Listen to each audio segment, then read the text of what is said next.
I'm the branch head of the National Earth and Marine Observations branch at Geoscience Australia, and I'm the Australian GEO Principal. In my role, I look after the Digital Earth Australia program, as well as the Marine and Antarctic Geoscience programs. I'm honoured to moderate this session today, and I look forward to engaging with you all. Today, the sessions are aiming to investigate what and how the GEO work program activities are best positioned to provide input into country efforts to develop ocean and marine conscious climate action, with particular focus on climate adaptation measures.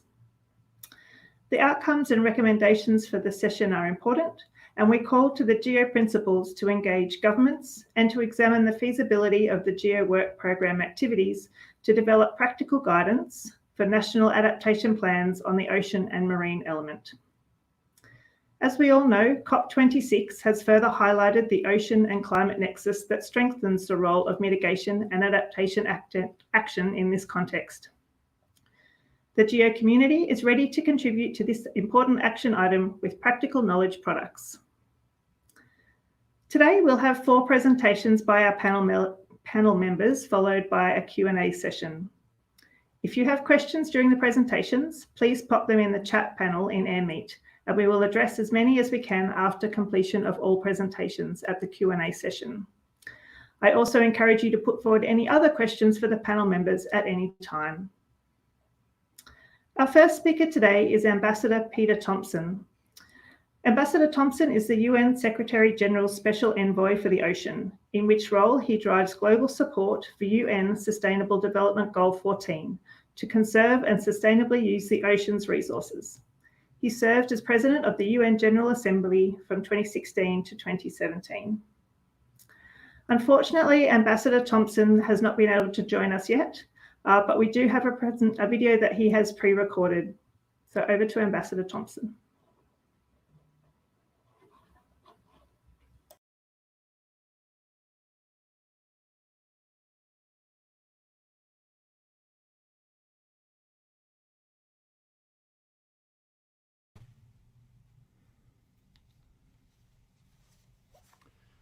Ladies and gentlemen, I look forward to addressing the GEO session on 24th of November.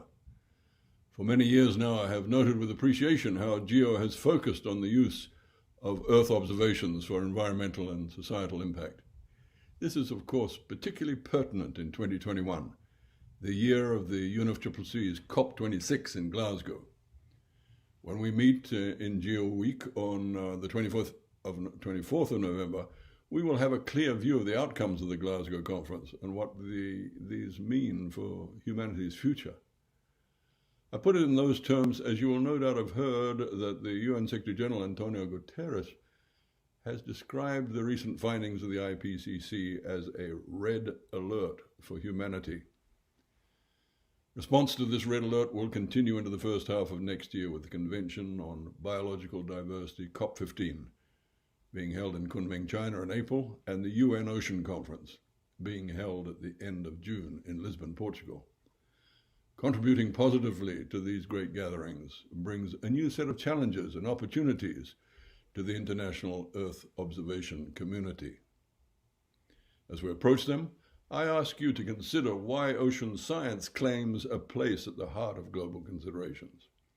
The planet's climate is essentially created by interaction between the atmosphere and the ocean. Thus, the ocean must be center stage in addressing climate change. The other great planetary challenge, biodiversity loss, is concerned with the alarming rate of extinction of the planet's life forms.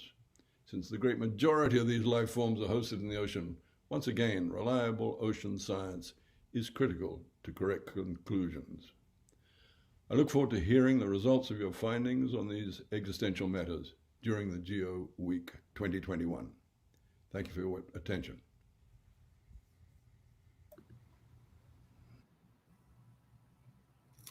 Thanks to Ambassador Thompson. Our next presenter is Julian Barbier. Julian is the head of Marine Policy and Regional Coordination Section at the Intergovernmental Oceanographic Commission of UNESCO.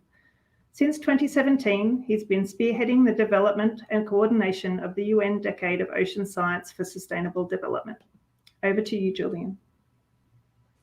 Thank you very much, Mary, and thank you for dear colleagues from the GEO Secretariat for giving us the opportunity to talk about the UN Decade of Ocean Science for Sustainable Development, which I'm sure you are all aware started on January 2021.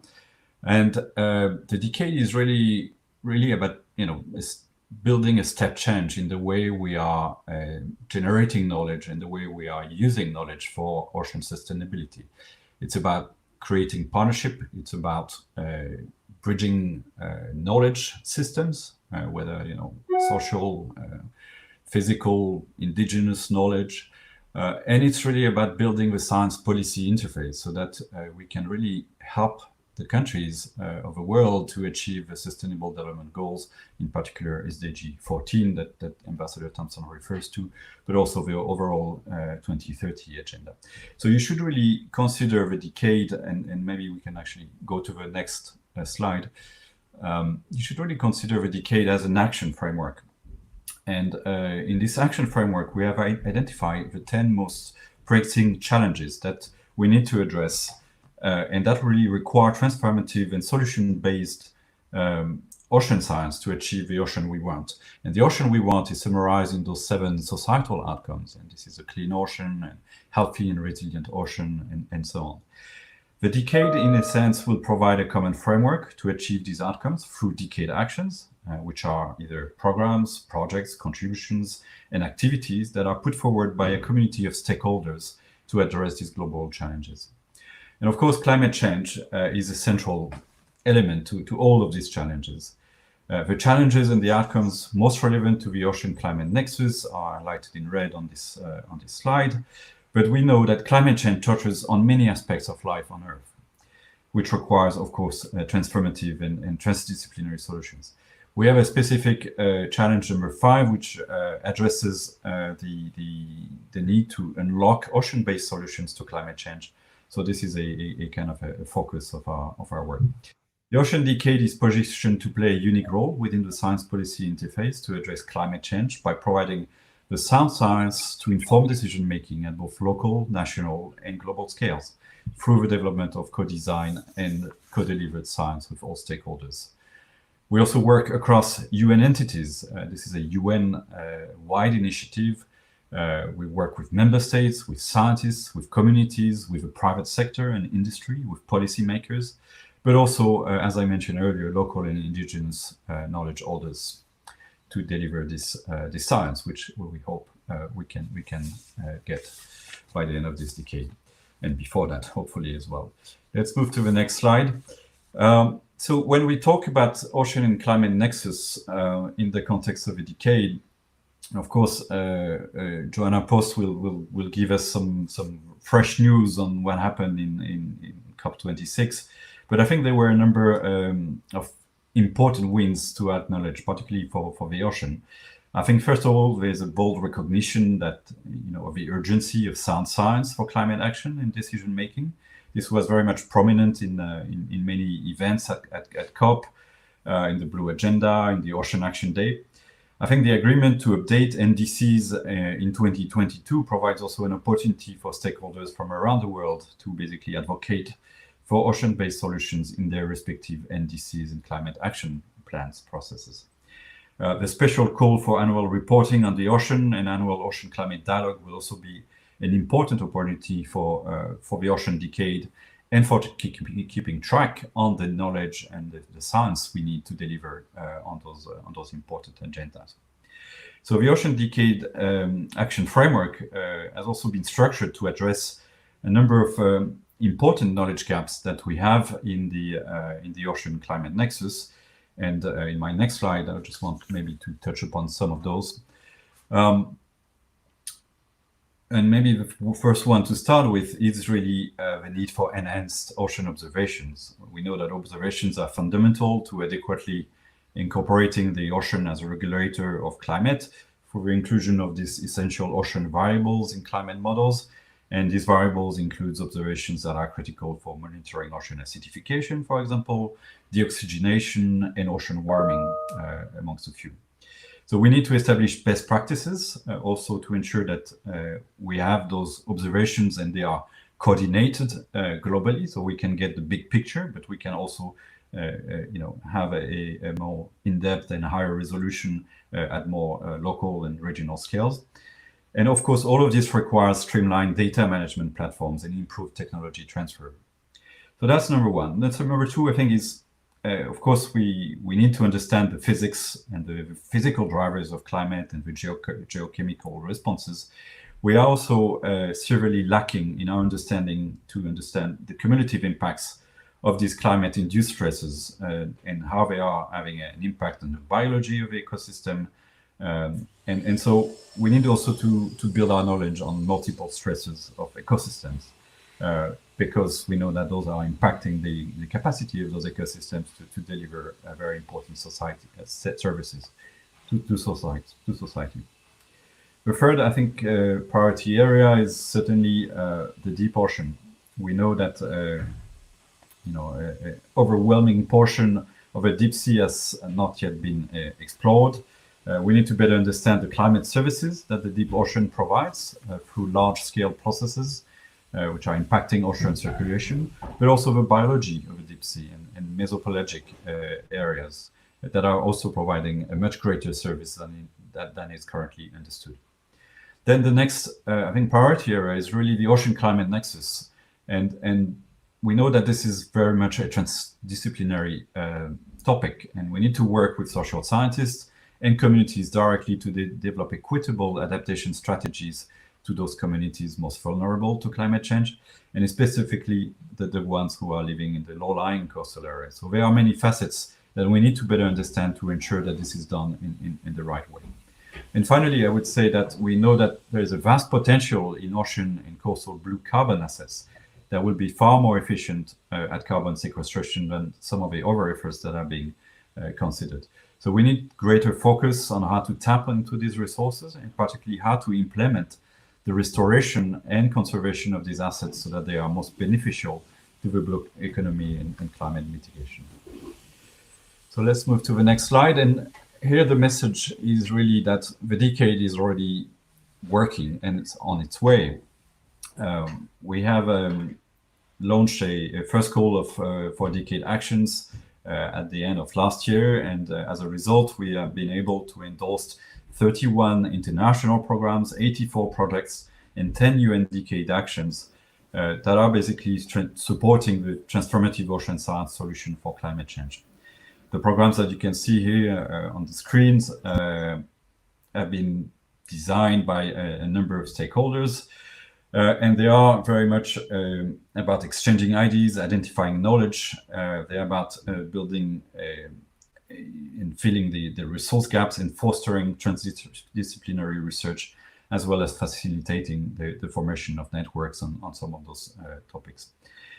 These programs have met the criteria for endorsement of a decade that ensures that they would be co-designed and have a global reach. And we have examples that are addressing, for example, the need of South Pacific small island developing states. We also have programs that are focusing on best practices for collecting baseline observations of essential ocean variables, which we need for climate projections and so on. And we've lost the slide. If we could have please the slide back.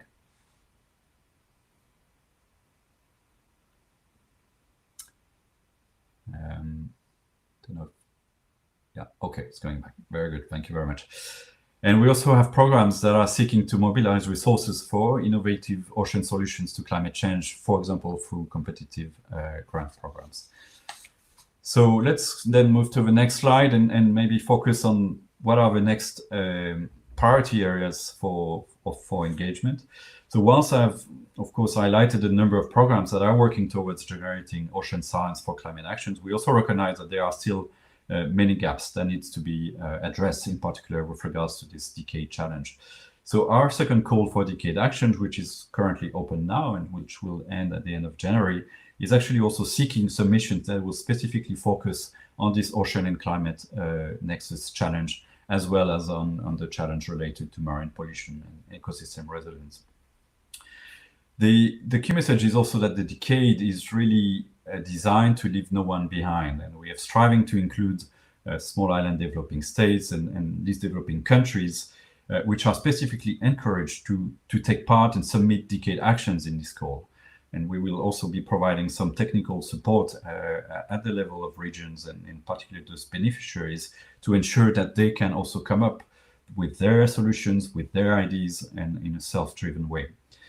We are also developing, and with the coordination of a decade, which is led by the IOC Secretariat, we are assisting in the development of regional and national decade committees that will be able also to assist with the submission of decade actions.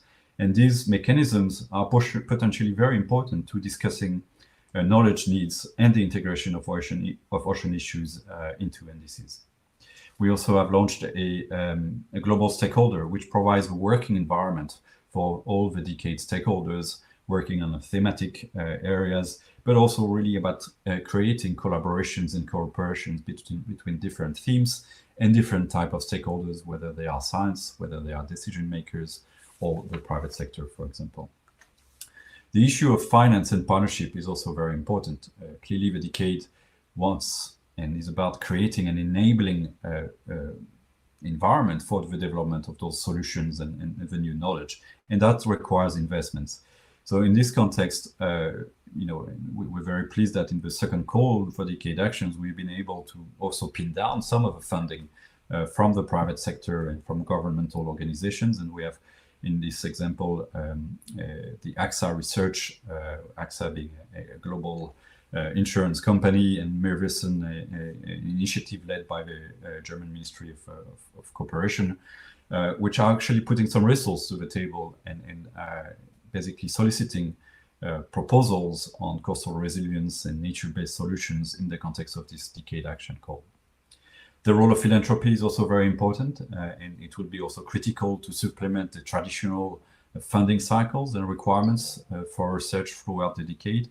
And we also have a Decade Alliance, which will aim to bring some of those eminent partners and investors in ocean science to mobilize more support and also matchmaking in terms of what the decade actions require in terms of future support to achieve their objectives. So with this, Marie, I think I will stop here. This is just a brief overview of what we aim to do in the context of a decade. I invite you to look at the new decade website, which was launched a month ago, and also to join in through the Global Stakeholder Forum, which is now operational. So with this, thank you very much. Thank you, Julien. I really liked the idea of the Ocean Decade and the Leave No One Behind. I think it's a great idea that maybe GEO principals could adopt as a way to create their national adaptation plans, etc. So we're just going to go back to Ambassador Thompson, who has been able to join us. So just to reintroduce him, Ambassador Thompson is the UN Secretary General's Special Envoy for the Ocean, in which role he drives global support for UN Sustainable Development Goal 14 to conserve and sustainably use the ocean's resources. He served as President of the UN General Assembly from 2016 to 2017. Over to you, Ambassador Thompson. Very good. Thank you very much. Two apologies. One for being late, not my style, but I did spend half an hour exploring the many rabbit holes which got me to this one eventually. Secondly, I believe there was some sort of introductory video played from me. I wasn't aware of that, so I apologize to those who are going to hear my words twice, and just go off and make a cup of tea or something if you don't want to go through that torture. So, ladies and gentlemen, I just prepared 10 minutes remarks here, so that's your tea time. First of all, it's such a great pleasure to be addressing GEO, and I regard it as an honor. And the reason I think it's an honor is that you all gathered together to envisage a future wherein decisions and actions for the benefit of humankind are informed by coordinated and comprehensive and sustained Earth observations.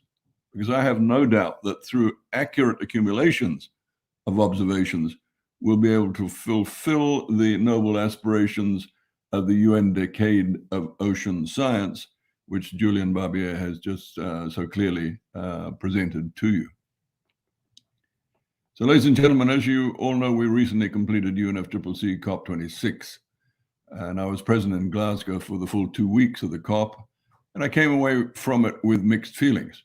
To put that remark into context, I'll summarize the content of a letter that I sent to the Right Honourable Alok Sharma a few months before he took on the presidency of COP26. The letter was dispatched the day after the UN Secretary General declared that the IPCC Climate Change Report 2021 was a code red for humanity, placing massive responsibilities on the deliberations and outcomes of COP26.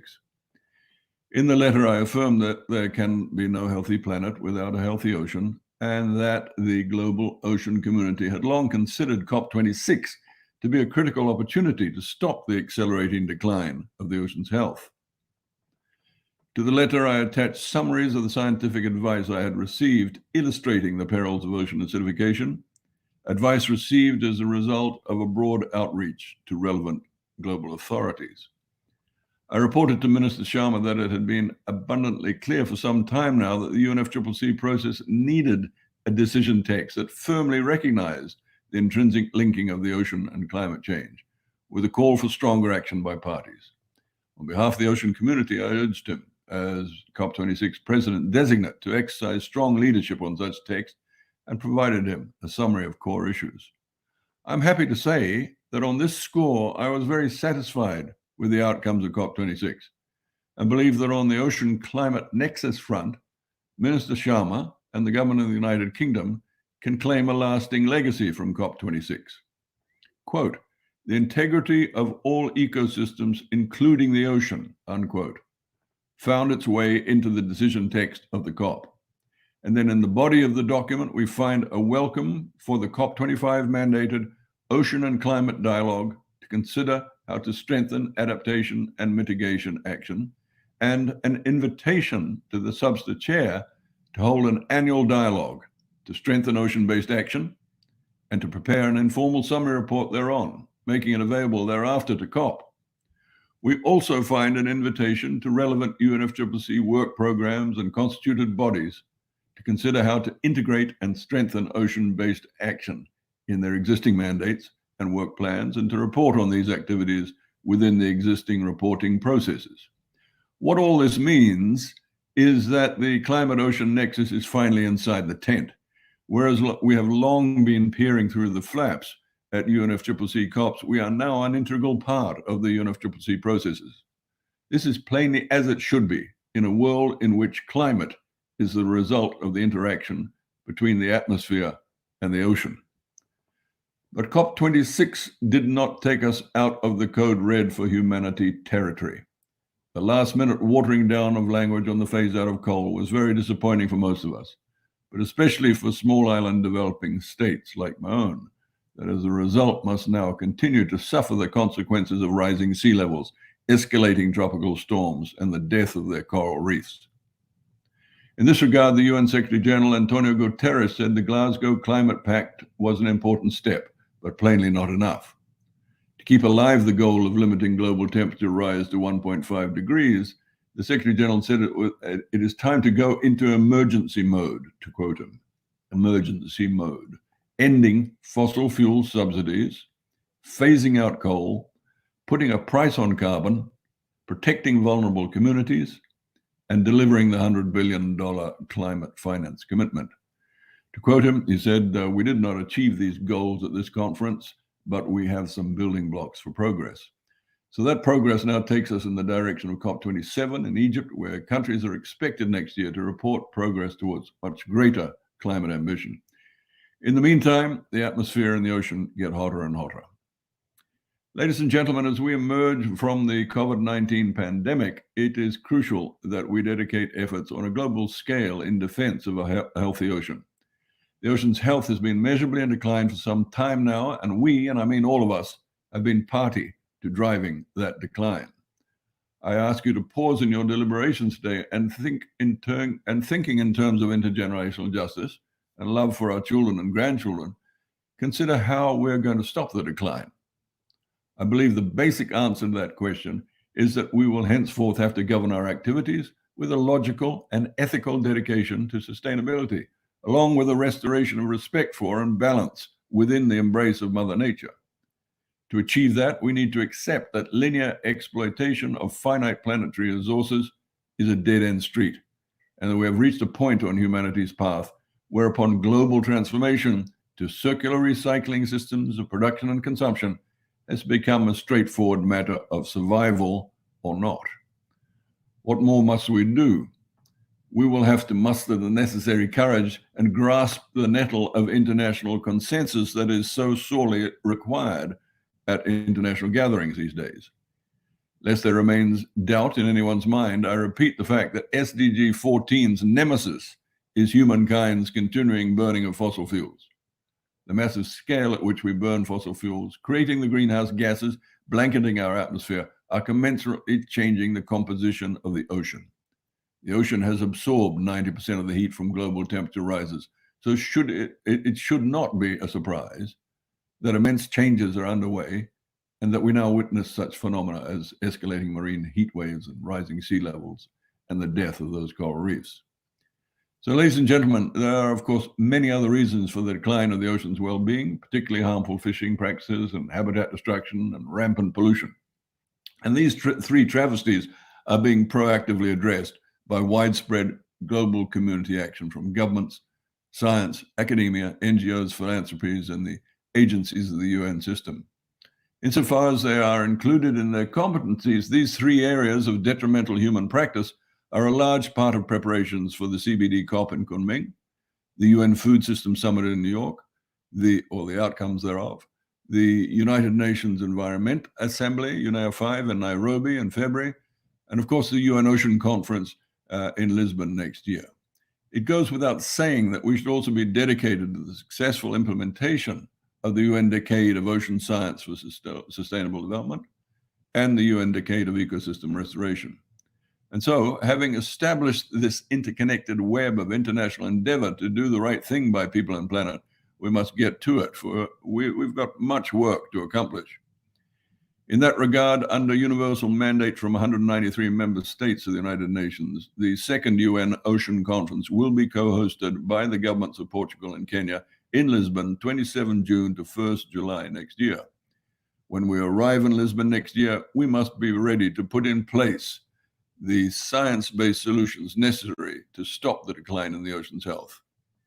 Ladies and gentlemen, as we voyage into the future made increasingly precarious by global warming, we begin to grasp the great importance of the emerging sustainable blue economy. Many believe that in the not too distant future, the sustainable blue economy will be the basis of human security. And as a loving grandfather, I count myself amongst them. At COP26 in Glasgow, I repeatedly called for movement of the climate finance needle in the direction of the sustainable blue economy. And I'm pleased to say there's evidence the needle is moving. We do not want millions or billions of dollars to flow into the sustainable blue economy. We want trillions of dollars. Why? Because we need those dollars to secure the health of the ocean and thereby the planet and thereby the well-being of our grandchildren. We need the trillions of dollars to decarbonize the global shipping fleet and the ports that service it, funding a transformation that's already begun, moving from powering our ships with the filth of bunker oil to pollution-free green hydrogen. We need the trillions because if we invest now in offshore energy, in wind, tidal, wave, and other ocean technologies, we will have all the renewable energy we need many times over to power sustainable ways of life on this planet. We need the trillions of dollars invested to feed the future through sustainable aquaculture and farming the ocean to produce new, sustainable, nutritious forms of future food, seaweeds, phytoplanktons, and other ethical non-fed forms of aquaculture. We need the trillions for the scientific research of the ocean that will help us understand the currently unknown properties that, amongst so many other benefits, will secure our health in the post-antibiotic age. Ladies and gentlemen, in closing, I affirm that which you already know, namely that only through accurate and coordinated global observation will we obtain the science we need for the ocean we want. I wish you well for your plenary deliberations, and I thank you for your attention, and again, apologize for being late. Thank you so much, Ambassador, for your inspirational words. I'm sure, like me, our GEO community are thinking deeply about what practical approaches we can take to develop our own national responses.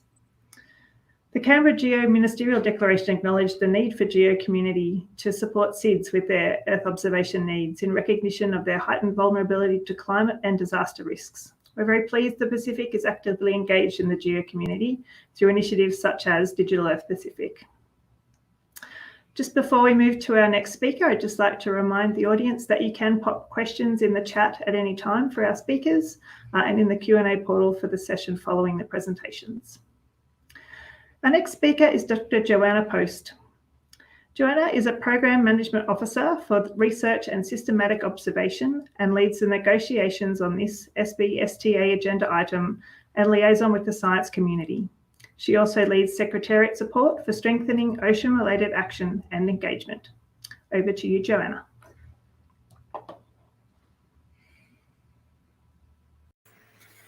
Thank you very much, Marie. It's a pleasure to be on this panel. Hello to my fellow panelists as well. We spent several hours together during COP pushing the ocean agenda, so it's very nice to be on the platform with you. Peter mentioned the outcomes from COP. This is very exciting, and I'm just going to provide a few more of the details from the Secretariat point of view and the way forward. So if you could go to the next slide, please. And as Peter quite rightly pointed out, and I think actually, the reflection on both Julian and Peter's talk so far is that it takes a community. We have a shared responsibility. It's a cyclical process. We're all working together to push stronger action on climate and on oceans. And this is reflected really here in this slide. We know that ocean is part of the climate system, is a driver of the climate system, but it's been largely ignored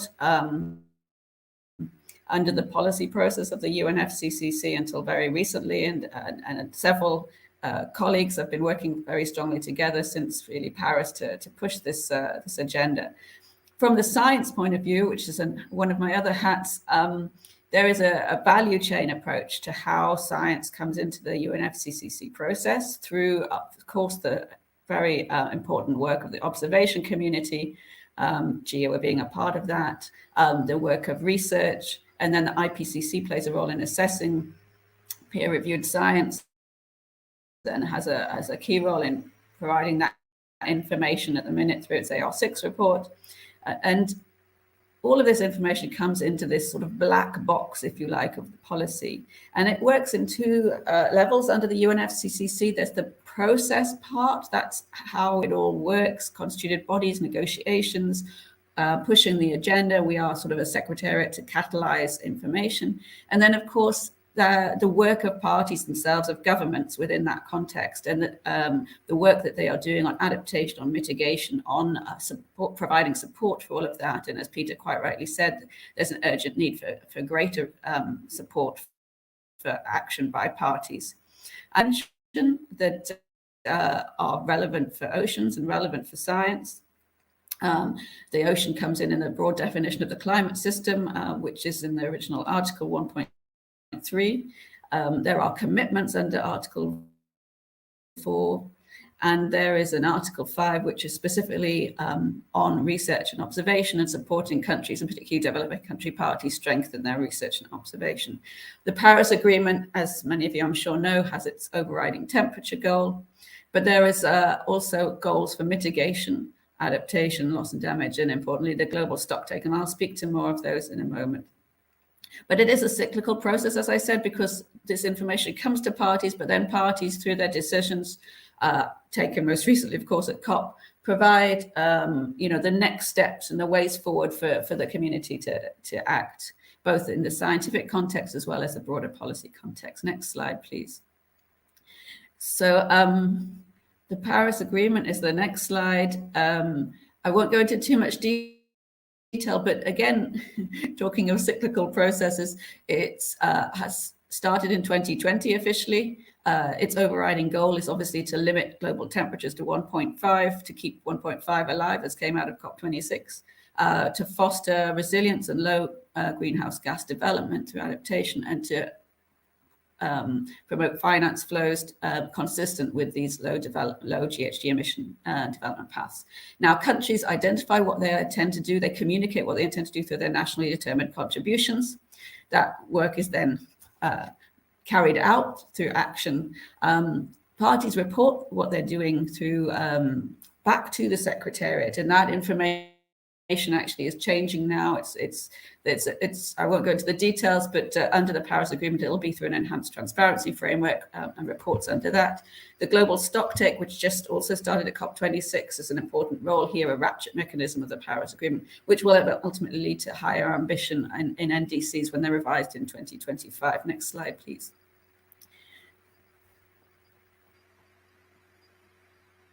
I see the delay. Thank you. So ocean and ocean science. We know that ocean action is extremely important. I've just lost the slides, but I'll carry on. The ocean there needs to be more work, of course, from the scientific community in better understanding the value of what the ocean can give us. But also the ocean is a space where action can take place, both adaptation and mitigation. So the current science is mature enough for obviously identifying problems, but of course more is needed. And I won't repeat what Julian said, but we need to strengthen observation and science, and this is recognized under the UNFCCC's process. But we also need to identify options for moving forward to use the ocean space for parties to recognize that the ocean and climate is interlinked, not just in terms of impacts, but in terms of action and strengthening action moving forward. Next slide, please. So parties coming out of Madrid, actually, really the first step in getting us to this outcome from COP was an ocean and climate change dialogue, which took place virtually last year, was the mandate out of Madrid. It looked at how to strengthen ocean and climate action in terms of action in the process under the UNFCCC, in terms of the framing across the UN, and there's obviously more work to do. I work closely with UN Oceans colleagues to try and strengthen this understanding, as well as supporting countries. And we had a very popular side event from the UN Oceans looking at how the UN Oceans is supporting nations at the COP. There's the national level work, and of course 80% roughly of NDCs identify ocean action, both in terms of mitigation, blue carbon, and strengthening blue carbon, as well as adaptation. So there's a real need to not just strengthen, but support strengthening of action, and as part of national level work. And the finance, of course, climate finance, ocean finance is a phrase that's picking up more and more. And of course, the Ocean Dialogue last year recognized the importance of what we're doing now. We're missing the physical contact, but at least the virtual contact, we're dialoguing. And that is really important to strengthen this understanding and this need for action and look at ways forward. So next slide, please. And really this summarizes what Peter said in his presentation, but from the SBSTA, so the Scientific Body for Scientific Technological Advice, there's a lot of conversation there about research and systematic observation. There's Article 5 of the Convention, and we have an ongoing mandate to look at the needs there. Coming out of COP, there was an urgency for strengthening ocean observation, particularly in areas which have low observation at the minute, and we know that the ocean is one of those. As well as the cryosphere in parts. There's a push for understanding the challenges and opportunities for nature-based solutions from the scientific community. And actually the valuable work of GEO was recognized in the outcomes of SBSTA as well, particularly in terms of partnership and collaboration. The Glasgow Climate Pact is I won't repeat what Peter said, but of course, moving forward, what we want to do is really try and find a way to strengthen ocean action across the board at the UNFCCC, and I'll be working closely with colleagues on that, the constituted bodies who are advising on adaptation, on loss and damage, and so on, as well as holding now this regular dialogue. And we need to look at how we do that effectively to push the agenda forward, as well as bring in colleagues that can really strengthen this government action, link with our colleagues in the UN Decade as well, really strongly as well in that respect. And then that dialogue will be annual. It'll be at the first session every year, which will be in the June session. And then we'll provide a report back to the subsequent COP every year. Next slide, please. And this is my final slide. But one thing I think it's worth also mentioning is the global stocktake. This is as I said, the ratchet mechanism of the Paris Agreement. The Paris Agreement is in Article 14, 3 very short paragraphs. I've summarized them here, but it's looking at collective progress under the Paris Agreement and the goals. And the ocean is a very important part of that, not just from the scientific perspective, but also from the action in terms of mitigation, whether that be reducing emissions, blue carbon, fisheries, and support for food, changing in food systems, and as well as the adaptation. So that the GST, the Global Stocktake, looks at different themes: mitigation, adaptation, finance flows, as well as loss and damage, and as well as looking at the underlying scientific support for that, where we are and where we really need to go to push the agenda. And this is a process that has, at the minute, an information collection phase. So countries in the decision itself, I recommend everyone to read it, but there's also a web page which has the information, really trying to collect information at the moment. We'll have a series of technical dialogues starting next year, which will look at where we are in terms of what the NDCs are saying, what is happening in terms of action and at an aggregated level in terms of adaptation and mitigation and finance flows. And then at the end of 23, we'll push for a higher ambition. So that Global Stocktake is an important part of the work as well. The slides keep fading in and out, but I'll stop there. I'm looking forward to strengthening unity moving forward, as well as obviously in other areas of observation work that they're doing to support the convention. And thank you very much for your time. Wonderful. Thank you, Joanna. And apologies to everyone. The slides do keep crashing in the system, so I do apologise for that. It's also great to see how many activities in the GEO work program support ocean health, and in doing so, the Paris Agreement. Most notably, GEO's Blue Planet and Wetlands activities directly support the mitigation objective within the Paris Climate Agreement. So on to our next presenter, who is Rosamond Bing. Rosamond is the Chief Executive Officer for the Ministry of Lands and Natural Resources for the Government of the Kingdom of Tonga. She has held senior executive positions and acted as in-house legal counsel for the ministry for over 20 years. She's the representative of the Government of Tonga to GEO, having secured membership for the Kingdom in 2019. Over to you, Rosamond.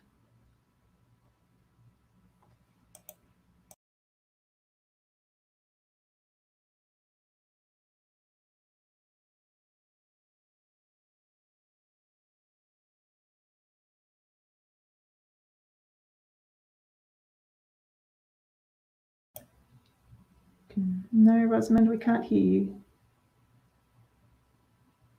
The Kingdom of Tonga, a country with over 3,000 years of history, is positioned at the southernmost group in the Polynesian Islands. Because of its position in the South Pacific and its low-lying geography, Tonga is one of the most disaster-prone countries in the world, ranking second of 181 countries on the World Disaster Risk Index in 2020. Earthquakes, tsunamis, floods and cyclones are a constant threat in Tonga, and with climate change, cyclones and flooding are becoming less predictable and more intense. In 2020, the Government of Tonga and ADB commissioned a multi-hazard climate and disaster risk assessment covering the island of Tongatapu in order to identify both high and low risk areas and communities. And this study providing the opportunity of this important assessment of where we are, the situations, and giving us some solid scientific evidence of these impacts of climate change. A database was developed, of course, to quantify and distribution and characteristics of assets and population across the island. Based on international, regional, national datasets and field observation, the assessment analyzed 28,000 buildings, 1,200 kilometers of roads, 26,000 power and 500 water assets across the entire island, including the capital. These assets were plotted against earthquakes, windstorms, tsunamis, rain-fed, and coastal flooding hazards to model the impact of natural hazards with and without climate change. The assessment finalized in May 2021 identified climate and disaster risks to assets and population across Tongatapu expressed as annual average losses. Tongalafa is the most densely populated area of Tongatapu, and it's situated between two bodies of water. It's also the 5th lowest lying city in the world at only 1.5 meters above sea level. When you combine these factors, plus underlying poor drainage and continual development, it is very important for us to understand how to manage low-risk planning for the future. The assessment applied various climate change scenarios, namely sea level rise and extreme rainfall events, against different levels and likelihoods of flooding. Results were broken down at the level of individual towns, which are the basic administrative units in Tonga. A risk index was established ranking these towns against individual and combined hazard threats. And this way, the assessment gained an understanding of areas in Tongatapu that will be at high risk from climate change and subject to frequent or even permanent flooding. The assessment also identifies relatively safe areas on the island for future investments and adaptation. As Asia and the Pacific's climate bank, ADB is bringing new ideas and technologies to make meaningful action against the threat of climate change. The Multi-Hazard Risk Assessment Report is of great value to Tonga. By helping us plan with low risk, we can ensure the long-term security of our assets and the safety of our populations. By identifying the high risk, we are able to look at a new way as to when and where to locate our future assets so that we can ensure that we plan for the sustainable development and future growth of the Kingdom of Tonga.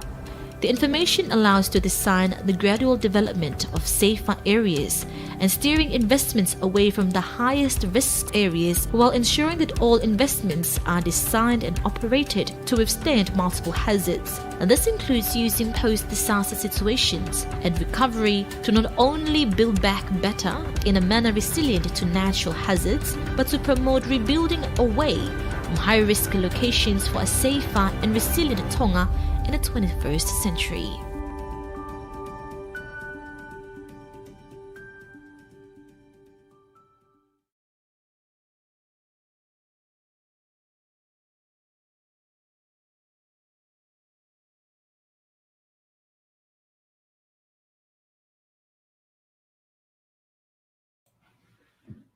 Still can't hear you, Rosamond.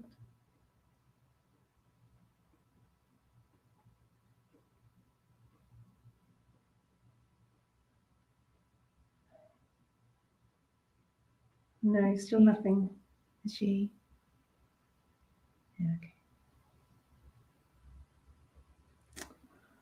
Still don't have any sound.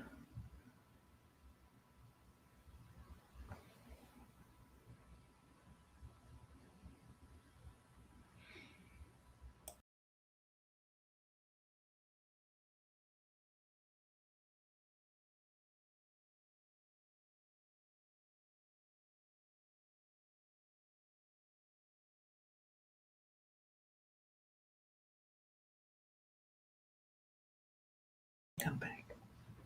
All right, I think we might move on to our next speaker while we try and sort out Rosamond's audio, because I think I'd really like to hear what she's going to say. So we might move on. Yeah, okay, right, we might move on to our next speaker.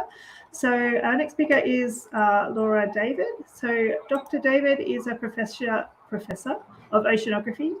She makes use of remote sensing and modelling to explore how ocean physics influences the distribution and state of ocean flora and fauna. She's recognised as one of the country's pioneers in ocean remote sensing, with her expertise being tapped to assist in matters related to climate change vulnerability and adaptation. She's currently the chair of the Philippine Commission of Higher Education Technical Committee on Marine Science and the director of the UP Marine Science Institute. She is also a scientific steering committee member of the GEO Blue Planet and Academy member of Future Earth Coasts. Over to you, Laura. Hello, good morning, good evening to all of you. We can go on to the next slide, please. So GEO Blue Planet Next slide, please. GEO Blue Planet is a GEO initiative that brings together ocean and coastal observers, social scientists, and end user representatives from a variety of stakeholder groups. The aim being to get knowledge contributions from all of these to ensure the sustained development and use of ocean and coastal observations for the benefit of society. It has 3 standing working groups that implement cross-cutting activities: Stakeholder Engagement and Societal Awareness Working Group, Capacity Development Working Group, and Data Discovery, Access, and Utilization Working Group. In the next slide, you'll see the core actions associated with each working group.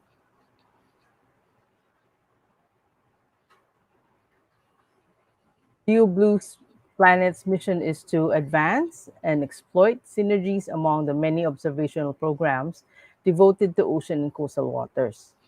It also aims to improve engagement with a variety of stakeholders for enhancing the timeliness, quality, and range of services delivered, and also to raise awareness of the societal benefits of ocean observations at the public and policy levels. GEO Blue Planet activities are organized around 10 thematic areas, as we will see in the next slide.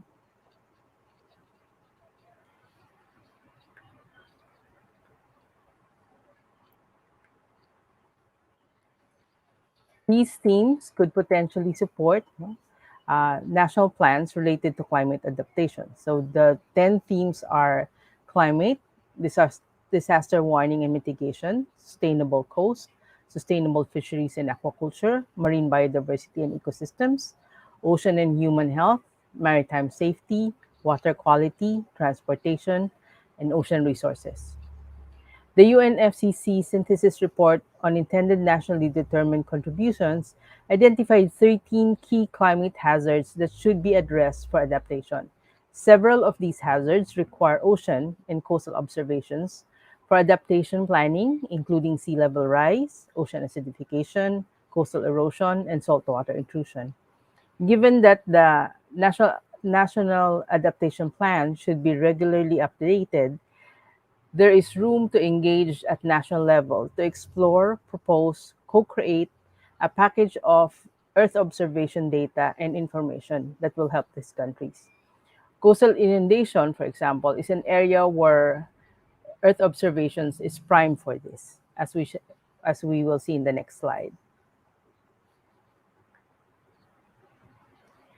Specifically for archipelagic countries such as mine, the Philippines, and other island countries, as we saw in the Kingdom of Tonga, the theme of sustainable coast, one of the themes of GEO Blue Planet, is of particular interest.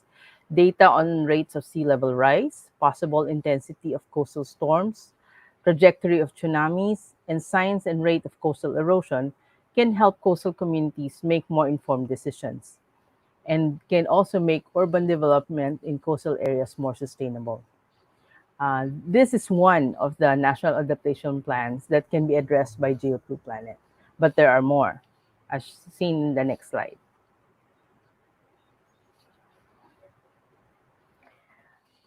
So we see here that I'm using my country's framework for adaptation as an example, where we identified several topics that we think should should be highlighted in our NAP, such as food security, water sufficiency, ecological and environmental stability, human security, climate smart industry and services, and sustainable energy. The plan is that GEO Blue Planet is to work with countries like mine, a few countries, to identify priority topics of interest, and then work with those countries and experts to put together a technical guidance documents for incorporating ocean and coastal observations into national adaptation plans. We see on the ground that national adaptation plans need to organize actions that demand for sustainable development. Next slide, please. And if we map out the themes that I showed earlier with some of the NAP issues that we identified, for example, in my country, we see that there are specific NAP that can actually be addressed by specific GEO Blue themes and the corresponding ocean observation information that's needed. For example, in food security, the GEO Blue Planet theme of sustainable fisheries and aquaculture is perfect for this, no, to help this. Ocean observations such as the presence of toxic algae, tracking of illegal fishing activities, monitoring of the environment that support fisheries, monitoring of the environmental pressures on culture, for example, such as sea surface temperature, pollution, and habitat degradation are of great use. Another example is the ecological and environmental stability as a NAP issue in my country and in a lot of other countries. And here, the GEO Blue Planet theme of marine biodiversity and ecosystems, again, will be of much use to our countries. Ocean observations like monitoring of pressures on marine ecosystems, such as land use, fishing activities, direct and proxy ocean observations that monitor biodiversity and measure species distribution and density. So as we can see, there are a lot of intersections of the themes of GEO Blue Planet and the needs of the nations in order to adapt to climate change. Next slide, please. On the ground, we've seen that NAPs will be sustainable only if we address two things. One is we have to have robust community ownership for climate actions, which means that the data that should be provided to these communities are at resolutions relevant to community scale. Unfortunately, for most highly vulnerable countries, such as the Philippines, forecast data are not available at resolutions that can be used by coastal communities. In lieu of these, we can instead look at historical long-term data from Earth observations and treat these as a conservative scenario. Seen here, for example, in this slide, is an example of how we did this to determine the trends of sea surface temperature, sea surface height, and precipitation. And we overlaid this on coastal habitats and made use of this to guide us on areas where climate change will most likely affect these coastal habitats. No? So going forward, adaptations such as protection, reforestation of mangroves, and so on are guided by these data. Next slide, please. At the same time, we see that countries such as ours there's a possibility of leveraging opportunities based on our comparative advantage, such as our biodiversity, and make use of these for nature-based solutions. We see here, for example, areas with significant coastal resources fared better, such as coastal communities with thick mangrove forests, when there were storms that went through this area. This particular picture is the community of Palompon, wherein a mangrove plantation located on the northeast side of the island actually protected and buffered the full impact of the 3.6-meter storm surge. In some instances, nature-based solutions are also mitigation measures, such as blue carbon. Since activities in coastal wetlands lead to an increase in carbon sink, these changes should be included in the national greenhouse gas inventories. But many countries do not have the capacity to estimate the extent of their blue carbon ecosystems, so they are unable to assess their importance. I was told, for example, in Mexico, the blue carbon ecosystems are already included in the adaptation component of the nationally determined contributions. But these are not yet included in the greenhouse gas inventories due to lack of information required for the calculation of mangrove extensions and seagrass and salt marshes. So this is another avenue where GEO Blue Planet can be of much help. Next slide, please. So in summary, GEO Blue Planet is interested in working with pilot countries to develop technical guidance on using ocean and coastal observations in NAPs. We are also interested in supporting the UN Decade of the Ocean Science to support the Ocean Climate Nexus and have relevance to Earth observations. And finally, GEO Blue Planet is interested in blue carbon and nature-based solutions as well. Next slide, please. Let me take this opportunity to invite everyone to an event tomorrow, focusing on developing cooperation across GEO activities to address marine hazards in Africa. That's it. Thank you very much. Thank you, Laura. I really appreciated that, and seeing the NAP issues mapped to the Blue Planet themes, and therefore how the Earth observation can help meet those challenges. That was really useful to me, so thank you very much. We might try go back to Rosamond now and see if her audio is working. Thank you, Marie. Can you hear me now? I can. Oh, yes, I see something. I see the green appearing there. Thank you very much. So I'd like to thank the previous speakers for setting the scene, and thank you, Marie, for facilitating this this session. I think it was probably best that I ended up being the last speaker, given that I've been asked to speak about regional responses and national responses. So what you saw in the video earlier was a literally fresh off the press video that was launched in at COP26, which is a partnership between the government of Tonga and ADB. And it is a short video with a brief summary on a multi-hazard risk assessment report that covers a number of hazards and a risk assessment of where our assets and our populations are most at risk.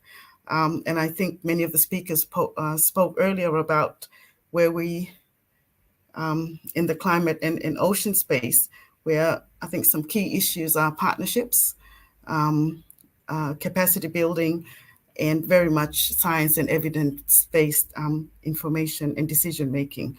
So this report is literally fresh off the press as well, where Tonga is looking towards this report, and the next steps is to use this report to feed into another national initiative, which is to look at a climate change long-term strategy and pathway, and looking at options for adaptation. Coastal inundation, of course, and cyclones and tsunamis were three of the hazards that were also considered under this report. So it's very much in line with the activities, the responses, and where countries are looking at how to best use science partnerships in terms of where we're looking to adaptation measures in the immediate and in the long term. Having said that, at the regional level as well, other initiatives have been initiated, and I would like to talk about something that Marie had referred to earlier, which is the Digital Earth Pacific initiative, which the South Pacific Community, Secretariat for the South Pacific Community, SPC, is working together with the Pacific Island governments in support of our Samoa pathway, our Pacific Blue Continent strategy, and also supporting some of the broader projects at the regional level, such as the Climate and Ocean Support Program, to look at a tool that the Pacific and the region could use in a cost-effective manner. So what we have in place now is a community activity within the GEO work program. The SPC has asked that I be part of this initiative, first because Tonga is now a member of GEO, and we are encouraging our colleagues within the Pacific to join GEO as a member. So where we're looking at in terms of Digital Earth Pacific is to make freely available satellite data that's been collected over the past 3 decades to process this information, combine it, and to provide some key decision-ready products to address what the Pacific Island countries and territories have expressed to our steering committee and our technical assistants, other development challenges in this area. We are looking at covering all of the Pacific countries and territories with a cost-effective, when I say cost-effective, that usually means free, that can be accessible by all, with the intention that it be updated, operational at all times, and that it meets the specific needs and challenges from the Pacific Island countries. So what we have started the project with was a national consultation from each of the regions, Vanuatu from Melanesia, RMI from Micronesia, and Tonga from Polynesia. And we had national consultations with key stakeholders, such as agriculture, the statistics department, national disaster and emergency officers, and all other stakeholders, and asked for their input on what the development challenges were and how would they see Earth observation data assisting to addressing those challenges. So we have just released a Earth observation needs assessment, and that's online, and I'll provide the link to that. And some of the main priorities expressed during these national consultations included cyclone and inundation impacts, amongst other land-based challenges. So we are looking at providing decision makers with information from the historical information, current information, so that we're in a position to be able to plan and to invest what is becoming very limited resources, and we're competing for resources and financing in, especially as Ambassador Thompson referred to earlier, COVID has added on another major shock for the Pacific Island region. So resourcing is becoming very much a critical issue for us. So we're hoping that Digital Earth Pacific will provide a cost-effective and a tool where we could collaborate, cooperate, and in cooperation with the region as a whole, be able to have a tool where we can contribute to the decision-making given the critical situation we're currently facing. We have a Digital Earth Steering Group with country representation in partnership with GEO, with Geoscience Australia, with NOAA and NIWA, and many of our partners that we've worked together in the past. And through a private and public partnership strategic approach, we have been able to attract Microsoft to assist in the development of the Digital Earth Pacific. And this is a very important milestone for the work that we've started. We're looking very much towards a prototype by the end of this year to be able to deliver that to our partners, build a business case, and should we be successful, hopefully we'll engage our GEO partners.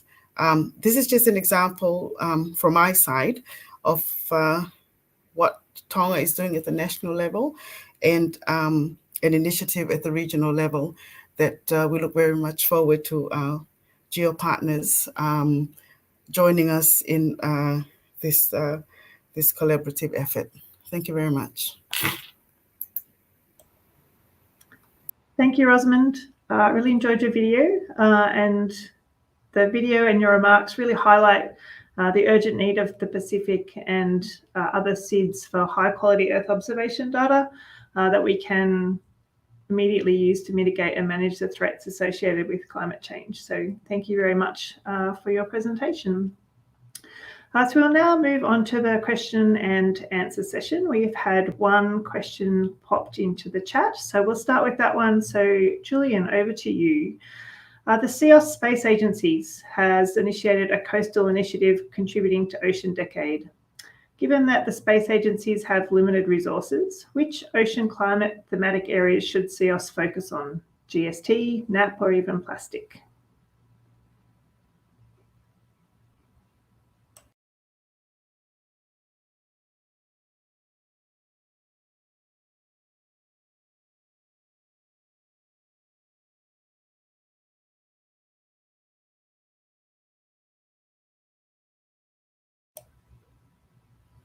Julian, I don't have your audio.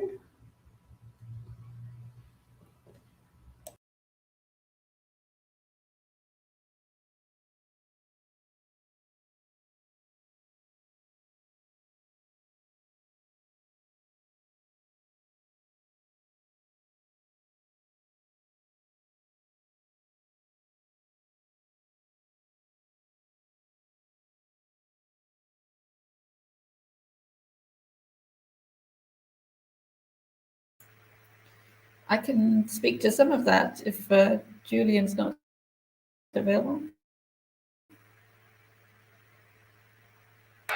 Yes, please do. Thanks, Joanna.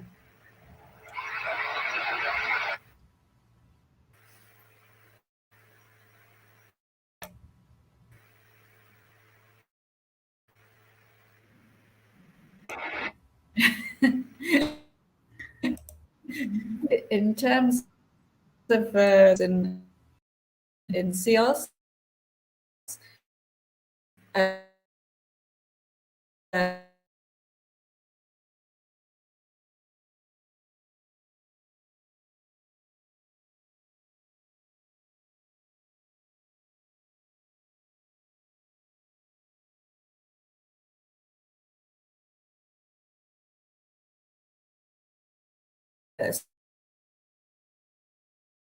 sort of at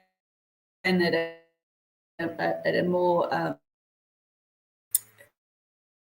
spatially aggregate countries. Of course, there's in terms of that we do not deal directly with that, but there is, of course, a big interaction with the work with plastics, and I think that's a conversation that will definitely increase moving forward, as well as the work under the UN, whether there will be a intergovernmental sort of action on plastic. Or all is a short answer to that question. Thank you, Joanna. Actually, Laura, from a Blue Planet perspective, do you have any thoughts on that as well?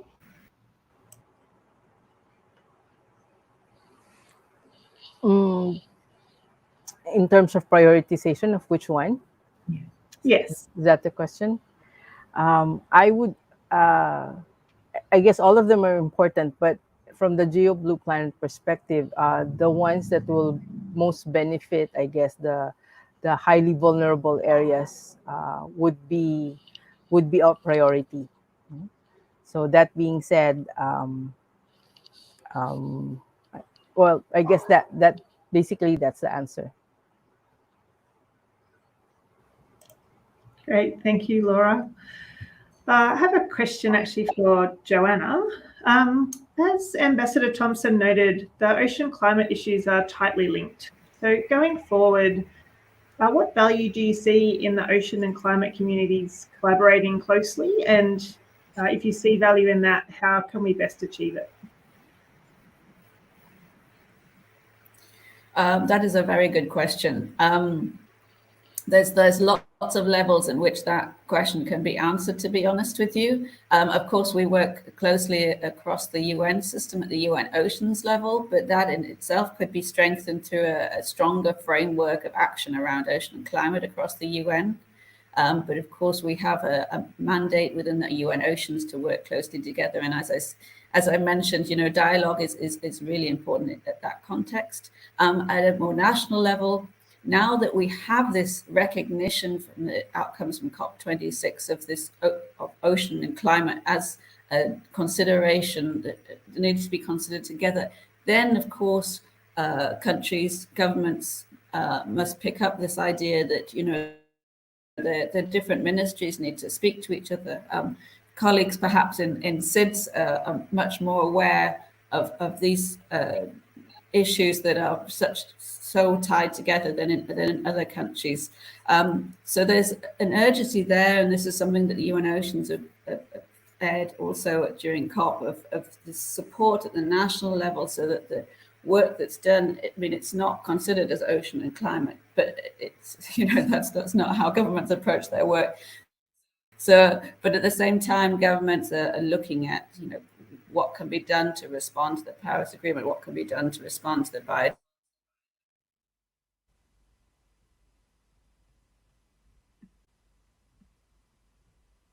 And I think recognizing this at the intergovernmental level is a first step. And of course, the work of GEO is extremely important in bringing these conversations together from the scientific community to support this action and having a strong scientific base from which to go forward on ocean and climate. Of course, we'll strengthen this work, and we will be working closely together on that. So it's from all levels, and also within the context. Great, thank you, Joanna. Appreciate that. We've got some connection issues. I do have one more question in the chat box. Just first, I might go to Julian. I think we've got you back now. So question for you, what synergies do you see existing between the priorities of the Ocean Decade and Ambassador Thompson's 10 ocean climate challenges? And in particular, in your view, where should the GEO community focus its attention? Thank you. Can you hear me, Mary? Yes, I can. Okay, sorry about that. I'm not quite sure what happened. I think there's a lot of synergies and alignment there. I mean, certainly, the decade priorities, the challenges have been, first of all, defined through a large consensual process that include both the science community, but also the policy community, the other UN systems, and with also the ambition to really deliver not only knowledge, but also solutions to address some of the ocean sustainability aspects that are covered in SDG 14, whether we're talking about, better managing and mitigating ocean pollution, protecting key ecosystems. But I think one very important element is that we want to address in the decades, and this is also an issue that many countries are facing, and this is really the availability and the access to data and information to really come up with the tools and the methods to forecast for example, the marine weather extremes that we're talking about, but also to understand the adaptive capacities of ecosystems, such as mangroves and coral reefs to climate change. So I think from that side, there's there are probably two challenges. One of them is that there's a lack of data on many ocean variables, and with some part of the ocean where we have very sparse data available there, and some parts where we don't have enough granularity to actually use the data and the information to support the management at the different scales. And I think there's also somehow an imbalance in the ones who have a capacity and the ones who don't have a capacity. So, as part of a decade, and I think what Peter Thompson was saying is really we need to develop the ability to provide relevant information at both the regional, the global, and the local scale to address those local needs and adaptation. I mean, we have maybe one example of that in the decade. We have a global program called the Digital Twin of the Ocean, and it is really about releasing the data and about integrating those data sets also, which is also a very important element. But that needs to also link to the regional efforts that Rosamund was highlighting in the Pacific in terms of building a regional Earth observation data infrastructure. So I think there's a lot of potential in collaborations, within the regions, but also across the regions. And the decade can provide that bridge between the different type of partners, but also hopefully the institutions that can provide support to develop these approaches.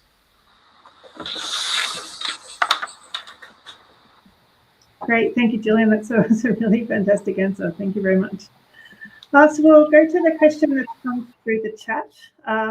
So this one's for you, Laura. The ocean is a very large sink of CO2, but we still have large uncertainties in the strength and variability of this sink. How can we improve this with Earth observations, including in situ observations? That's a good question. We can do a lot of estimates using primary productivity as one of the handles, no, in looking at the possible carbon sequestration from phytoplankton, for example. And that has been done previously, but there is a lack of actual in situ data in a lot of areas of the world, including the Philippines or the Western Pacific, to actually validate, calibrate those models. Aside from that,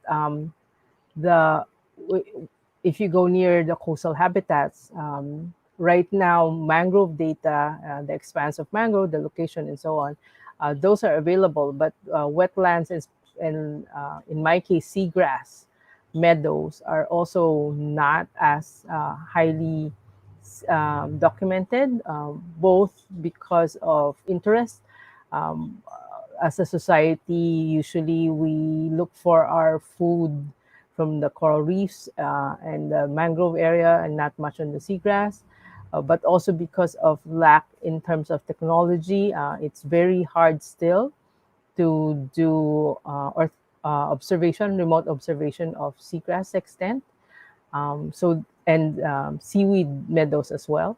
So that's another avenue where Earth observations, higher resolution Earth observations, I guess, and more modeling with in situ data will benefit society and allow us to calculate better the carbon sequestration potential of the oceans.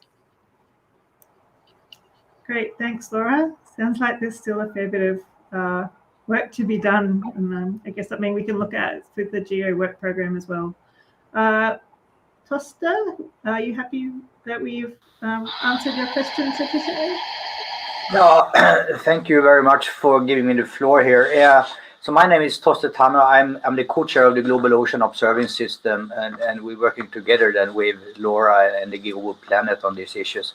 And I would like to just state that even though the blue carbon is a big sink of carbon and potential, as part of the solution, it's really the open ocean uptake of carbon that is the big driver here in the climate.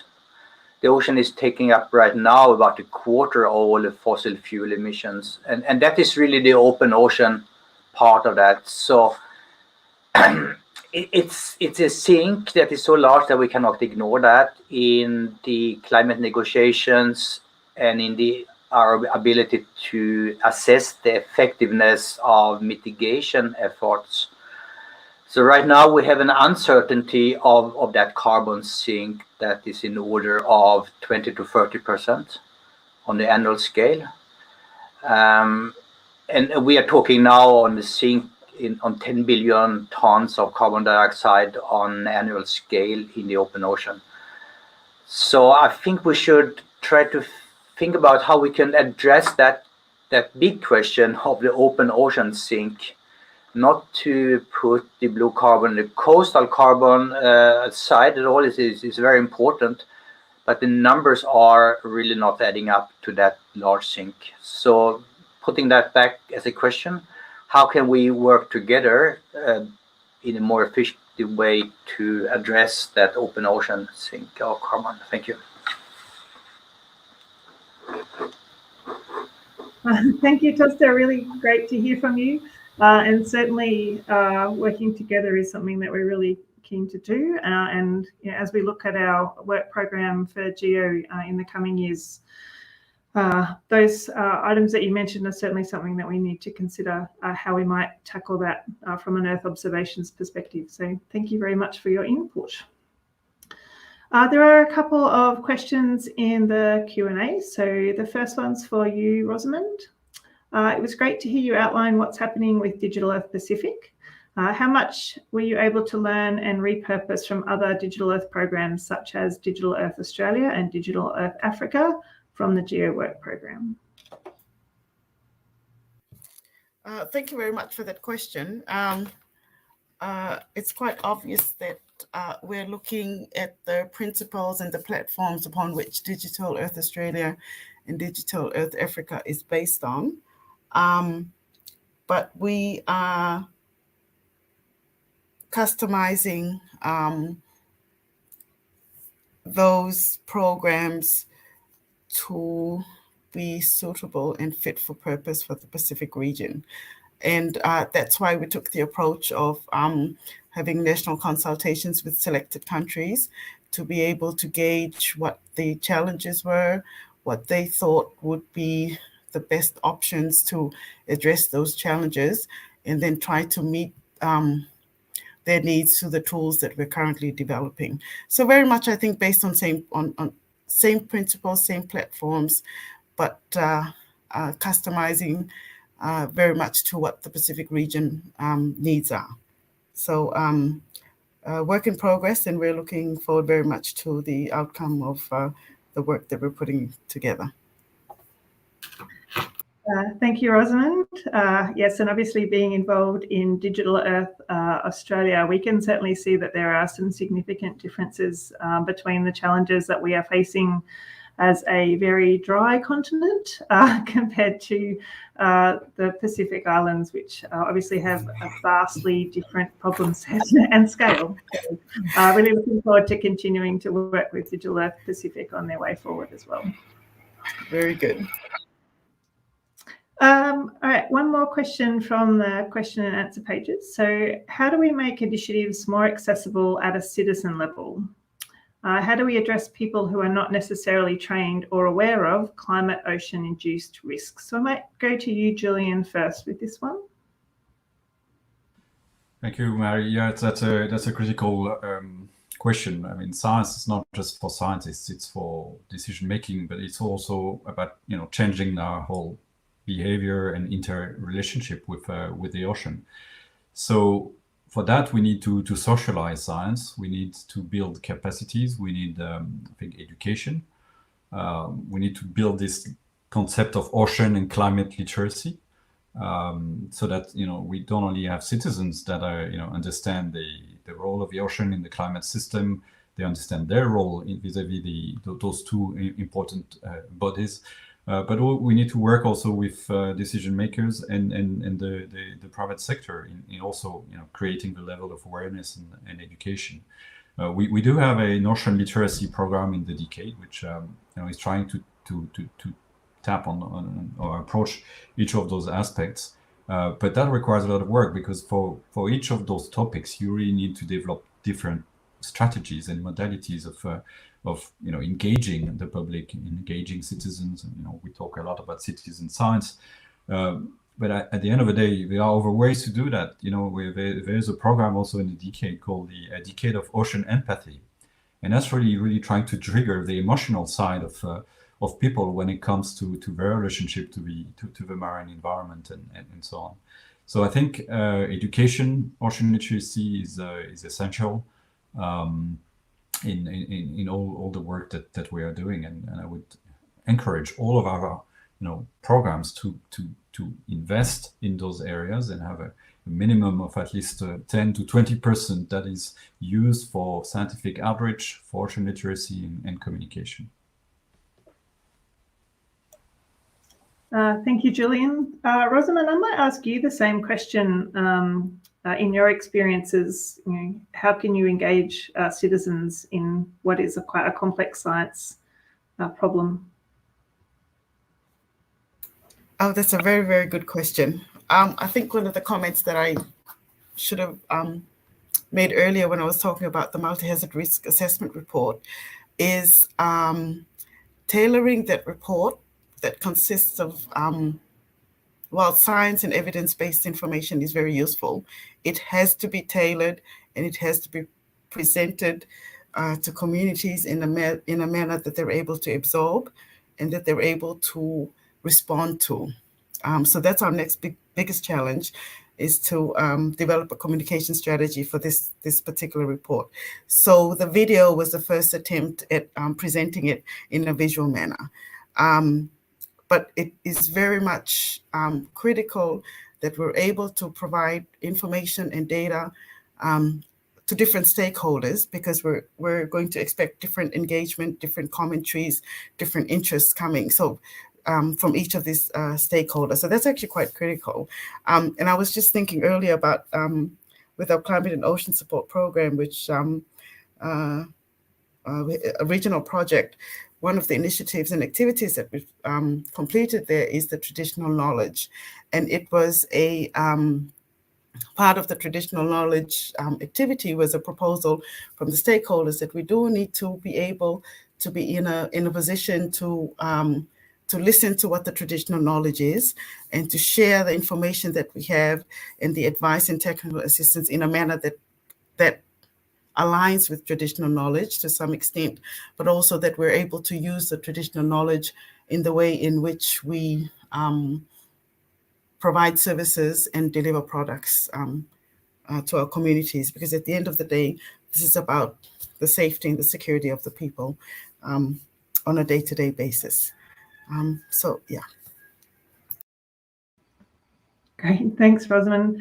Yeah, certainly that engaging the citizen is an ongoing and challenging process, shall we say. Right, so I've got one last question for each panel member. What I'd really like to get out, one of the outcomes of the session today is around some recommendations to the GEO principals to take back to their own countries. So from each of you, I'd love to hear one recommendation from you that our principals can take back to their own countries, noting that our GEO principals are representing their Earth observation community in the country. So we want to be able to take something back that they can really be proactive with their marine and oceans representatives in their own nation. So I might start with you, Joanna. I can't hear you, Joanna, sorry. Putting me on the spot. Sorry. I didn't mute myself to think for a bit longer. Colleagues, observation is the foundation of the everything that we know about climate change and everything we know about the ocean. And I think that would be a clear thing to hold in your souls, really, going back. So your work is invaluable, but your work is invaluable if it's communicated to support action moving forward. So we are really changing the paradigm. When we got to the Paris Agreement, science wasn't just for informing people about what's going on, but solutions. So I urge you to really go back and look at how that information can be used across the board on climate, on oceans, to bring information that's really supporting solutions, to understanding the ocean, but also to use it as a solution space, because we are really needing this to move towards net zero, towards resilient climate, and for, as Rosamond quite rightly said, for every single citizen. So I leave that with you. Thank you. Thank you, Joanna. Sorry to put you on the spot. So I'll move on to you, Julie. Thank you. So without surprise, my recommendation would be engage in the decade, propose programs that can create collaboration across some of the issues we've discussed today.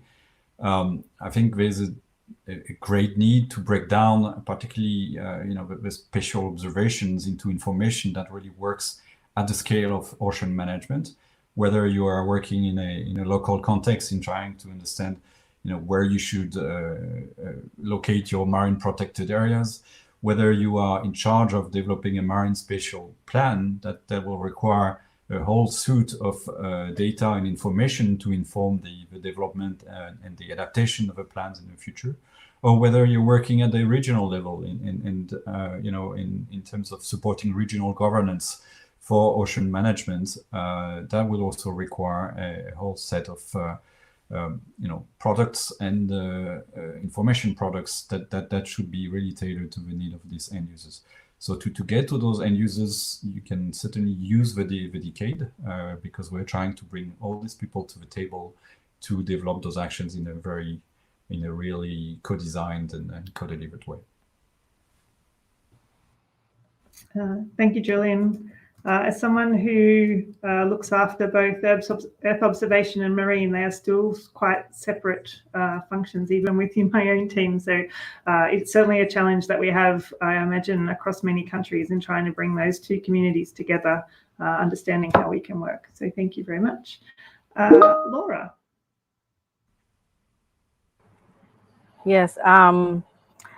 The reason I didn't become a medical doctor is because I said I didn't want anything to do with something that would affect a human life. So I went into Earth observation instead. But that's not true anymore, right? The science that we do, it really affects communities, it affects people. And we should really be proud of that, and at the same time, don't let ourselves get burnt out because there's a lot of work that we still have to do. And instead take that extra mile to really communicate the science that we do. I placed in the chat that we have to actually make use of the natural connectivity of the Gen Z.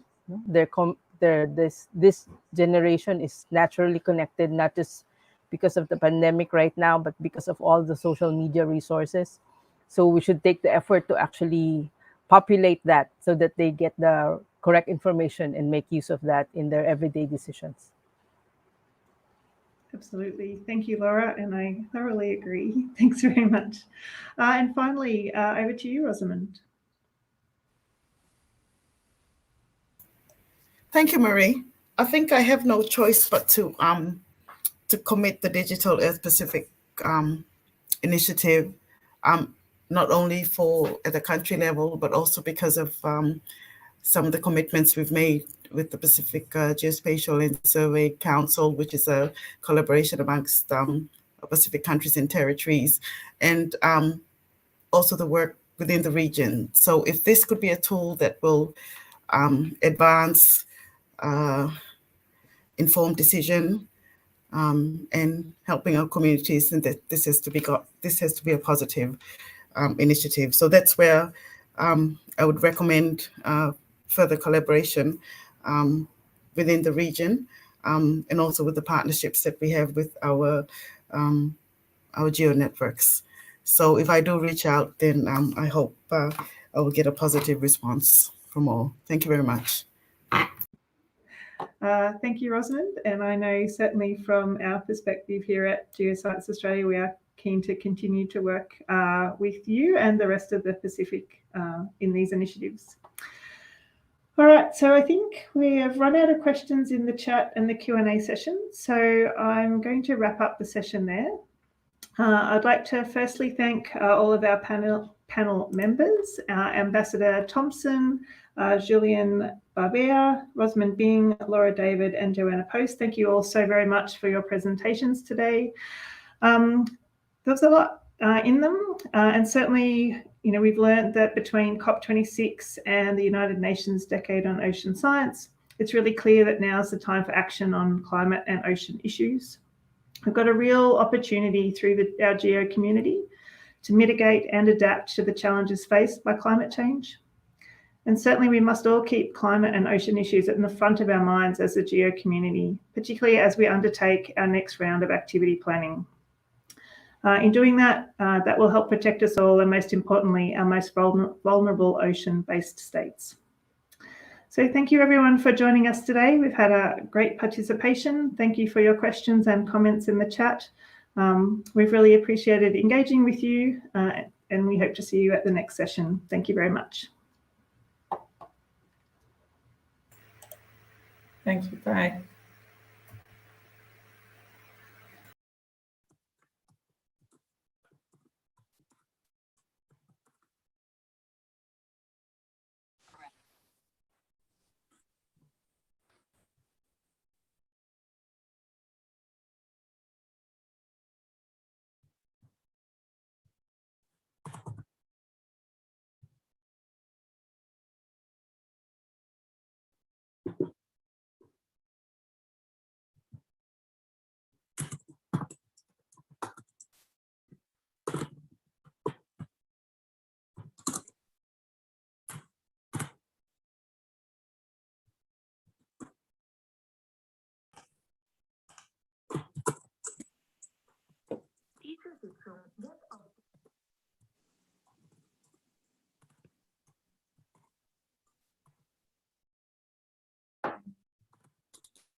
I might offer to sing, Kerry, but I don't think that would be a good idea. Sorry. Sorry? You say boring time, so I would offer to sing, but maybe that wouldn't be a good idea. No, that was an answer to Rick's comment. Okay. What is a world without issue? A boring time. Just waiting and nothing happened. And nothing to do. The same situation like now, huh? No. People we are just waiting people. That's something else. Exactly. Not so boring. That's just a time that we forgot, most of us. So, but you're Greek, you know that philosophy is also something which helps us to support the boring times. I think this is the creepiest thing, like when these virtual backgrounds are set up and people turn into this ghost disappearing, like Umbaneni was just there without his head. It's like that has the creepiest effects of them all. I think somebody is trying to sabotage me, and somebody is trying to cut my head off. Oh my. How are you guys doing? Doing well. Hope everybody else is too. Hope so. Rick, if we ask everybody to put on their cameras for fun, it will crash the system. No, go on, do that. Why not test it? Yeah, exactly, Eleni. Thanks for the support. Hi, how's everybody doing? We're just... We're good, Imran. How are you? I'm good.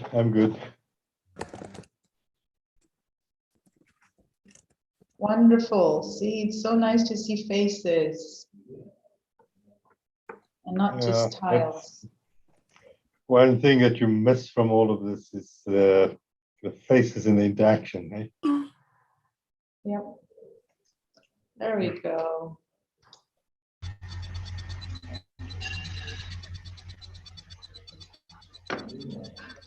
I'm just trying to look to see if Joanna is... How do I change my photo?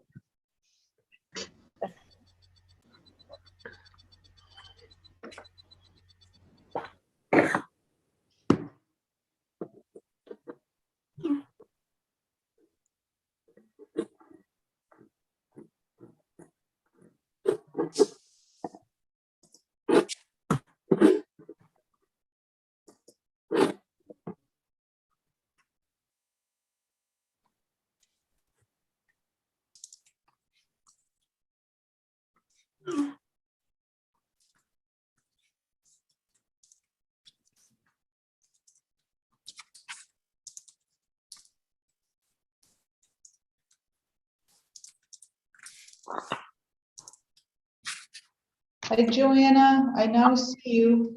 I'm here finally. Sorry, it took me a little bit longer because my computer crashed exactly before I logged in, of course.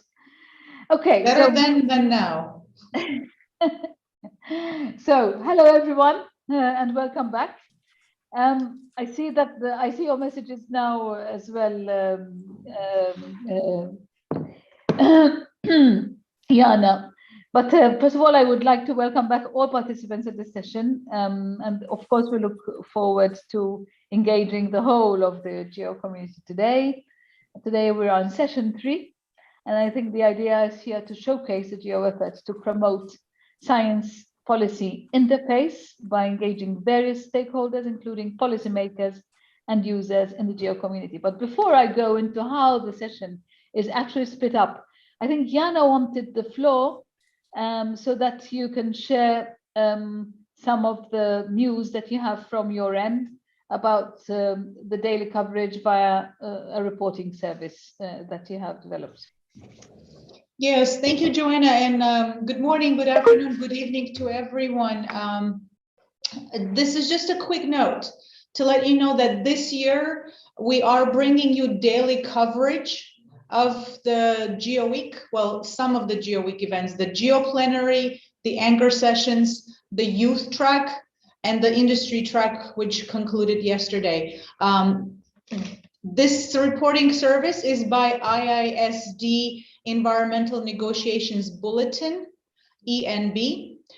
You can subscribe to their service and you will be receiving an email with their coverage straight in your inbox. The Secretariat will circulate to everyone in GEO an email providing you with the link. So if you happen to have missed any of the fabulous anchor sessions that we had yesterday because it was nighttime for you, you can get really good, crisp summary with main highlights from this coverage, and you can also share this across your networks if you want to share any of the highlights from the GEO Week with parties who are not participating in the GEO Week. So be on the lookout for an email from the Secretariat with the link to IISD ENB reporting service. And if you are on social media, you can also follow all of the buzz if you look up hashtag GeoWeek 2021. The Secretariat tweets with the handle @GeoSec 2025. There is quite a bit out there in the social media world also about the GEO Week.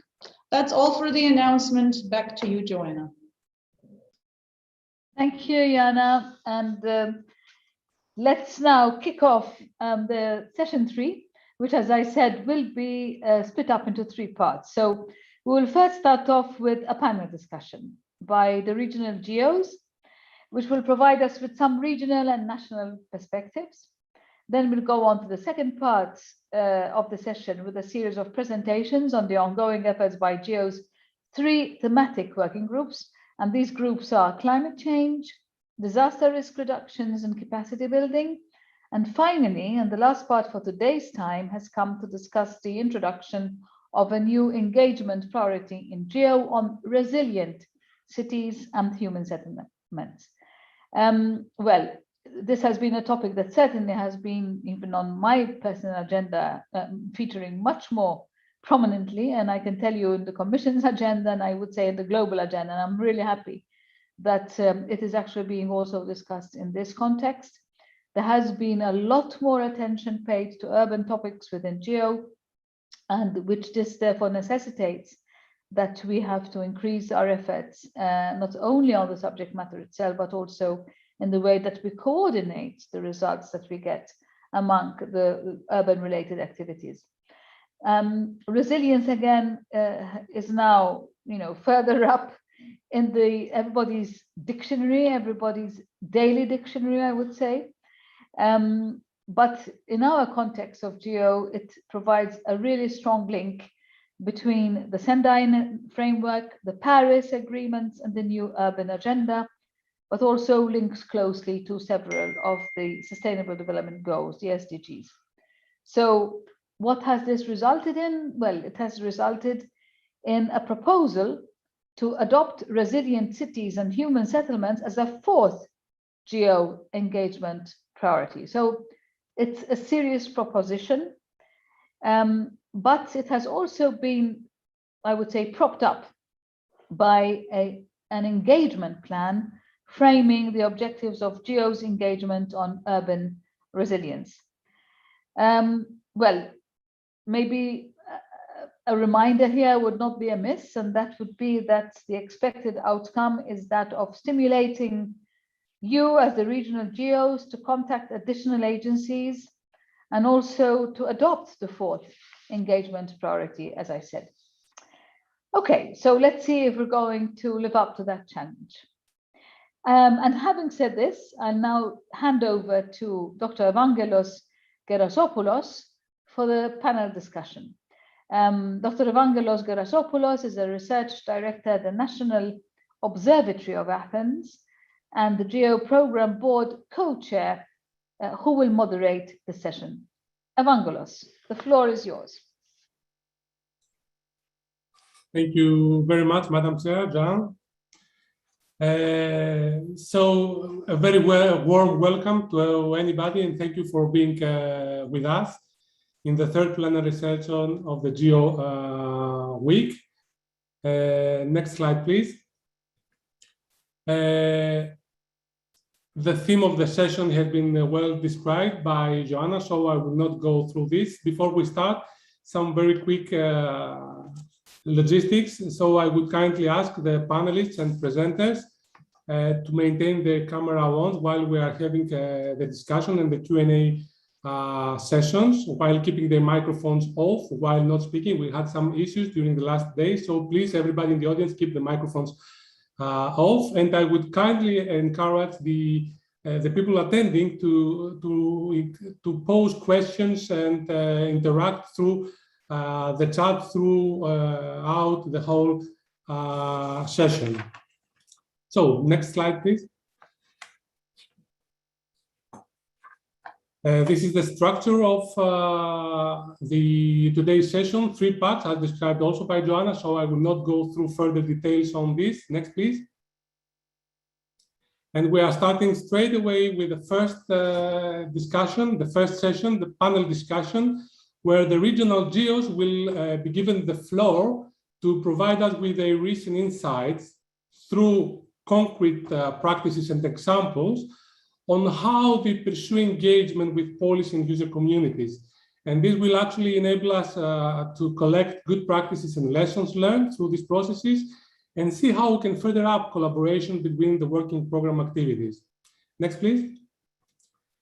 This global view will be given by 4 esteemed colleagues. Phoebe Odur, the point of contact of the AfriGeo Secretariat, who is working for the Regional Center for Mapping of Resources for Development, and will be representing AfriGeo. Angelica Gutierrez, lead scientist at the National Oceanic and Atmospheric Administration in the United States, representing AmeriGeo. Toshio Koike, the executive director of the International Center for Water Hazard and Risk Management under the auspices of UNESCO, on behalf of the Asia Oceanic GEO. And last but not least, Thierry Vincent, professor at Mines Paris. The panel, next please. The panel discussion will be driven by these 3 main questions. The first 2 questions, to which all panelists will be elaborating, they will be given 5 minutes and concern the science policy interface. How do we approach stakeholders at different levels? How the stakeholders, who are they and what feedback are they receiving? Are we receiving from them? What is the impact from interacting with them and how can we measure it? What are the challenges in this process and how we can overcome them? And then in the discussion that we will follow, we will try to see how we can engage and make more efficient the collaboration between the regional GEOs and also other GEO activities. So without further ado, I pass the floor to our first speaker. Next slide, please. Phoebe Odur, background in land use, land cover mapping activities, highlight that she has supported several gender-related issues. All panelists' CVs are available, so I will not be getting into details. Phoebe, the floor is yours. Thank you, Evangelos. Next, please. So I'll be talking about the AfriGeo LDN engagements for the region. Next, please. We look at LDN in three lenses. So one of the lenses is to avoid, and this talks to how can we be able to put in measures that avoid degradation. We also look at LDN in the context of reducing, and basically the idea here is for us to look into ways in which we can have sustainable land management practices, particularly where forest and agricultural practices are concerned. And lastly is the pillar that talks to reverse, and this is one of the hardest pillars to implement because reversing land degradation takes really a long time. So if we can operate within the first 2 pillars, then we are in a better place. So as far as LDN is concerned, we are trying to address issues related to stopping and halting deforestation, which is SDG 15.3. Next, please. AfriGeo has adopted LDN from the same working groups that are being implemented by GEO LDN initiatives. So we have the capacity building working group, which looks into providing a framework for capacity building. So looking into what is there in the region and what needs to be improved. Then we also have the working group on data quality standards. So in this particular data working group standards, we are specifying the minimum characteristics of data sets that can be used and should be used in terms of monitoring and measuring land degradation, but also looking into what tools are there.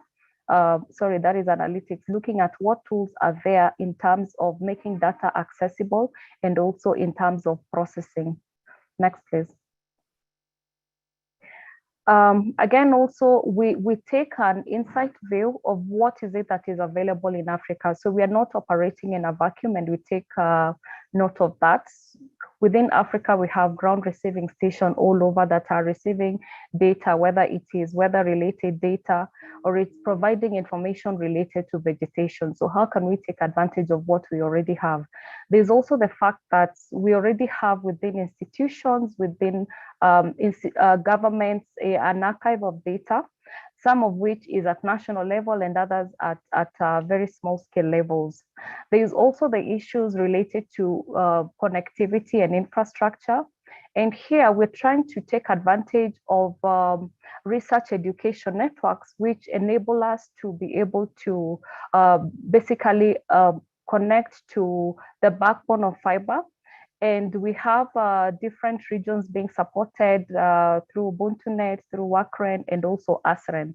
So these different connectivity networks have been able to advance research in terms that you're able to access very, very huge amounts of data, and this is able to advance research in that manner. Then there's also the component of high performance computing, computers through cloud computing resources that are available for us to also still be able to advance our research aspects. So the only thing that needs to connect all these components that we already have is the policies in place. How can we be able to connect different institutions in terms of working together and sharing resources? Next, please. In terms of who we are working with, we have the GMS in Africa, basically that is implementing LDN surveys for the Horn of Africa. So this is being supported through RCMRP where I work. We also have global initiatives like LDN that is looking at land degradation from a global perspective. But besides this, we have the AfriGeo co-chair that is being supported through SANSA. And also as a region, we take note that there are certain priority areas that we would want to be able to take account of. So we've provided a grant to the University of Free State that is going to be collecting all these user needs and priority action areas that is going to support us in terms of understanding where implementation needs to go. Then we also have the support from the University of Energy and Natural Resources in Ghana, where we have Amos Kaboba, who supports the region as the co-chair of GEO LDN initiative. Then our most important stakeholders here becomes the land planners and the member states, who are the actual users who take this data and information and make decisions out of them. Next, please. In terms of current activities, we are doing the scoping mission on what tools are existing, what are the priority needs, and what needs to be done. We also have the engagement that are taking place both at regional level and at global level. So we are participating in that way. And through the global participation, we support particularly the capacity building working group. And through that, we're looking at how we can be able to rapidly build capacity of users within Africa through massive online open courses, and also look at how we can also develop degree and PhD programs that they can be able to partake in and support their institutions in a much more focused way. Next, please.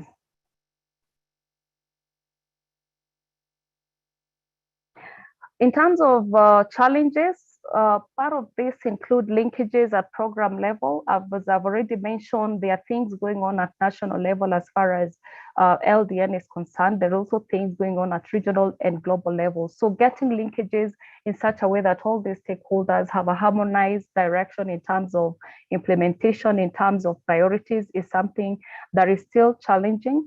There's also the issue of data access. LDN, to be able to get to where we have very useful information, requires a lot of data sets. And we take into account that we do not have the privilege of access evenly spread throughout Africa. So that is part of the challenges. Then there's also the challenge related to policy action transformation. And this speaks to the fact that, yes, we have all this information that we are providing on areas where degradation is occurring, how do we take this data and information that is being provided and translate that into very actionable decisions where we see the reverse component where we are reforming degraded lands. And lastly is to be able to monitor our LDN efforts.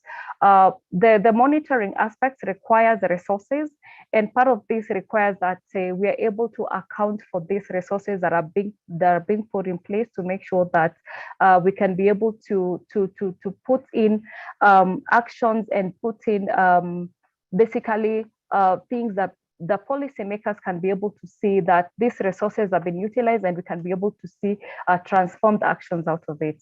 Next, please. Some of the lessons we're seeking to learn from other regions include cross-regional exchanges.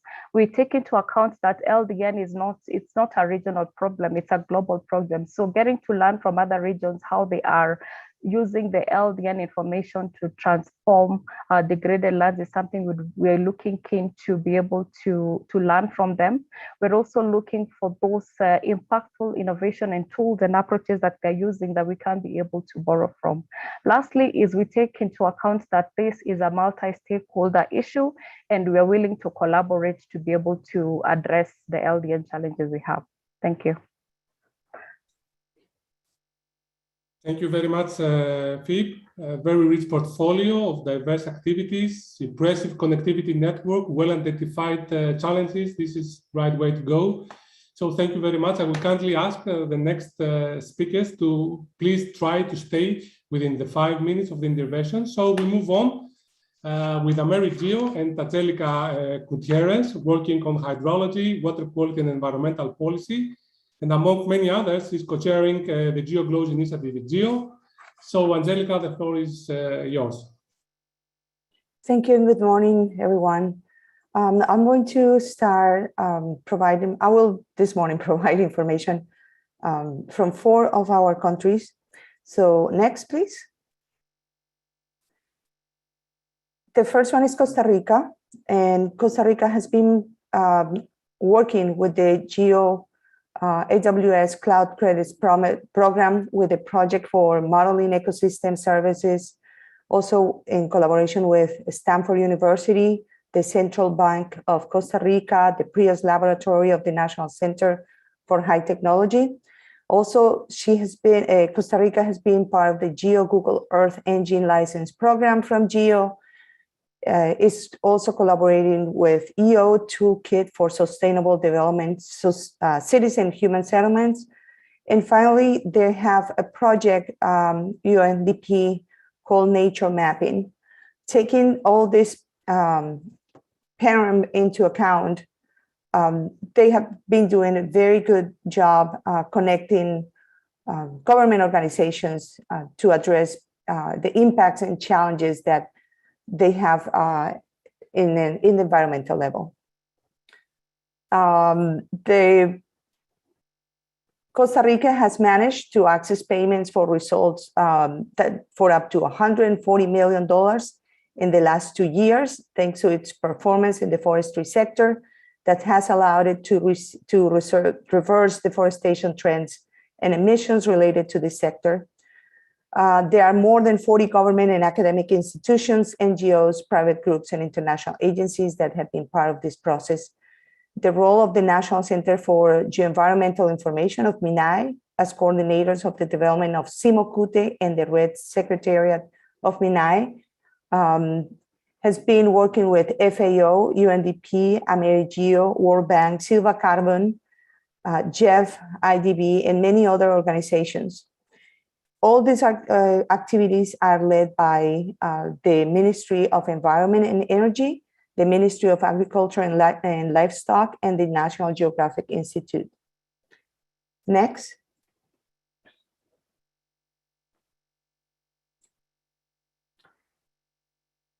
In Argentina, GeoGlam, and through all the activities of the agriculture and GEO, have been working in the last 2-3 years with the ministry, with INTA. Since 2019, the rainfall levels in Argentina have dropped sharply and left the region in drought. Argentina declared a 6-month drought emergency in late July this year. And they have estimated that due to the 2021 drought, Argentina lost $620 million in exports of soybean, flour, and oil. Thanks to the use of Earth observations and the program between NASA and INTA, analysis have been provided to government organizations to respond to this emergency in the country. Next.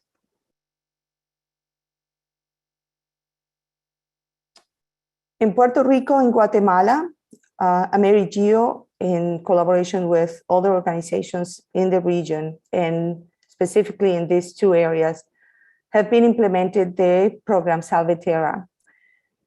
In Canton Limón, in Costa Rica, for example, Guatemala, Puerto Rico, has made possible to establish a system analysis of disaster risk that have made it possible to create land use planning policy based on environmental and fragility indexes. And in Guatemala, for example, is a very populated area with more than 3 million people. And also in Puerto Rico, with a population of 3.2 million people, there has been investment specifically from NASA programs to establish the Salvaterra. The result has been high-resolution multi-hazard studies based on environmental fragility index and climate change. And this is in collaboration with the government of Guatemala and the cities of Ponce and Lajas in Puerto Rico. Next. And this is my last one. Since 2017, AmeriGeo has been working very closely with the National GEO in Peru, and several activities have occurred in the last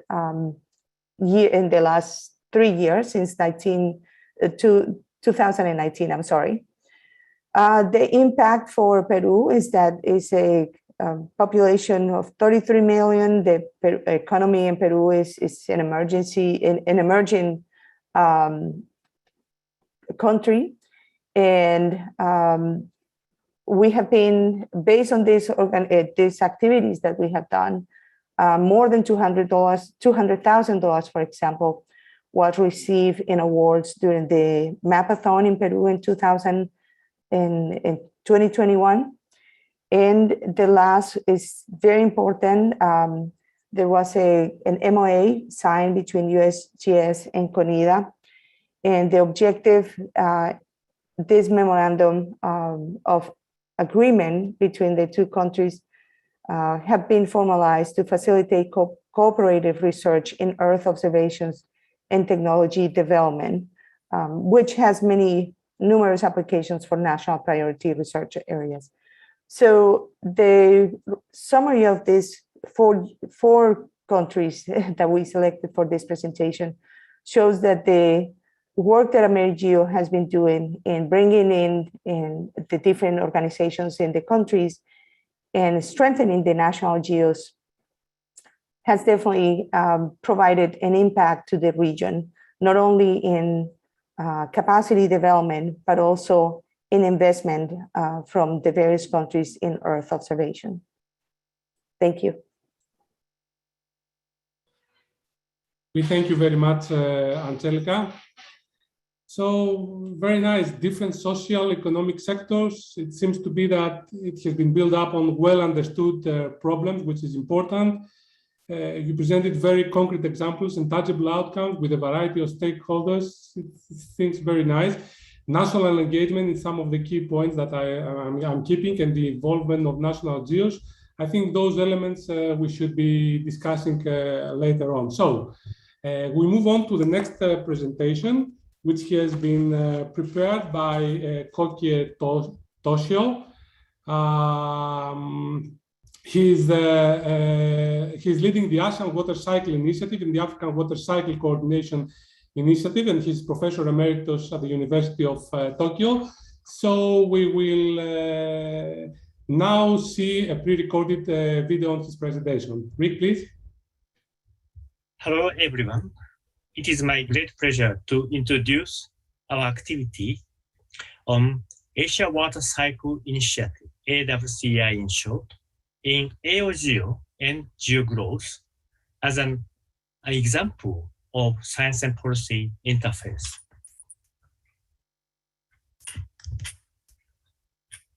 I'm Toshio Koike, Executive Director of International Center for Water Hazard and Risk Management, ICHAM, under the auspices of UNESCO. AWCI has been building a nationwide network and decision-making platform on water resilience and disaster, which support related departments and agencies to implement real-time flood monitoring and forecasting in operation, e-learning module for practitioners, flood warning and evacuation orders by national and local government, climate change impact assessment reflected in national disaster risk reduction plans and national adaptation plans, and preparing to make disaster risk reduction plans and contingency plans at municipalities. There are three key elements in building this nationwide platform. First, we have been working as a part of the United Nations cooperative framework, that is, International Flood Initiative, IFI in short. And these platform activities are strongly endorsed by the United Nations high-level group. Second, we can share continuous institutional support, including secretariat functions and higher education, including master and PhD degree course for practitioners and experts. Last but not least, we have key abilities to offer ready-to-use Earth observation products, that is, integration and dissemination of data models and management systems implemented by the Data Integration and Analysis System, DIAS. In the Philippines, the platform on water resilience and disasters has already made a design for its structure by identifying the data integration component and 4 risk assessment components, including flood forecasting early warning, climate change impact assessment component, economic assessment component, agricultural productivity assessment component, and to create societal benefit, 4 components for investment direction, policy making, decision making, and local practice. These support components have been already identified. To integrate damage and socio-economical data and information, in addition to hazard data, which is offered by the hydrometeorological agencies, more than 20 departments, agencies, authorities, municipalities, and universities join this platform. And key data users have been also identified. Furthermore, to develop the capacity of these partners, this platform identified the capacity development component. A prototype of the online census system have been developed, and a facilitator training program have been implemented. We have to improve our capacity, especially for sharing water data, working together by all, and visualization of benefit to be obtained through the platform activities. Thank you very much for your attention.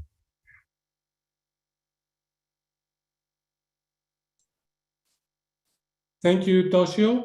A very impressively long list of stakeholders involved working in harmony. So yeah, we need to discuss about this. So the last presentation will be delivered by Thierry. He is working on the renewable energy resources field. And he's also leading the GEO Venner initiative in GEO and the flagship Horizon 2020 eSafe project. So Thierry, please take the floor. Thank you, Evangelos. So I'm the last regional GEO presenter, so I decided to present to the Assembly a science policy interface example at national level and to discuss how to upscale it. Next, please.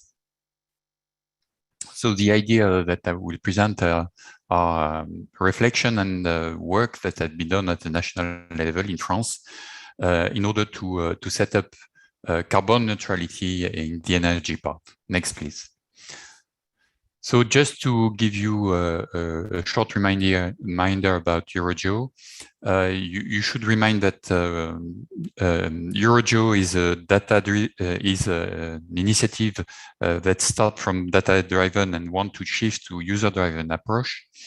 That it's delivering EO application benefiting of integrated global data set, and that support the implementation of the European Green Deal, but also all GEO engagement priority, even the last one that has been adopted, the fourth one on urban resilience. Next, please.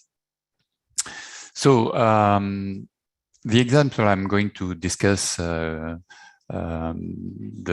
science and policy interface, is the one coming from the French government to the French TSO, the transmission system operator, the one that delivers the electricity for the global system, RTE, how to reach the carbon neutrality in 2050.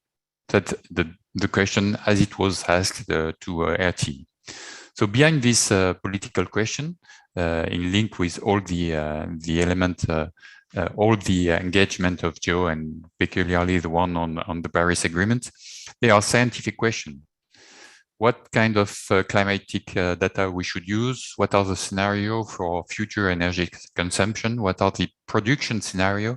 And what type of mix we should build, or how to balance energy and electricity? Next, please.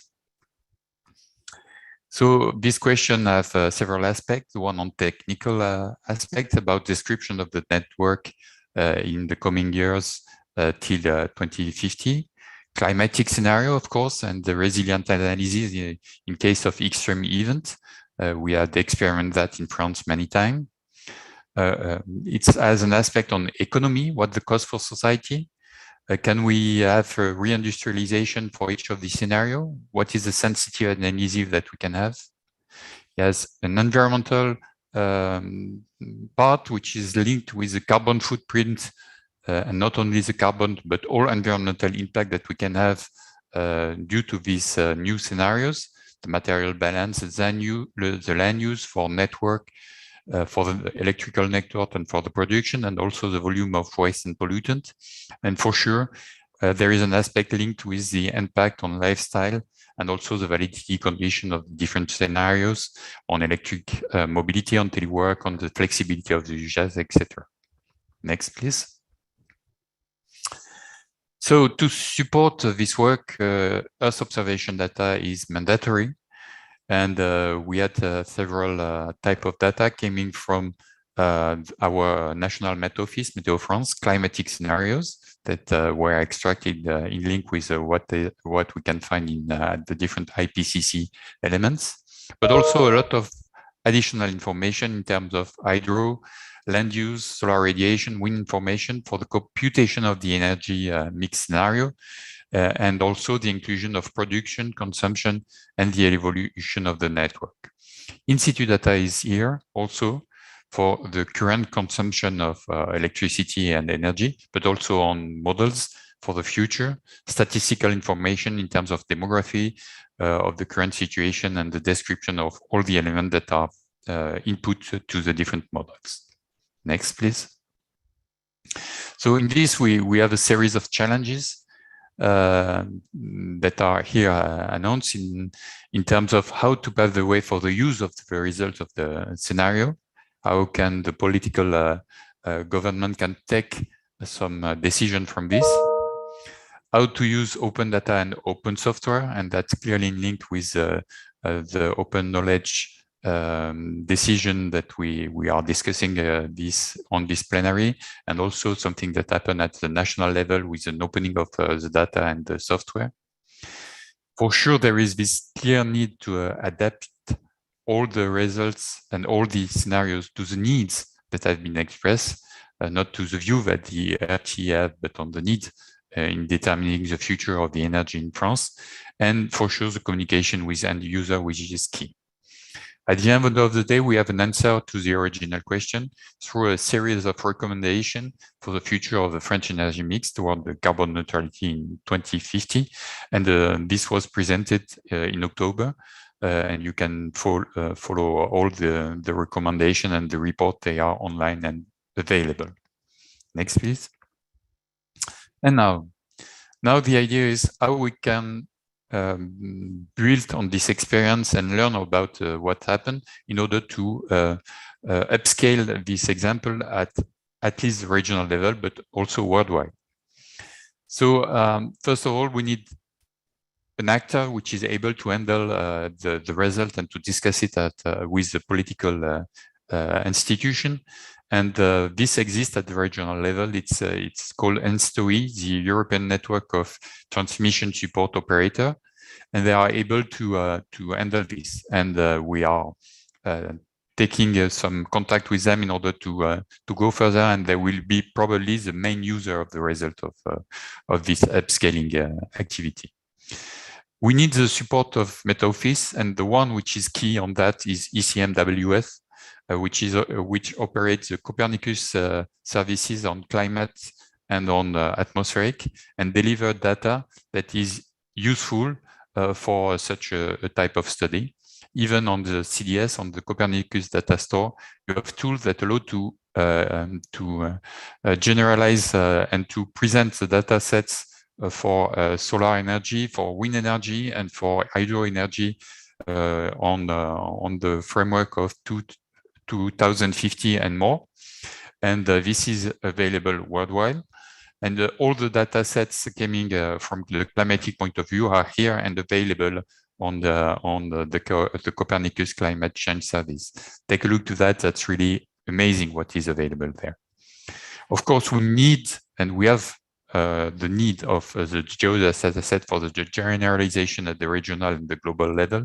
And most of the elements that are available, GeoGlove is able to give some information on the hydro.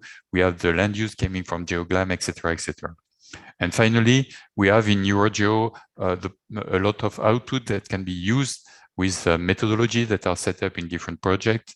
The specific application that has been set up to support these actions, and all the assets coming from Copernicus, from the JAS, and all the elements that are supporting the GEO work through the EuroGeo activity. Next, and thank you. Okay, thank you very much, Thierry, for your presentation. So we are moving to our panel discussion. I would kindly ask the four previous speakers to turn on their cameras if they wish to, and of course anybody else from the audience that would like to turn on his or her camera. So I also encourage people to pose direct questions or clarification questions for the presentations to the panelists in the chat. So I think everybody from the panelists will be glad to answer them there. So we would start our discussion having in mind that we need to see how we can make more efficient the collaboration between the regional GEOs, but also cross-collaboration between the different activities in the work program of GEO. So I have prepared some questions for our speakers, which I hope they will exploit to build on the main questions that we are having. So starting in the same order with Phoebe. So we have seen good progress from your examples in the science user interface. But what about the science policy interface? In your challenges, you have identified that policy action transformation is still missing. So what steps are you foreseeing in this direction so that you have some concrete impact? Phoebe. Thank you, Evangelos. So what I want to say is that when it comes to utilizing LDN information, this is a multi-stakeholder requirement. We need to have all these partners coming together and addressing the issues. And we cannot say that the LDN initiative, either at global or regional level, is going to be able to support this holistically. So there's a component where we want to avoid, and this speaks to us looking into what are the drivers, and these drivers are going to be different in every region, and how do we address those? Then there's also the component of, yes, we have to provide the information. We are providing this information probably to the technical people who are going to understand where these occurrences are happening. But the part where we have to speak to the policymakers is also very key, because it is the policymaker who assign the resources for implementation. So that then becomes the gap where we need to be speaking to both people. Then there's also the part where even after we provide this information, we must be able to monitor and show that these resources that are being allocated are actually being utilized and they're actually effective.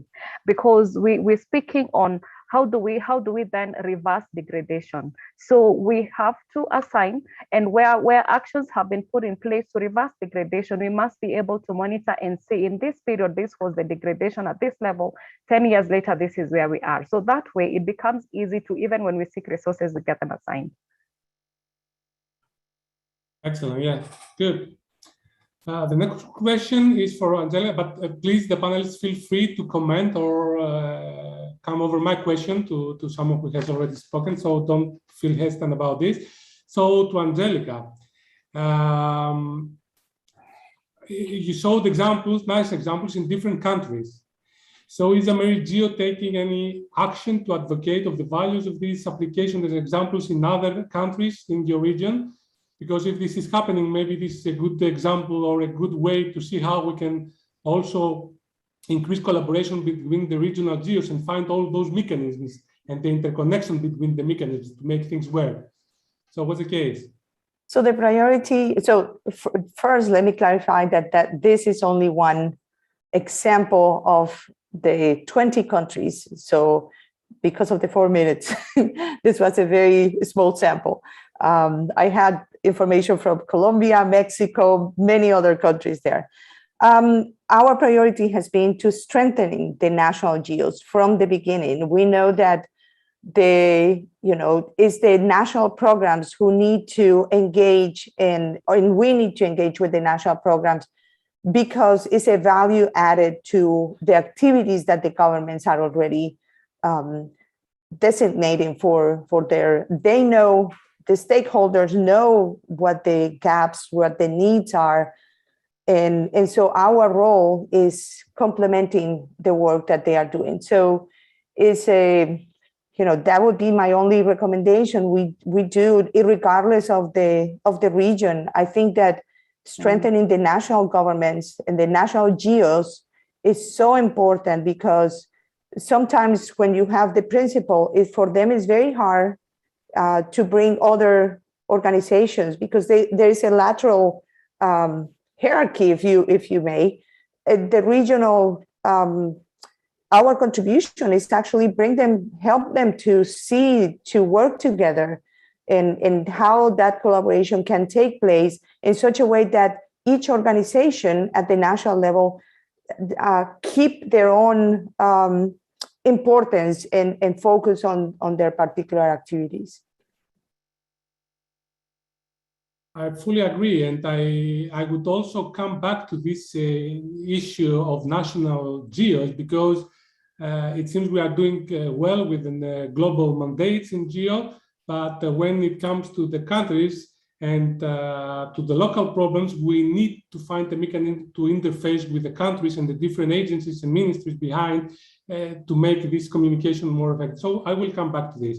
So Toshio, as I said before, it was impressive the way that you managed to mobilize the whole ecosystem of stakeholders with administrative responsibilities in your cases. So how did you really manage to do this? What is the secret behind? Okay, one main reason is our colleagues, all the stakeholders, recognize the need to work together by themselves. That is the basis. And at the United Nations framework, as I introduced as one of the key points, we had a high-level discussion continuously. UN's thematic session on water and disaster almost every 2 years we had, and the head of states or member country, and also the president of the General Assembly and UN Secretary General joined. And in the framework, we have a science and technological session. At the session, we decided this direction.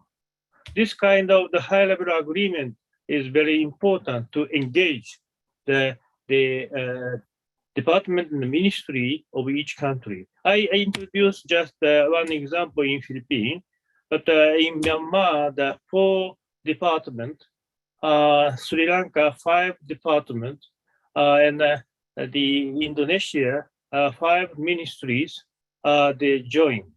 And each ministry, the director general or minister join, and then they led our discussion. So this kind of the engagement is very, very important for promotion. Nice. Different regions, different cultures. I think we have to learn from each other. And maybe this is some of the things that the regional GEOs should start talking about. So, Thierry, I mean, you presented a very solid example of how a request from coming from policy at national level drove some action at the research, and you brought back some good outcomes. Usually some of those outcomes stay on the papers and are not becoming policy action. So even though you touched a little bit upon this, do you really see actions being based off of your analysis? How do you see this evolving in your case? So thanks, Evangelos. Clearly, in the presentation that have been done of the result of this study, there was some real recommendation for the future. And in all this scenario, there are at least 3 points that are really evident and that need action, and that will be taken soon, hopefully after the next election that will be handled next year. I think there is a need for the evolution of the network, the electricity network, and that the question that now asked to RTE, please prepare a plan for evolution in 2030, 2040, and 2050 to integrate a new energy mix with more renewable energy, and to also support the adoption of renewable energy. And so this means that in this series of questions, And on this series of action, there are also a series of questions behind that, scientific also, that came back to science. For example, how to support self-consumption of electricity of PV system, and how to push people to have this in an efficient way without having a loss of services and of quality of services. So that's clearly something that will appear in soon, and I think RT, our TSO, is working on that. Good, nice. Thanks you, Thierry. Any questions coming from the audience, please include in the chat. So since we are running a little bit ahead time, a final question horizontal to each one of you. So that would be, how would you see all these solutions and examples presented by you being replicated within other countries in your regions, but most especially between the different regional geos? And if you were to propose one bullet in the list of how geos, the regional geos, should start collaborating with each other, but also with other working activities, what would be your point in this list? Let's start from reverse order with Thierry. No, do you want some time to think? No. No. I can give you some ideas. If I only one bullet, oh, that's short. So let's say I believe strongly on the bottom-up approach from GEO, and I think the strength of example is something that you cannot imagine can move all the paths and change the way of working for people. So here we have a series of examples, and I think the regional GEO can support the change by exemplify what we are doing and to show at all levels the benefit of what we are doing in terms of use of Earth observation and impact on the different GEO engagement. And any plans to mobilize national GEO focal points in this attempt? In EuroGeo? I think there is a need, and I think there is a strong coordination to organize at the EuroGeo level in order to include all the benefit coming from all national GEO. Good. Thank you. Toshio? 2 points. Okay, I fully agree with Siri. The bottom-up approach is the most important. And the institutional coordination framework, like a platform, is very, very effective. By inviting the high-level person. So bottom-up approach under the institutional coordination framework, that is key. Thank you. Thank you, Toshio. Angelica? Agree with the bottom-up approach, but engaging our thematic initiatives and flagships and activities. So we need to bring all the power that we have in the thematic activities to do whatever we are doing in the national at the national level in such a way that we can support the national agendas that are already designated by the government. Nice, thank you. And Fip? For me, I'm looking at it from a bottom-up and top-down approach, and encouraging that so that we have all these people understanding that subject at different levels. I'm also advocating for the collaboration. So LDN can only get us this far, but we need other stakeholders and other collaborators to come in and get us to the last mile. So that component of collaboration that LDN is not addressing, I think is very key. And also collaborating even with other programs within GEO that can be able to support us to reach that last mile. Thank you. I also thank you, Phil. There are some comments in the chat. I fully agree with Steve. It seems that regional GEOs can play a role by interfacing between the regional and local policymakers and users to collect their user needs, which are tailored and maybe regional dependent, and also to mobilize within the GEO community and create the appropriate resources to provide the solution to those needs that will be coming up. So yes, it seems to be a common issue that the regional GEOs need to tackle with. So I think unless there is any other burning intervention from the audience, or if some of the panelists would like to pose on top of his last intervention, we could close the panel. Thank you very much for your presentations and for your lively discussion. So please stay with us, of course, because after session 2, then we will be joining together with the working group representatives to see how this collaboration can be also strengthened within the GEO work program as a whole, not only between regional GEOs. So having said that, we can move now to the second part of our session.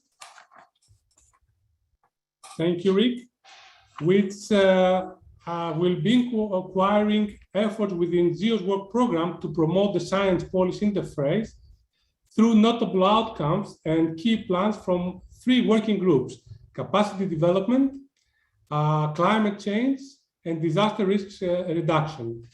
Next, please.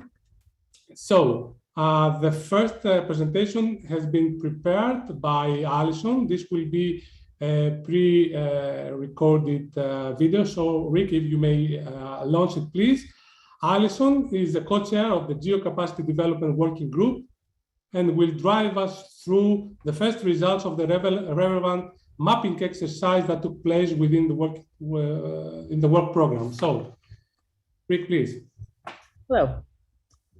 I'm happy to be here to present the early results of the GEO work program mapping on behalf of our working group co-chairs. The work program mapping is aimed to identify gaps and potential opportunities for synergy among GEO work program activities to meet policy needs and also provide input to the next work program.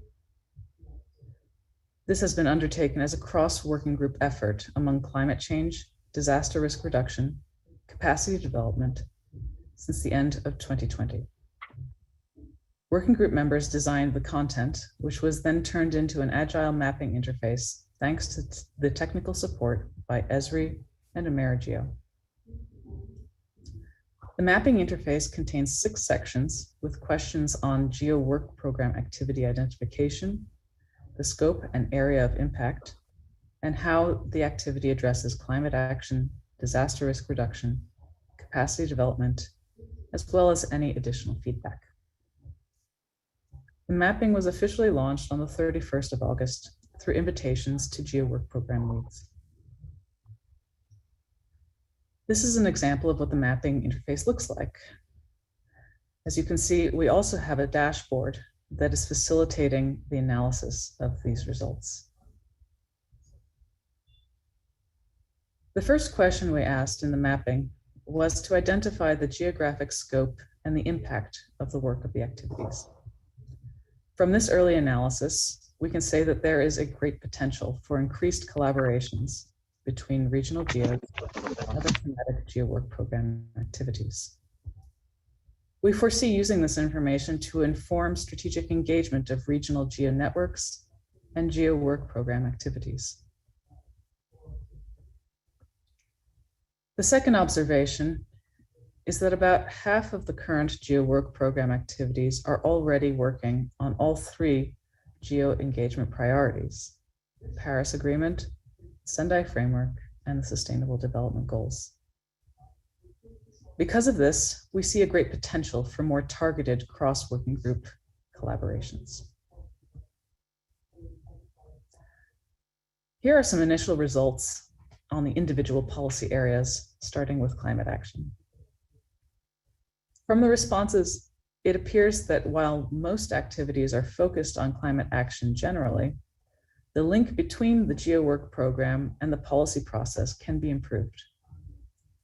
Only a few activities state that they actually provide input to the UNFCCC or Paris Agreement. However, upon further analysis, we see that many work program activities actually do provide EO data, information, or products that are relevant to numerous work streams under the UNFCCC and Paris Agreement. The main focus of the current work program seems to be climate adaptation. Now we have a better understanding of the number of activities contributing to climate action. Next steps will be to better understand current and potential impact and how they can be best delivering products and services that address our community needs. From the disaster risk reduction section, based on the results that have already come in, we see that DRR-related GEO work program activities have strong alignment with the Sendai framework, but need assistance establishing connections with DRR users. This assistance may include increased connections with DRR practitioners and encouraging the users to reflect activity efforts in policies and their operations. The DRR working group is now actively developing the EO risk toolkit to address this point. Kenny will speak in greater detail about this at a later time. The design of the work program mapping also included capacity development as a cross-cutting essential element for supporting both climate and DRR activities, as well as a vehicle for community empowerment to maximize the impact and utility of Earth observations. From preliminary analysis of initial survey responses, we see there's a significant amount of interest in sharing capacity development resources across the GEO work program, and a noted need to increase or improve collaborations across GEO work program elements that may not normally collaborate on resource sharing. Survey responses suggest that collaborating across some work program flagships, initiatives, and community activities could be increased in order to leverage capacity development resources that could be produced and shared by multiple work program components, especially in a GEO toolkit that has been co-developed with users and that includes use cases, and training resources. There is a substantial amount of capacity development resources already in the GEO community. How can we make sure that we know what is already available and make it findable and accessible before investing often limited funds or resources in developing new capacity development tools? We are already gaining important insights into optimal delivery methods, levels of competency, synergies with disaster risk reduction and climate, and other indicators of gaps and needs in capacity development throughout the GEO work program. From the analysis, for example, we see that drought, flood, and wildfire are all addressed by many GEO activities, as well as the highest reporting themes within capacity development resources. Ensuring effective communication, coordination, and collaboration among the diverse GEO activities engaged in capacity development for climate and disaster risk reduction areas will be an important element of future work to increase our impact. In summary, we can say that the overall feedback was very good. We have had 47 complete responses out of 64 activities in regional GEOs, which makes about 73%. And we note that some are still working on it and appreciate your contributions. The mapping overall was helpful to establish a baseline for our current work program.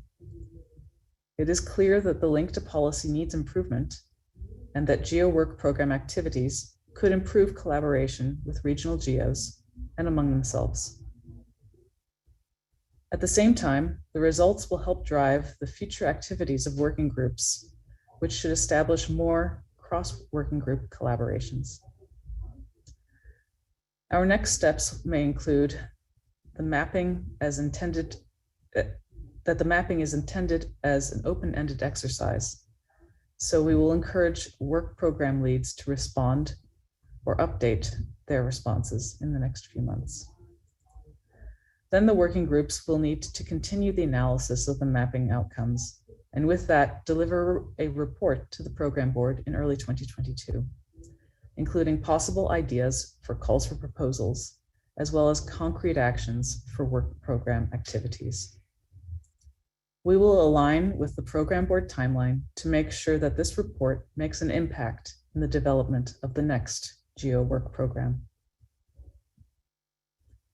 Thank you for listening. And on behalf of all of the working group co-chairs, we'll be available to answer any questions you may have.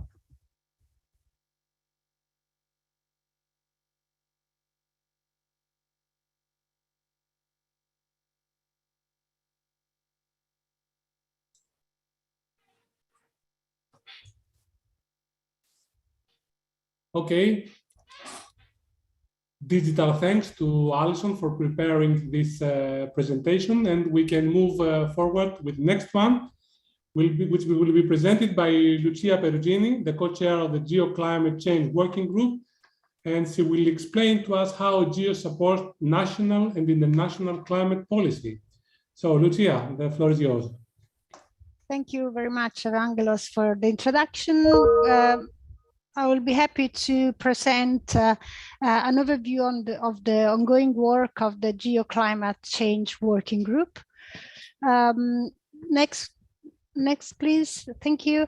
The Climate Change Working Group was established in 2020 to develop and implement a strategy for climate action involving the GEO community.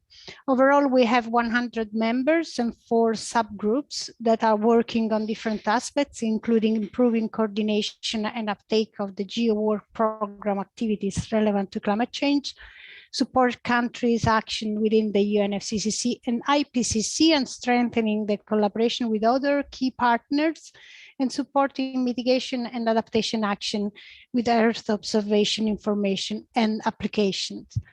Next, please. We have a roadmap for all our climate action activities, and these include most notably the different workshops that have been held, and we'll go through them quickly with this presentation. But most notably, we had the GEO climate workshop in September, and our participation in the COP26 in November, and the GEO week where we are now, with several dedicated sessions and side events on climate. Also, I should mention that the next year we are planning to have more work focus on the regional level, and of course we will participate to the UN Climate Conference COP27 that will be hosted by Egypt in November 22, and we plan, of course, to attend. Next, please. Regarding the GeoClimate Policy and Finance Workshop that was held in September, this was the second workshop of this kind for GEO. The first one was held on 2018. At this link, at the link you can find underneath, there are the recordings and the presentation, and I would kindly ask Sarah to put the link in the chat so you can access them. In summary, the workshop brought clarity on the unique contribution and the role of GEO, especially with regard to the existing and potential support to climate adaptation. These represent a basis to initiate a process to seek a GEO mandate under the UNFCCC to deliver guidance for countries on climate action based on Earth observation data and information. Also, the GEO Secretariat launched a new dedicated GEO climate finance work stream for 2022 to involve the GEO community in opportunities to apply Earth observation as a critical tool to unlock finance for climate-friendly projects in developing countries, and to support private investment decisions by corporates and banks, pension funds, insurance companies. We have heard all about this in the climate action session yesterday, probably some of you were there, and finally the workshop was an occasion to strengthen and build partnerships with GEO partners and new associates. Next, please. One of the key set of action of the Climate Change Working Group relates to the engagement with the UNFCCC. These are some of the actions we took to participate actively in the UN Climate Change Conference COP26 in Glasgow that ended just 2 weeks ago. Some highlights: we provided the COP26 GEO briefing to the delegation in advance of COP26. At the COP, the GeoSec organized and participated in over 15 events and engaged on bilateral meetings with governments and partners promoting GEO activities across key areas of the Paris Agreement. GEO participated in the annual Earth Information Day and the research and systematic observation negotiations under the UNFCCC, which is the core of the GEO activities actually within the UNFCCC. Within the SABSTA, which is the subsidiary body of scientific advice. With a GEO presentation we had there and several posters. Also, a GEO contribution was included in a presentation by the World Earth Observation Community in the possible input to the Global Stocktake. But most importantly, GEO was mentioned in the Research and Systematic Observation Negotiation conclusions for the first time since 2007, acknowledging the value of the partnerships, biosphere observation, Earth observation related products, indicators, application. This is a first steps actually towards obtaining this GEO mandate I was mentioning earlier. In general, at COP, there was a lot of emphasis on the role of Earth observation on ocean, land, ice, and biodiversity, also involving indigenous people and local communities and supporting national adaptation plans. Before and during COP, GEO has been involved in the National Adaptation Plan Technical Working Group, supporting matters related to the least developed countries under the subsidiary body for implementation. And as I said, COP27 will be hosted in Egypt in November 2022. Where the main focus will be most likely on adaptation, as a COP is hosted by African country, and it will be important to deliver GEO products well in advance to be able to get the recognition. Next, please. On adaptation, an important achievement worth mentioning is the experience of GeoGLAM at the national level, which represent the basis of the key knowledge product GEO is aiming to deliver to its members, especially developing countries.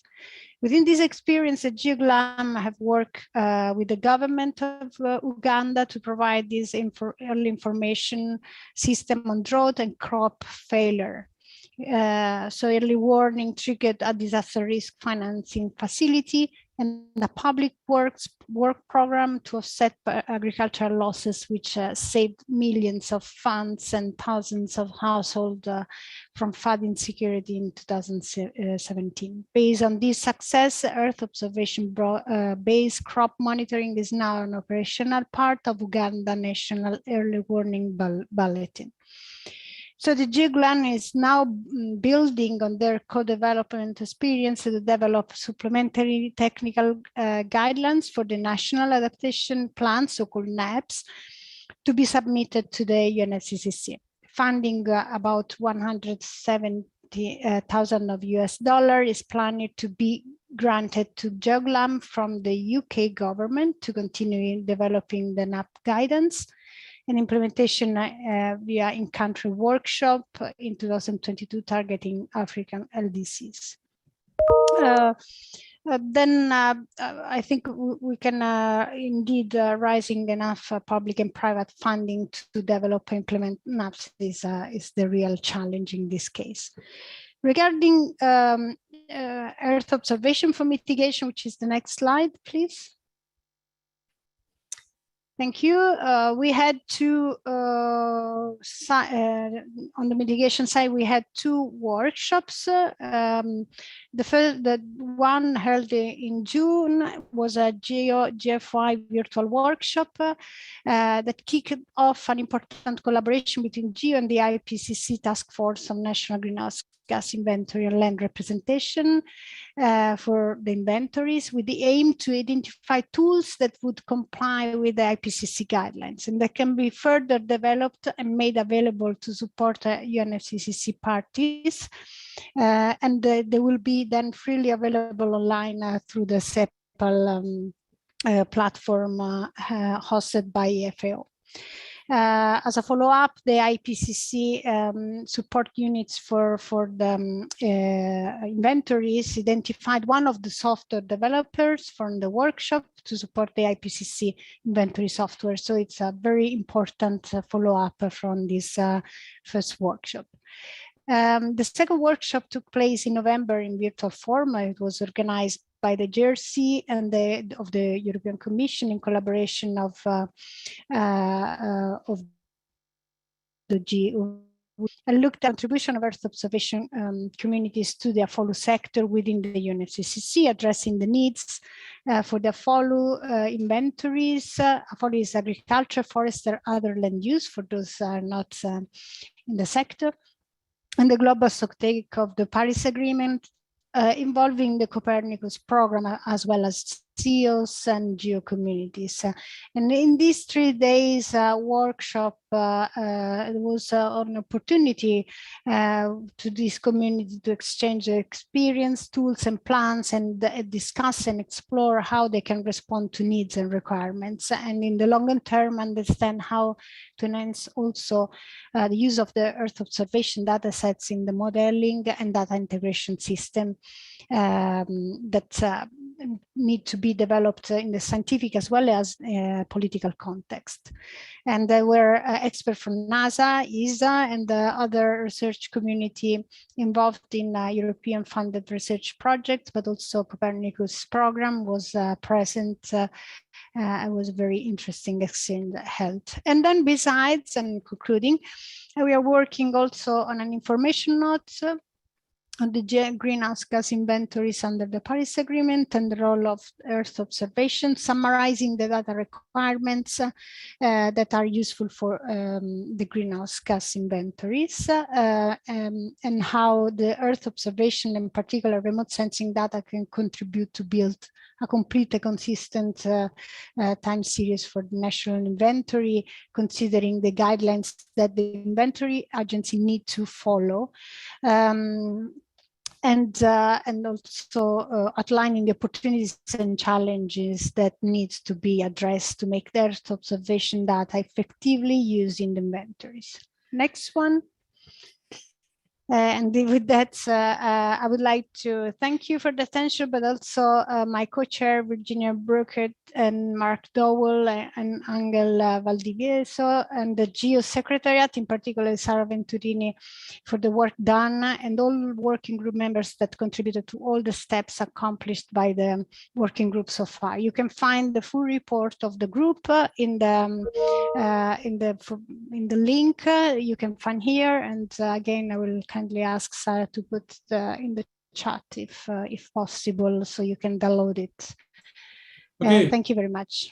Thank you very much, Lucia. Very systematic and well-coordinated work done in the climate change working group. So thank you all for this. And and happy birthday, if I am not wrong, for today. So we have warm wishes by all of us. Thank you very much. Thank you for being with us, sharing this special day with us. So we're moving forward with the next presentation by Ken Onokube, the co-chair of the GEO Disaster Risk Reduction Working Group.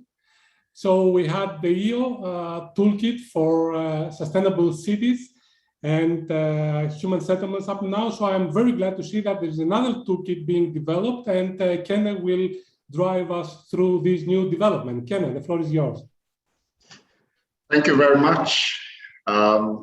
It's my pleasure speaking with us all and having to represent other colleagues who are also listening in from the different parts of the world where you may be. So good morning, good afternoon, and good evening. Next slide, please. Yeah, I would be speaking to some of the things that we have here on the slides. So I thank Evangelist for the introduction, and I'm happy to present the progress of the GEO DRR working group as one of the co-chairs. My focus actually will be on the top priorities of the working group and the foundational task, which is looking especially at the development of Earth observation risk toolkit. Next slide. And so let me start by explaining what our work group is about. The GEO DRR working group was established to develop and implement a coherent and cross-cutting approach within GEO to advance the use of Earth observation in support of national DRR and resilience strategies, including policies and programs, of course. Next.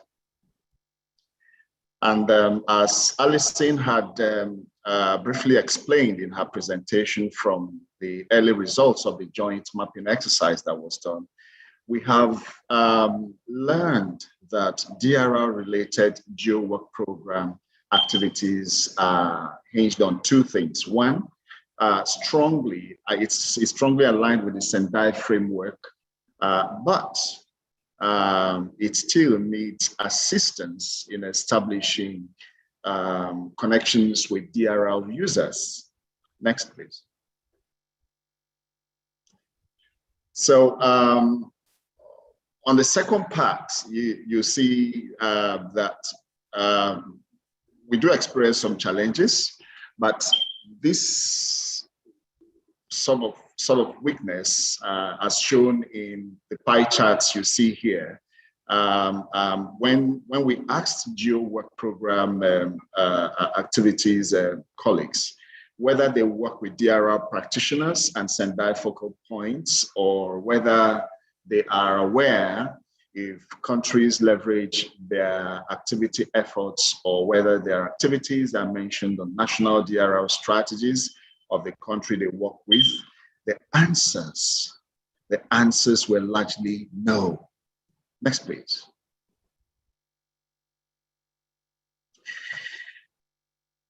On the with these mapping results in mind,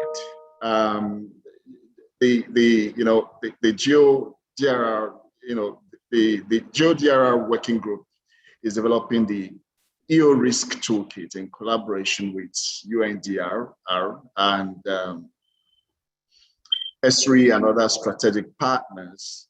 And the toolkit aims to provide DRR users with access to open source Earth observation tools and services to fill knowledge gaps on hazards, vulnerabilities, and exposure, at the national level in developing countries. And so in this regard, next please. Our strategic partners, actually, such as the UNDRR, are crucial. You will have to understand, you will agree with me. If we must then be able to reach out to the potential users of the EO products.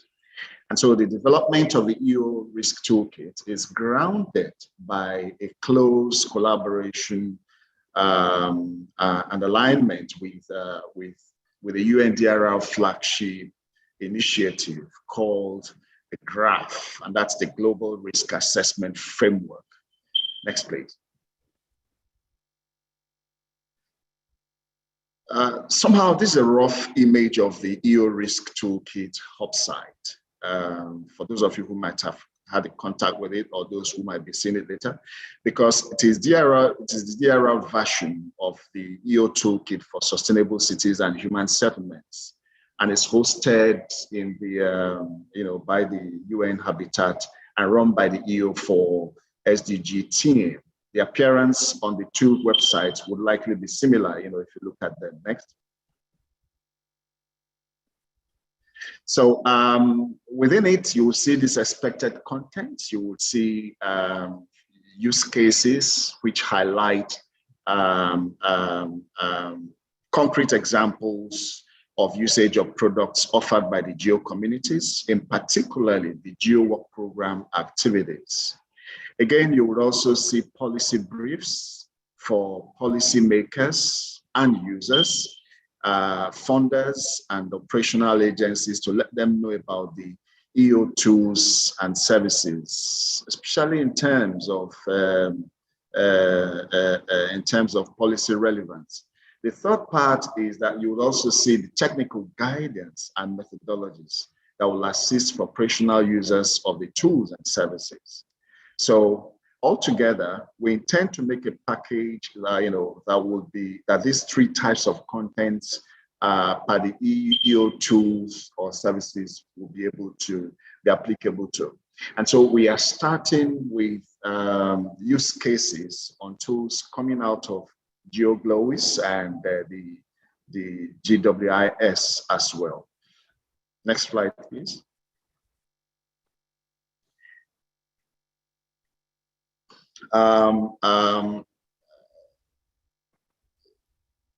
In coordination with the UNDRR unit, relevant unit of it, we are hoping to publicly launch the EO risk toolkit, and that'll be during the major international conference hosted by the UNDRR. I think that's the 7th session of the global platform for DRR scheduled in May next year. That's in 2022.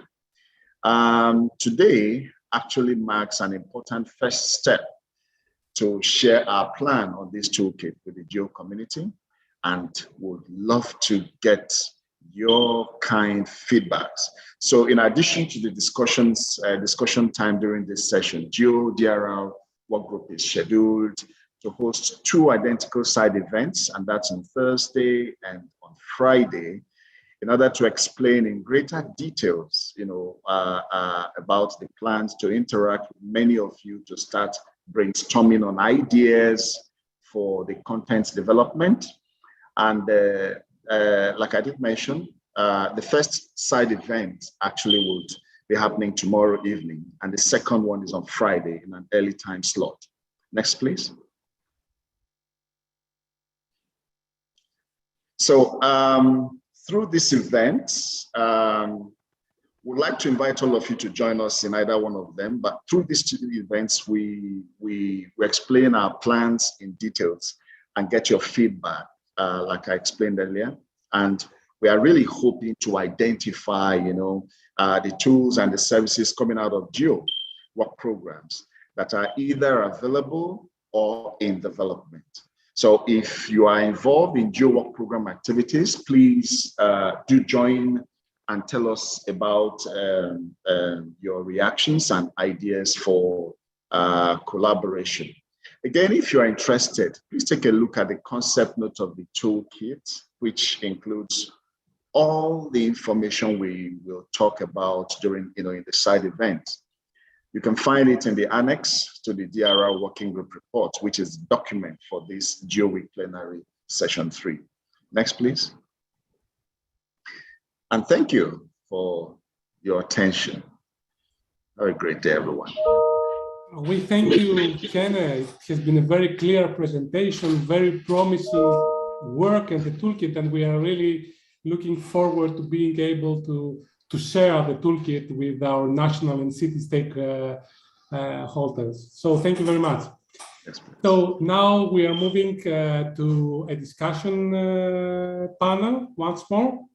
So let's go back to the camera's view. Thank you very much. I would kindly ask the regional GEO representatives and the working groups representatives to turn on the cameras. Since Alison is not with us, maybe Sarah would like to come into play, and everybody else. So we are going to keep this part very short. Joanna, please let me know if you wish to intervene here somehow, to save some time for the last part. So, and now I'm going to put some pressure on you, and starting with the working group representatives, Sarah, Ken, and Lucia. You have the regional GEOs here. They are looking things vertically, geographically wise, and you are looking things thematically, horizontally. So what would you expect from the regional GEOs to spread your works and your messages out in their regions? So you take the floor, you take the questions now to the regional representatives, please. Who wants to begin? Sarah, yeah, Please. I will open the floor and then pass it to Lucia for more details. So yes, I think the activities we're doing, especially at the national level, need to be undertaken in close coordination with regional GEOs, especially when it comes to implementation of the knowledge products that we are developing. For instance, on the NAP guidance, we foresee in-country training, and we cannot do this without the expertise that is mobilized by regional GEOs, especially AfriGeo for adaptation and other regional GEOs for other topics. So that's my first point. And Lucia may want to add something. Yeah. Just to complement, I think there is also an opportunity also to have some exchange among the regional GEO on specific issues, and for the, I mean, there are working example within each regional GEO performed by, I mean, also like I was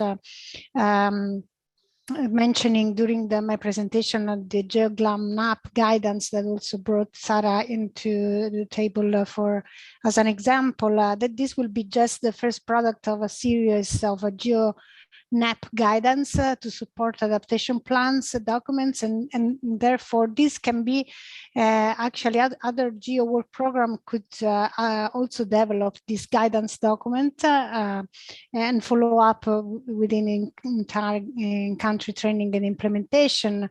I'm thinking about GEO Blue Planet or GEO Gloves, and then regional GEO could actually they are important to leverage these existing efforts, but also not only I think vertically, but also sharing some information and experience they had successfully in their work. So having some targeted exchange among the regional GEO, I think it could be also useful. Thank you, Lucia. Also, Joanna has asked for the floor, please. Thank you so much, Evangelos. Thank you for that. Just basically a small point regarding the climate change work group, which has made, I would say, tremendous progress over the last year. I would like to highlight that as European Commission, we have given this obviously great importance on the global scale, and the EU as such as well in general. We all know that climate change and the environmental degradation, I think today, are being more and more seen as an existential threat to Europe and the whole world. We obviously support GEO's endeavors to ensure the continued recognition of the value of Earth observations within the IPCC and the UNFCCC as well. There are, of course, promising benefits, as we see it, in linking also the activities of the Climate Change Working Group to other ongoing activities within the field of Earth observation. And I have in mind here, in particular, Copernicus.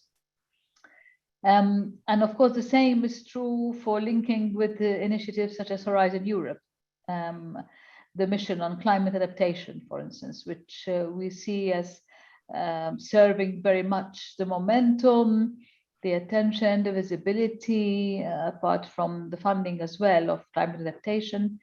And we have a specific goal there of supporting at least 150 European regions and communities to become climate resilient by 2030. I think in the coming days, there will be a call for the cities to actually apply for this, for this challenge, not privilege at the end of the day. We shall also be increasing our support for international climate resilience and preparedness through the provision of resources by prioritizing action and increasing effectiveness through, for instance, the scaling up of international finance and through stronger global engagement and also exchanges on adaptation. Thank you very much, Evangelos, and thank you very much to the leaders of the working groups, the chairs of the working groups, for their work. Thank you very much, Joanna. So, Toshio? You have the floor. Yes, the adaptation, climate change adaptation planning and its implementation is a very, very important and a key target in each national government and also the community level. At the community level, they need integrated data and information. Not only some specific domain data, but the hazard data and the damage data and the socioeconomic data should be integrated. So such kind of the information should be shared with the community. So that's why we invite the representative of the local government, academy, and civil society, private sector, the media, and then the training of trainer we did. So they are very, very positive and also aggressive, and that is a community level. And at the national level, not only the meteorological and weather forecasting bureau, but also the public works and the Ministry of Agriculture, Ministry of Environment, and Disaster Management Authority can work together with the space agency. For example, in Indonesia. So then the 1 month e-learning course, by inviting 32 experts from various ministry and organizations join such a training for trainers.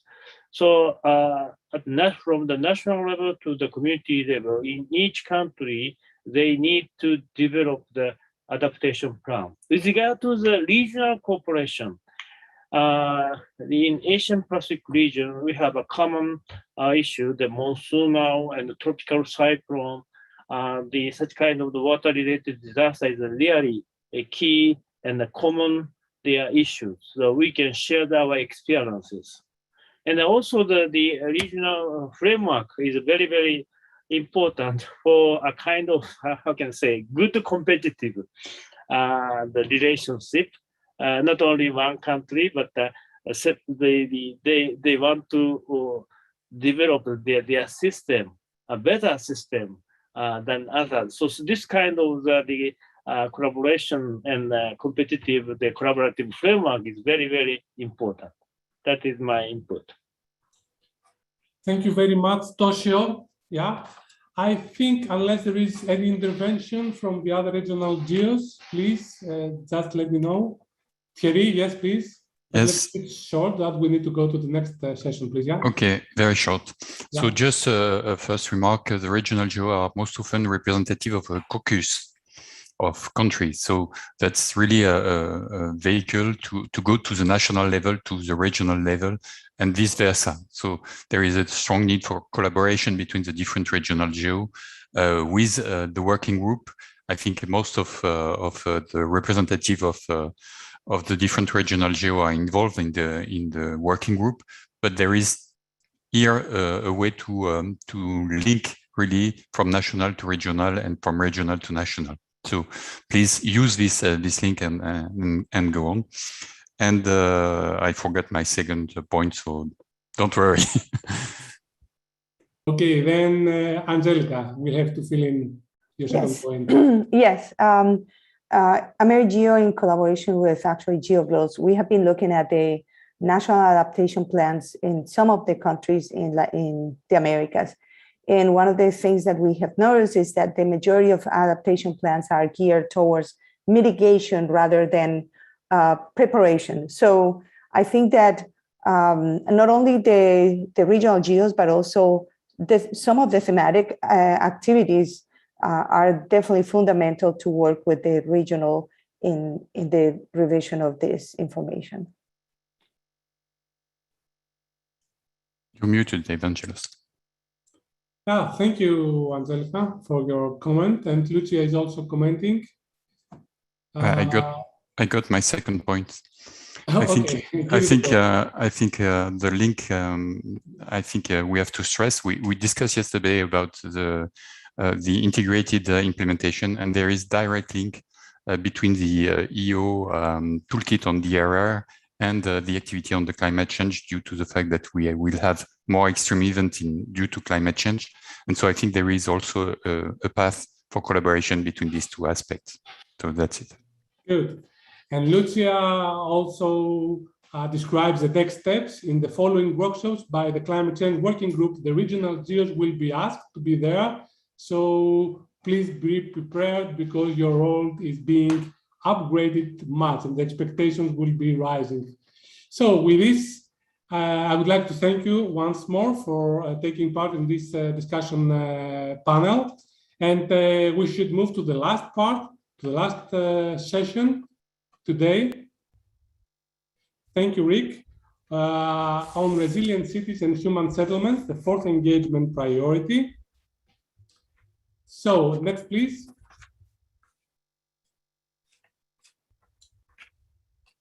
I have the pleasure to introduce our next guest speaker, Eleni Mirivili.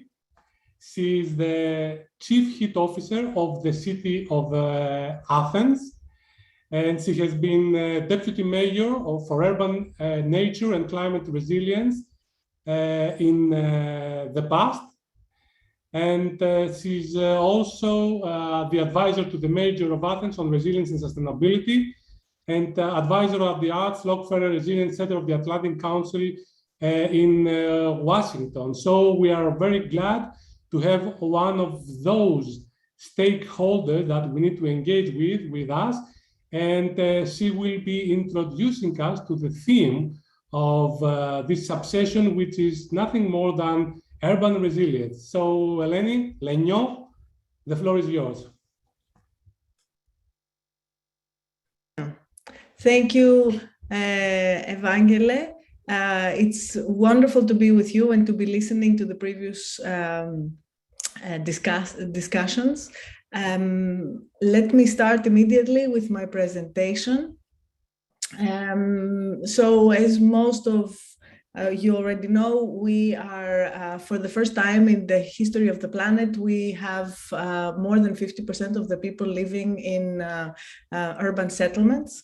And we are expecting that this is just continuing, and it's not, we don't see any any reason to think that this is going to stop. It's actually increasing due to the different crises and challenges that people in the countryside are facing, mostly due to climate change, but not only, of course. And today, we have cities cover about 3% of the Earth's surface, but they produce 80% of the global GDP, and they are responsible for 70% of the global GHG emissions. So it's a really good idea to get into cities and to keep cities as a real kind of focal point. Also, during the COP26, cities had a very strong presence. I just wanted to say that. So next, please.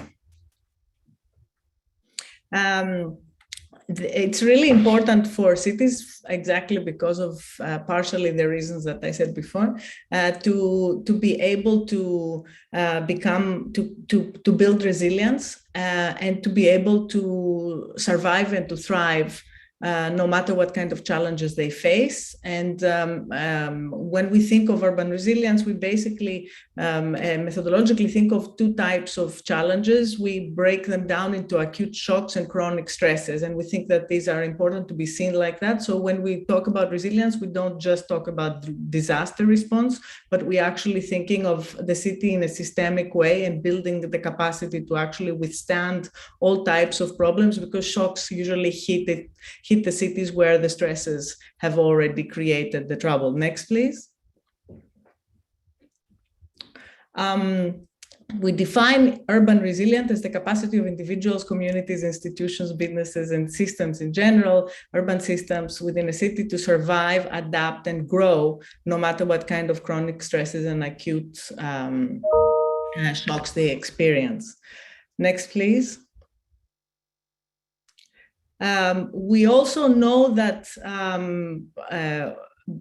there's a lot of infrastructure that will be built in the next 20 to 30 years because cities have need more infrastructure, exactly because there's more people moving to them, but also because most of the infrastructure in a lot of the cities is quite around the world is aging. And we expect that something like, it's been estimated that about 57 trillion of global infrastructure investment will be needed by 2030. And the big question, of course, is what kind of infrastructure that's going to be. And where, the type of infrastructure that is going to be built will, of course, in a way, judge, it will be critical on whether we manage, I believe, to survive on this planet or not because of climate change. I think it's very much linked to that. So it's really, really important to figure out what kind of stuff we need to build and how we need to build it. So next, please. Of course, there is I should quote Plato, being a Greek, who said that any city, however small, is in fact divided into two. One, the city for the poor, and the other, the city for the rich. So we see here in this picture, this gated green community, and outside these informal settlements, and the picture is actually from Brazil, Sao Paulo. So this is an increasing trend in cities of increasing inequalities. While we have decreasing inequity globally, we have increasing equity in cities. Another very important reason to figure out how, and because this is really significant for building resilience. So resilience has the infrastructural kind of aspect to it, but also social resilience we have seen is one of the most important aspects. Like so, making sure that we have a good what's it called? Social cohesion is one of the most important issues for building resilience in cities. So next, please. So in Athens, we have a very densely built and very densely populated city. Next, please. We went through a process of creating the Athens Resilience Strategy for 2030 and launched it in 2017, a few years ago, and which was bottom up. We figured out by talking with the people and experts what are the main shocks and what are the main stresses for Athens. Next, please. We decided while we were doing that one of the things that we really missed was data. We had some data that we found. I'm sure that there's a lot of data in different scientific institutions and research centers.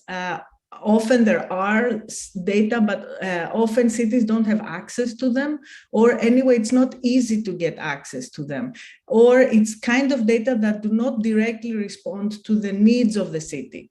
So for example, for us, it's extremely important that we have more data about what kind of gray infrastructure we have in cities and how many kilometers are our asphalt roads and how much heat do they absorb and what kind of responses do we get from the different types of surfaces that we have, for example, in relation to extreme heat or other types of urban challenges like flash floods that we are facing. Next, please. We know that we have a very unequally organized green spaces in the city. And, you know, if you look at any city, you can kind of tell immediately where the most vulnerable most vulnerable period populations live, because it's also where the socioeconomic kind of vulnerability is also exists. It's at where the map doesn't have any green. So if you just look at the city, you can immediately tell kind of where you should more or less start doing your policies. But it's really important to know more clearly where. We don't have very much money. Our budgets are kind of smaller, and we really have to know how to approach the most vulnerable and where to really target and get the most out of each euro that we spend. So this is really, next please, this is really important for us. This is just a kind of a map of the strategy that we did that had 4 basic pillars. Next, please. This is just a quick kind of reminder that this summer, Athens, Greece went through an incredible heat wave, and we had, again, the data was from Eurostat. We didn't have any data for them. It's very difficult. For example, I know that this is not the kind of satellite data or the other type of Earth observation data, but this is really important for us, for example, to have mortality and morbidity data, which we don't have. We had 2,300 people die within a couple of weeks this summer from heat. And anyway, next, please. This is the type of data that we managed to have mapped out, and this is the type of data we want, but we really want much greater granularity. This was the kind of stuff that we managed to get in 2017. As you can see, the map. For the heat map is kind of vague. I will show you in the next slide.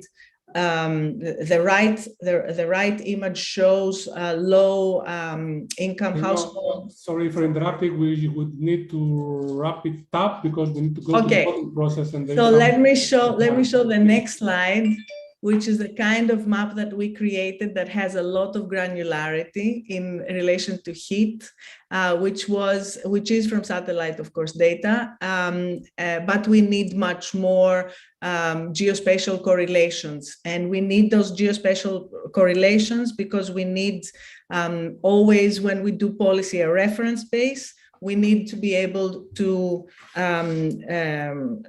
first of all, we need to create data-driven policy. Very important, because otherwise we're just throwing money to the wind these days. The second one is that we need to have a reference base and to be able to monitor what we do. The third thing is that we need data for transparency and accountability of our politicians. And finally, this is the most important thing, because this can keep us from corruption and can help democracy in our countries and our cities, which turns back to us being able to fight things like climate change. Thank you very much. And I think this is where I should stop.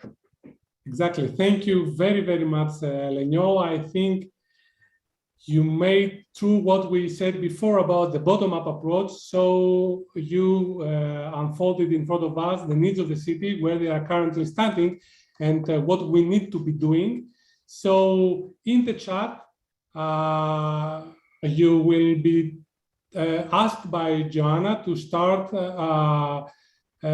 approving while I'm doing the presentation about the approval of the 4th engagement priority. So please follow the chat. Rick, let's go a little bit quickly through my slides. So I'm going to give you some elements about the GEO strategies into the 4th engagement priority. Next, please. So up to now, we had 4 global policy frames, but just 3 engagement priorities in GEO. Next, please. So having started discussing about the new urban agenda in 2016, it took some time until we are now ready to approve resilient cities and human settlements as the 4th engagement priority for GEO and start working on this. Next, please. I mean, it was clear why we should do that. The only thing I need to say is that it thinks this is the conditions in cities will become worse and worse in the years to come. Next, please. So GEO strategy, as it has been presented in the previous XCOMs and program boards, has an outwards component where it means to engage citizen stakeholders to collect and understand their needs and communicate what GEO has to offer, support the cities in the countries to understand the values and how to use the different tools that GEO can offer for cities and human settlements, and contribute to the implementation of the new urban agenda. May I remind you that there is going to be an assessment every 4 years and GEO needs to play a great role there. Next, please. Inwards, GEO needs to give more visibility to ongoing and encourage new activities within GEO under the new topic that we are going to be working with. Start developing new tools and services in support of the new urban agenda and the new the EO toolkit for the cities and the EO risk toolkit may be in this direction. We should create more synergies between the regional GEOs and the different GEO activities, as was the theme of our discussion today, and this was really very, very clear. Next, please. We made, as an urban resilience subgroup, the first mapping of urban activities in the different regional GEOs. We found out many different aspects, like, for example, the implementation of different EO toolkits for cities in different countries in AmeriGEO. We also saw some activities in AfriGEO, mapping vulnerability associated with COVID-19 in informal settlements or the impact of the refugees of land use and environment. And in EuroGEO also we saw some structural progress, like the existence of action groups, one of them focusing on urban resilience, and lots of investments made by projects focusing on urban pollution, health risk, energy, and other city-relevant topics. Next, please.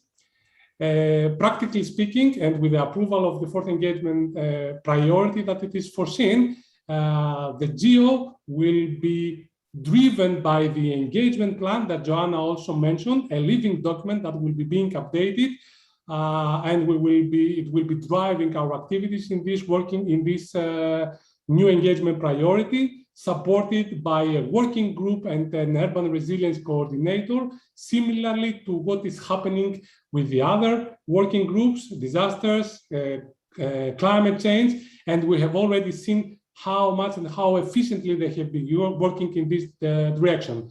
So with this, next slide, please. We launched for approval the adoption of resilient cities and human settlements as GEO's fourth engagement priority, driven by the new urban agenda. And with this slide, I pass the floor back to Joanna to do the concluding remarks on the session. So thank you very much, everybody. Joanna.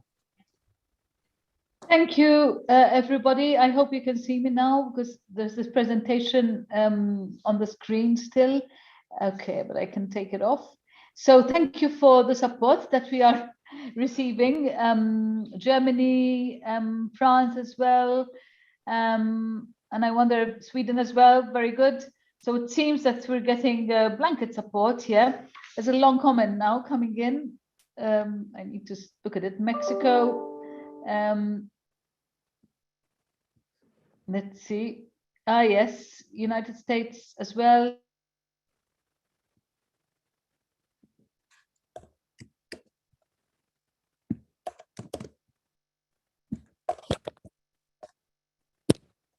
So thank you, Canada, in the meantime, and Mexico too. May I also thank in particular our guest speaker, Ms. Eleni Mirivili, the senior advisor at the City of Athens. I hope I got the pronunciation right, Eleni. I'm very impressed by your intervention because I'm a firm believer that if we have to deliver behavioral change, it has to happen in the cities first. And I think the cities need to be a source of inspiration, but also as a playground, if you like, for the citizens to themselves bring about the changes in their behavior and the facilitators, if you like, as well. The climate adaptation solutions you have proposed both protect the city's most vulnerable population and also establish green infrastructure guidelines and the policies too. So I'm not sure if there's anybody who would like to intervene on this, but we really do not have the time. I really thank you for having put your agreement. Costa Rica, Spain, Switzerland, South Africa, they're all adding their approval to adapting the resilient cities and human settlements priority as the fourth engagement priority of GEO. That's really wonderful. Thank you so much also for the work which has led also the delegations to be convinced of this and to adopt it as a fourth priority. Okay, so I think with that we can close today's session and we'll be back tomorrow at noon. Thank you. Goodbye to all. Thank you, Chairperson. Bye-bye. Thank you. Bye-bye. Thank you. Good afternoon, and to some of you already, good evening to this anchor session 4 of the GEO Week, Resilient Cities and Human Settlements. And there's some background noise. Can you please stop that? Thank you. Welcome again to this session that follows nicely the previous session, the plenary that was introducing this new engagement priority of GEO on resilient cities and human settlements. And with this session here, we are trying to dive a bit more into it and try to fill it with more life. Unfortunately, we were unable to follow the end of the previous sessions in preparations of this one, so we couldn't even see the end of the nice presentation given by our colleagues from Greece, who are already setting nicely the scenes of what are the urban issues. But I think with the panel that we have gathered here, we are also in a good position to recover that and bring this up to speed and really try to fill this resilient cities, human settlements engagement priority of GEO with some life and some discussion. Let me move to a short introduction on the next slide. If you can forward to the next slide. Yes, a quick introduction of myself. I'm Thomas Kemper. I'm a scientific officer at the European Commission Joint Research Center in Northern Italy, and I'm working in the disaster risk management unit, and I'm leading the global human settlement layer project that is also providing relevant information for this topic because we provide global maps of built-up areas and population. If you go to the next slide, please.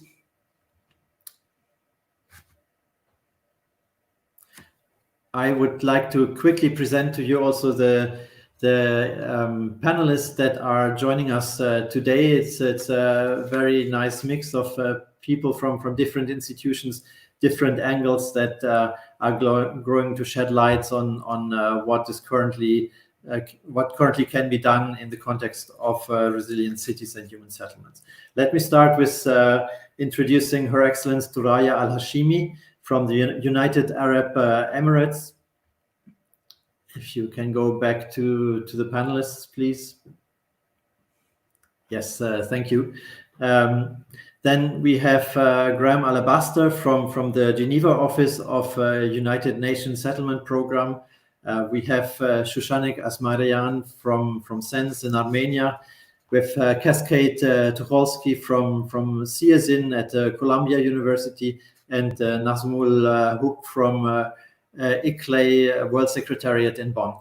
During their presentations, they can maybe spend a few more words on introducing themselves, but I just wanted to give you a quick overview of the panelists already now. Next slide, please. Yeah, a quick overview and outlook on what is going to happen during this session. So you have seen in the previous plenary that we have now this fourth engagement priority on urban resilience and resilient cities and human settlements.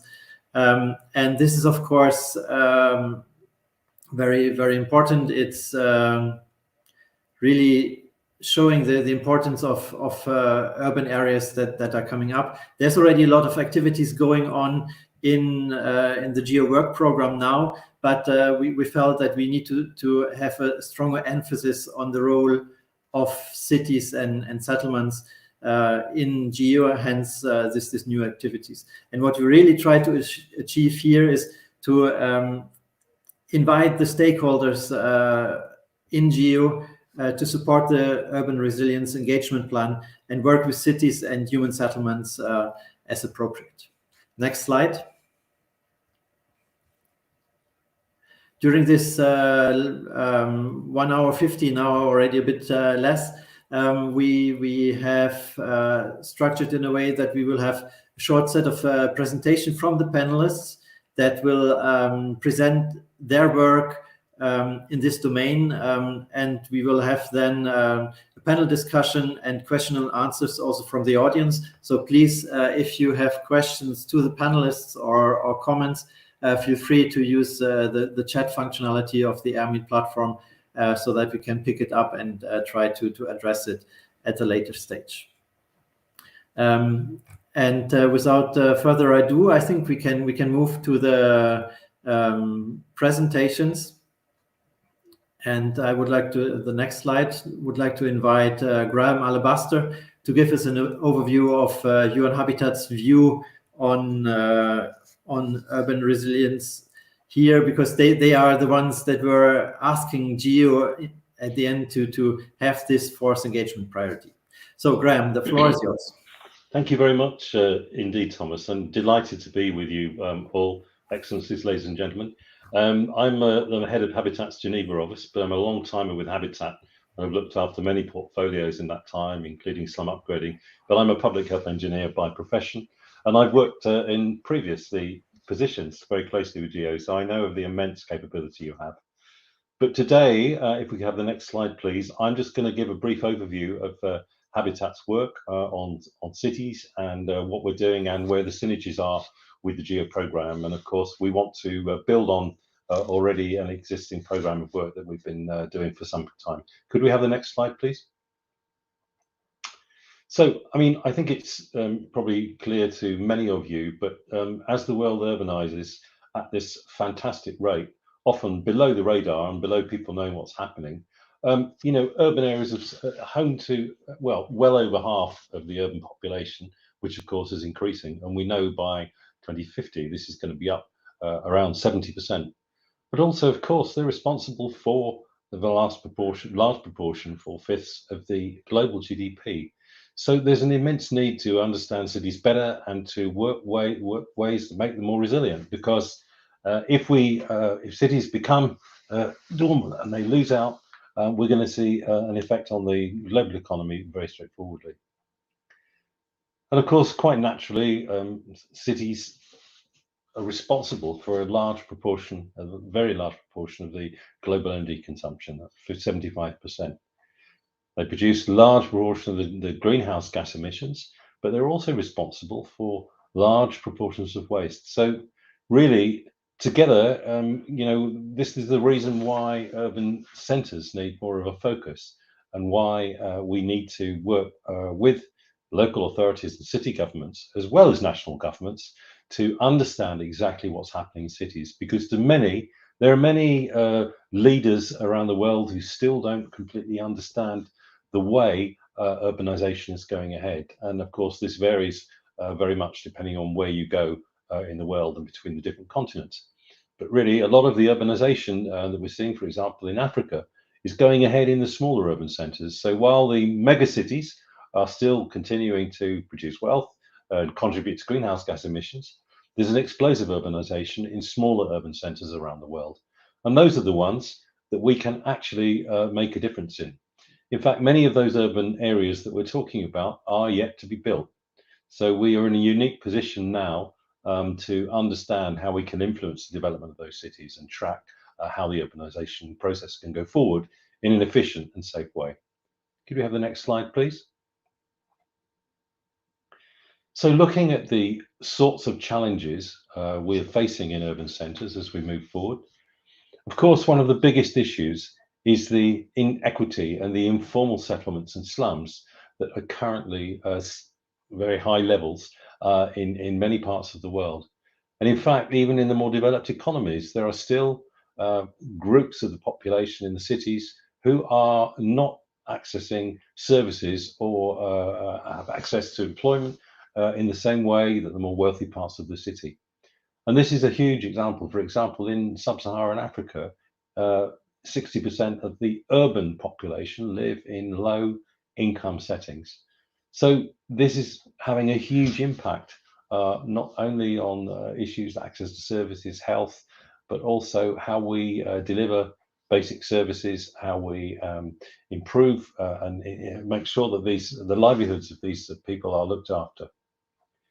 Of course, as well, with industrialization and increases in access to personal transport, the issue of air quality is also worrying. And of course, many European cities are at huge risk from the health impacts of poor air quality.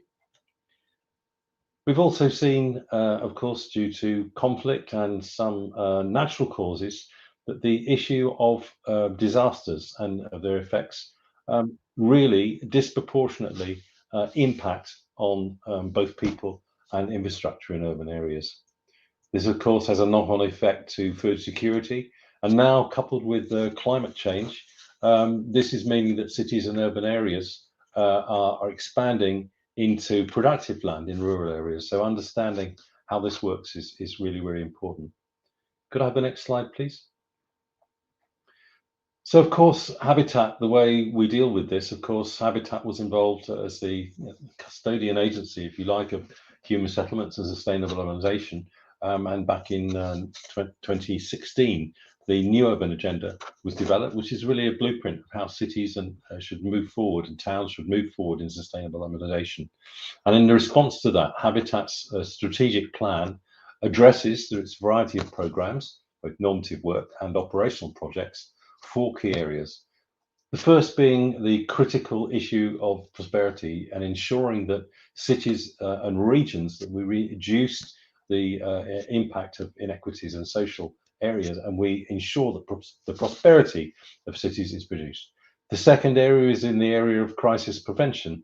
One of the reasons why this is so important is that we have seen the general trends in urbanization exacerbated by the effects of migration, refugees and IDPs moving into urban areas to seek security in places of conflict and natural disasters. So we really need, one of our focus key areas program has been to look at this crisis management and to see how we can respond better. Of course, it goes without saying about the climate action and how the improving the urban environment, promoting nature-based solutions and other such things, and can address both mitigation and adaptation components of climate change management. And perhaps most importantly, and for this group, the idea of better understanding of the spatial inequalities that exist and the poverty that exists across the urban-rural continuum.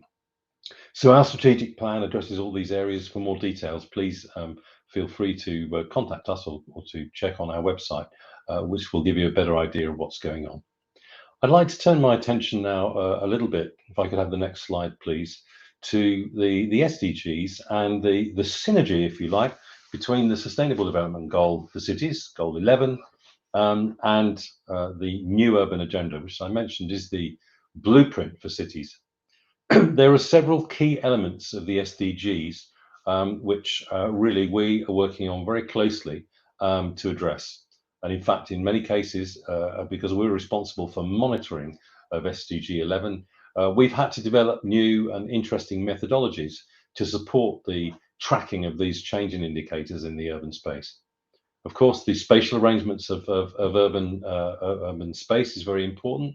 Access to things, basic services, but more importantly, public transport. One very, very important area is the access to open space. And this, although it may not appear apparent, is an incredibly important indicator of the way how urbanization is progressing. This was felt, just to give you a side anecdote, that during the COVID crisis, when many of the most disadvantaged were unable to go to work because they were unable to work from home, they had to go to their place of work. There was a demand from the more vulnerable communities to have access to more open public spaces so they could continue with their livelihood activities. So that's probably a good example of why understanding the spatial arrangements in cities are so important. Of course, I've mentioned already the inequity ideas, but such things as mapping the inequities of access to basic services like water, sanitation, and healthcare are very important. The tools, of course, that we're also developing one area that Habitat works on quite a lot is estimating, mapping the effects post a disaster. It's absolutely critical when there's been a disaster or some description that there's rapid assessment methodologies available to understand the best way to get over the disaster and to ensure that we build back better and bring in some of the newer concepts that we're talking about in urban design. And of course, the issue of tracking the changes of green areas. As we know, cities are expanding, as I said, in this rather inefficient urbanization in many urban areas, and we really do need tools to be able to track that very closely. Can I have the next slide, please? So, of course, UN Habitat and GEO have been collaborating for many years. And, you know, for example, the Earth Observation Toolkit for Sustainable Cities and Communities, this is a joint initiative of GEO and Extended Operational for the SDGs. And this is just one outcome of our sort of continued engagement that's having a direct impact on monitoring open space around the world. So we also see huge opportunities to develop further the ideas around future opportunities for urban resilience, and we very much welcome to move the partnership forward with GEO and the rest of you to understand better how we can address these problems.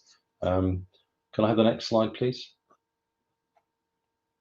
So, I mean, I think that's all I would say. Just a very brief overview to the work. We very much value our relationship with the GEO community.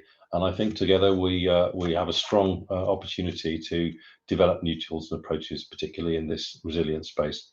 So on that note, thank you everyone for your attention and look forward to the rest of the session. Back to you, Thomas. Thank you, Graham. Unfortunately, you will not be with us for the full duration of this session. So maybe I'll take now the opportunity to ask some clarification from you, because this new engagement plan is very closely linked to the new urban agenda. So the new urban agenda is sort of the overarching policy reference for this new priority. And I think not everybody here is well aware of the new urban agenda. So maybe you could clarify a bit what is the difference between the new urban agenda compared to the SDGs. Do we have to do new reporting? There's also this 4-year reporting time frame mentioned. So maybe you can elaborate shortly on that. Okay, thanks, Thomas. I mean, basically, of course, the new urban agenda, you know, and the SDGs there's a huge synergy between the two. I mean, the difference between the two, if you like, is that the new urban agenda puts cities at the focus. And the reason it does that is because it sees cities in many cases as the instigator, the drivers, if you like, of change. So the lens, if you like, of the new urban agenda is it puts cities at the center and sees how both looking up to national government, how they can work better and, you know, improve relations and communications with national government ministries, and also to look at the communities and how, you know, we can engage much better with communities. As many of you already know, the key to making cities work efficiently is to understanding the landscape of the communities at city level. There's many things that are can I say, that are held back because of the inability to understand this idea of cities having their identity and being at the center of urbanization and development. And if we can the new urban agenda is a way to look at that in a slightly different lens. So it's a very good opportunity. It doesn't it doesn't entail too much of an additional reporting burden, but it's actually a very good opportunity to understand why it's important that we give attention to cities and urban spaces. Perhaps one example I can give you, a concrete example. Let's take the health sector, for example. You know, for a very long time now, of course, we benefit from ministries of health in countries who, by and large, have the say in the sorts of resources that go into health.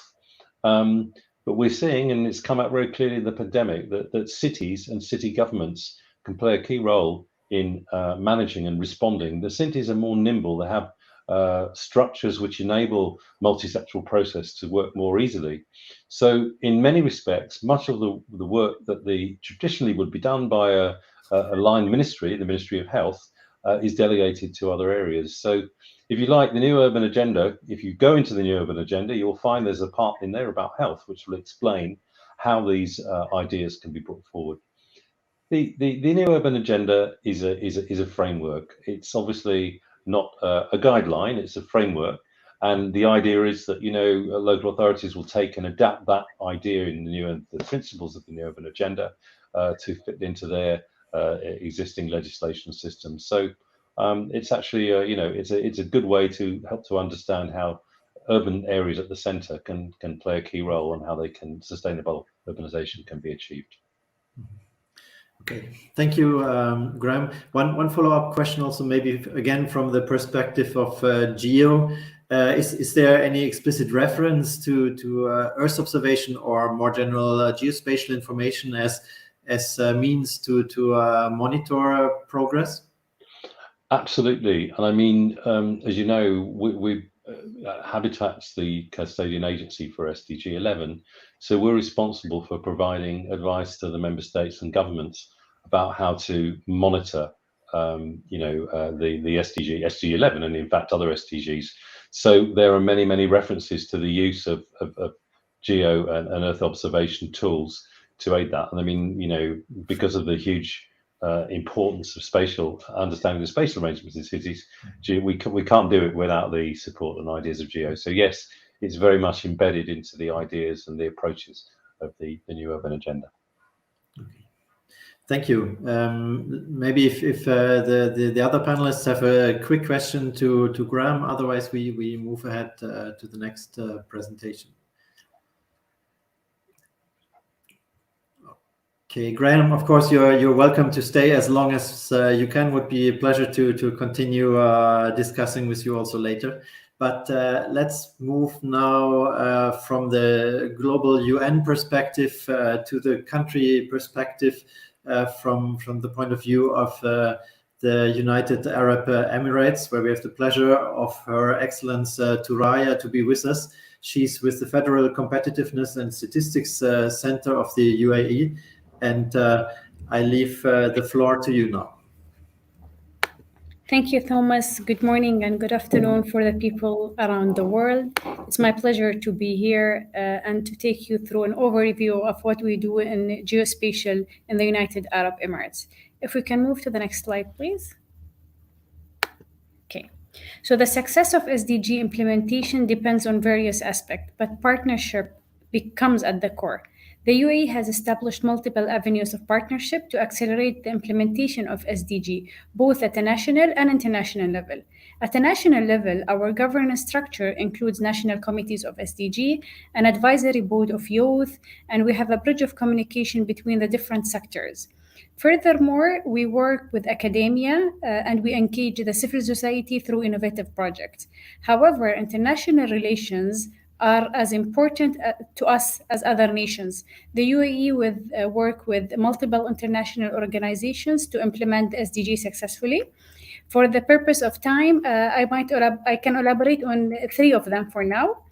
The first one would be the UN DISA, which provides guideline and support and the host to centralize our open SDG data hub. of which the UAE forms part. The hub aims to track, report, monitor, and progress toward the SDG indicators. Second would be the Earth observation of SDG and the Committee of the Earth Observation Toolkit, which my friend has also elaborated on the importance of a toolkit just before my presentation. So for sustainable cities and human settlements, the whole goal is to develop and assess the geospatial methodologies, the toolkits, the data techniques to monitor how does the SDG use different Earth observation products to publish them in one portal which is being launched. Third but not least is the ISRI partnership, which saw the establishment of the UAE SDG Data Hub. The features multiplies best practices, data stories, and open data at Emirates level and initiative within the UAE. It's inclusive of private sector and charitable organizations. If we can move to the next slide, please. Okay. So we started our partnership with utilization of geospatial information in SDG by studying the handbook issued by the UN GGIM and geospatial handbooks about the Earth observation and the geospatial information in support of monitoring and achieving the 2030 agenda. On the right side of the slide, you can see the metric that was a quick guide for us on which SDG indicator can be directly measured or supported by geospatial data and tools. And then if we go to the next slide, please. Okay, taking an example, we will take the environment example for now.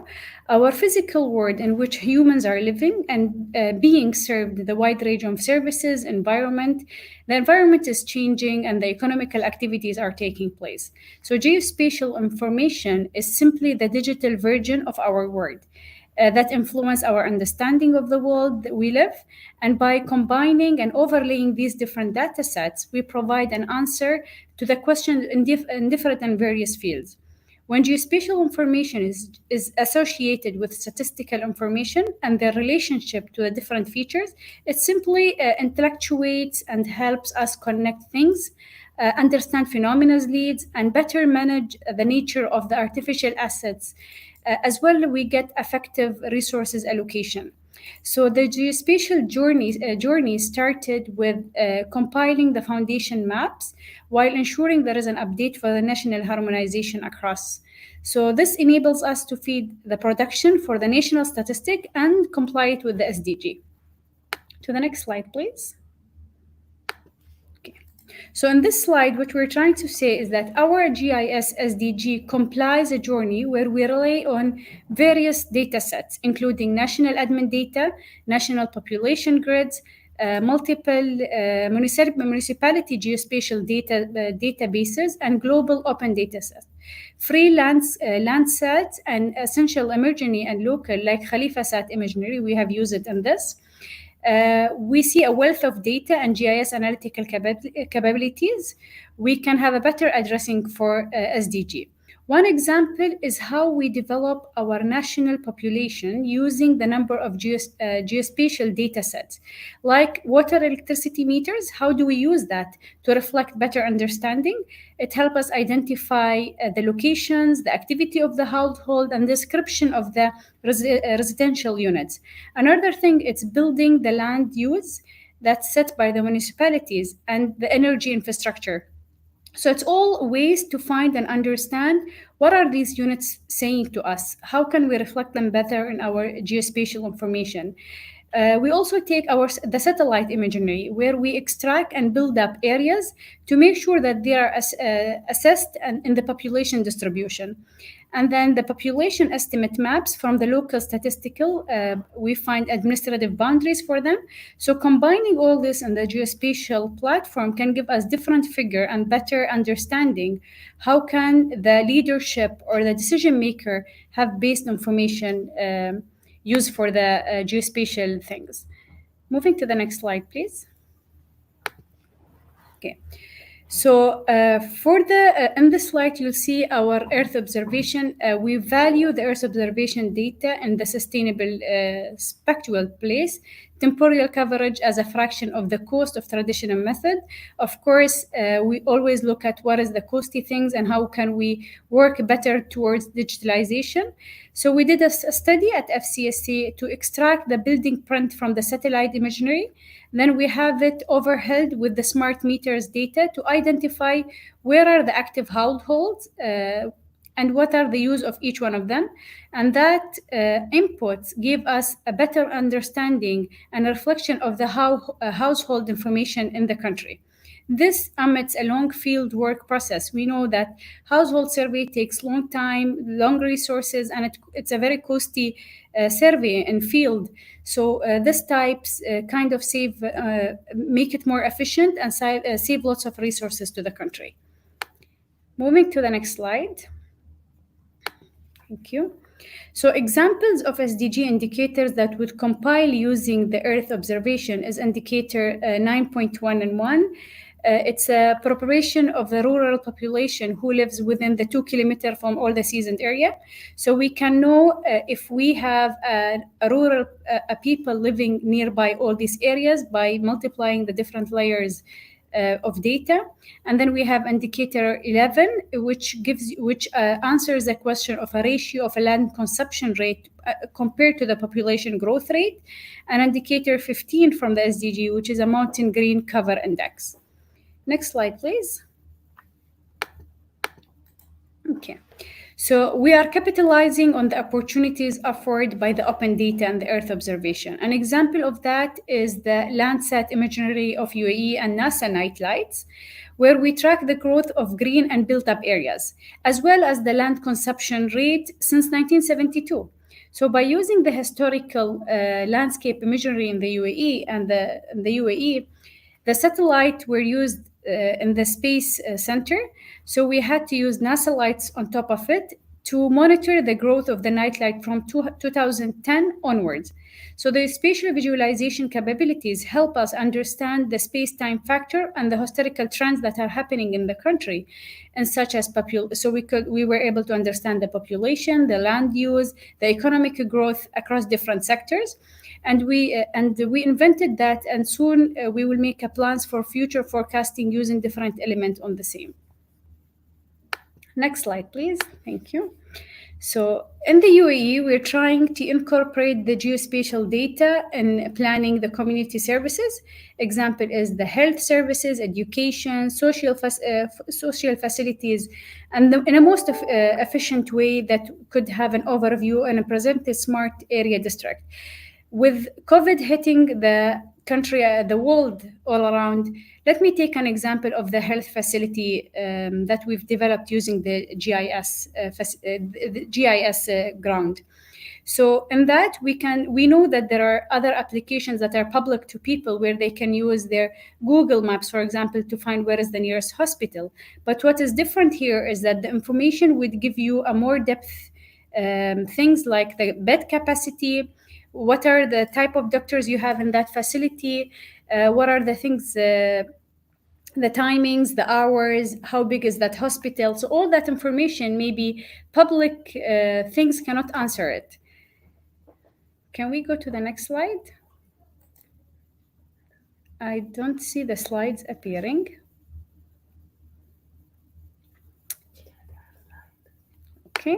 Okay. So I think I will close by here, Thomas, and if you have any questions, please feel free to ask. Thank you for your time.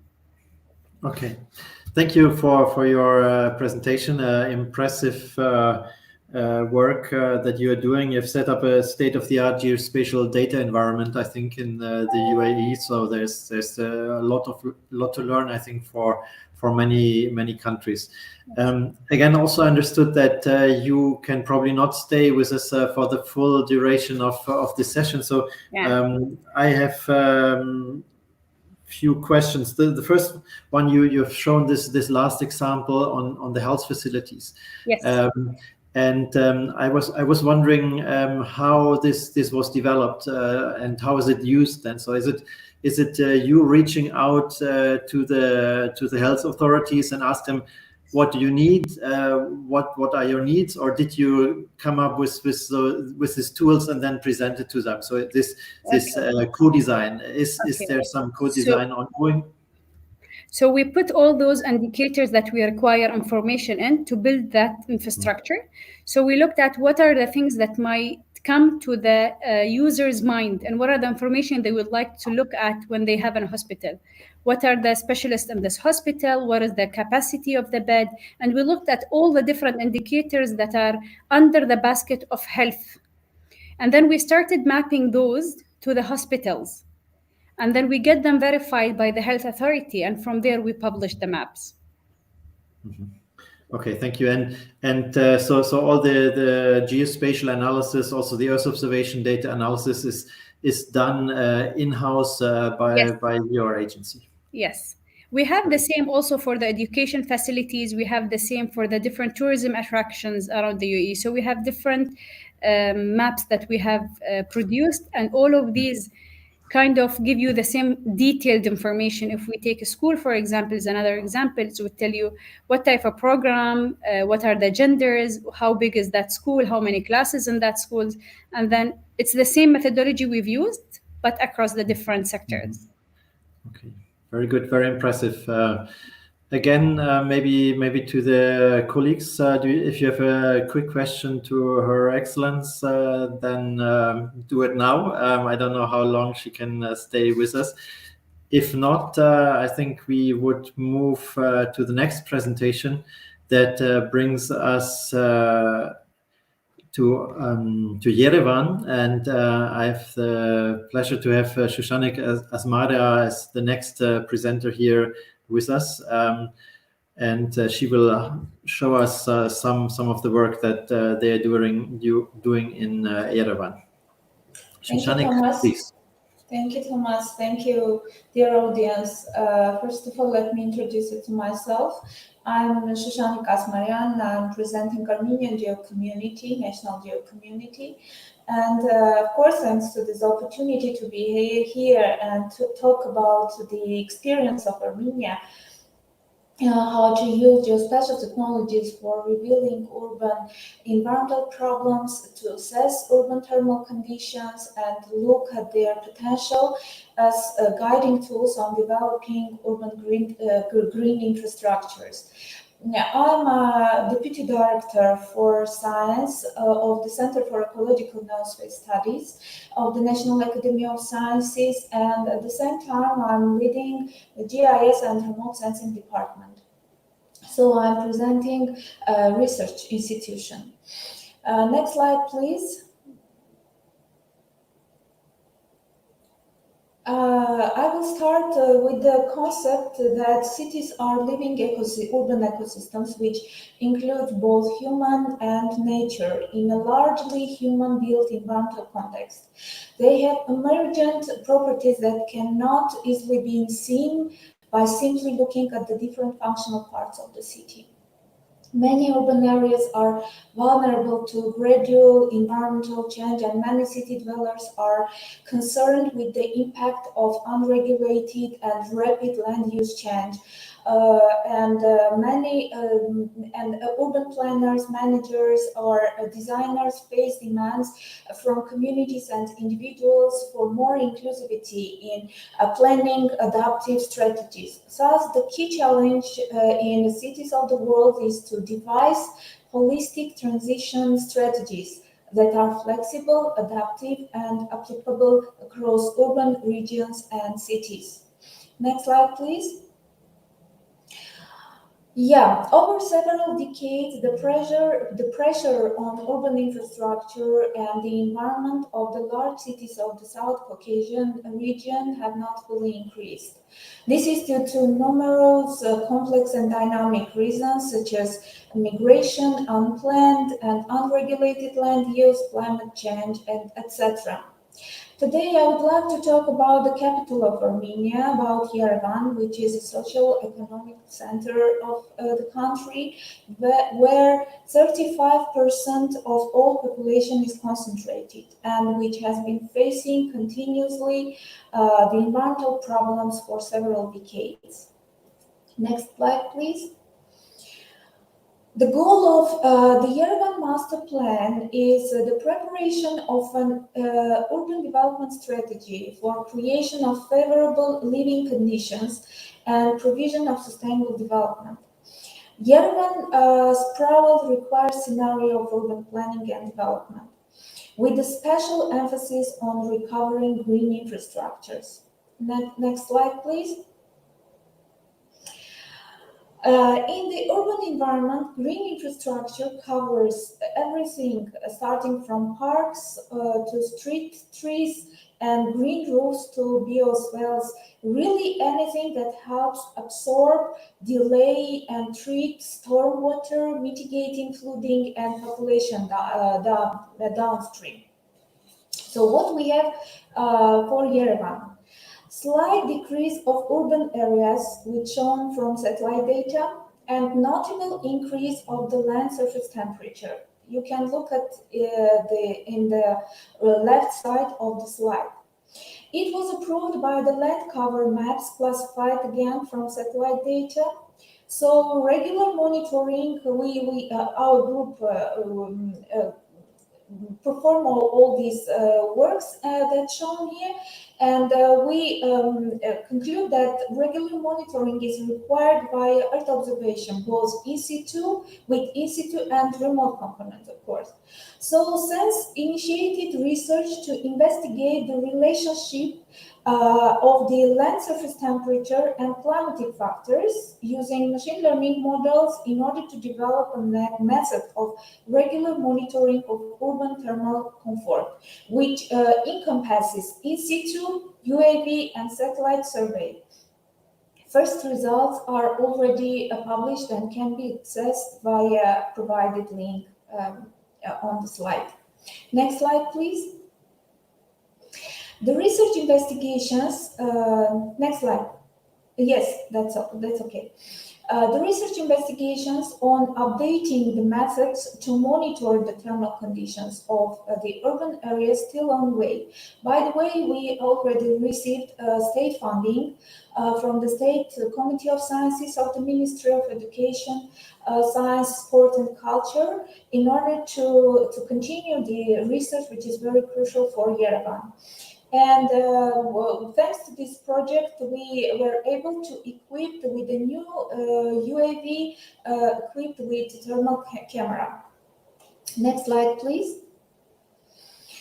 These investigations, next slide. No, the previous, yes.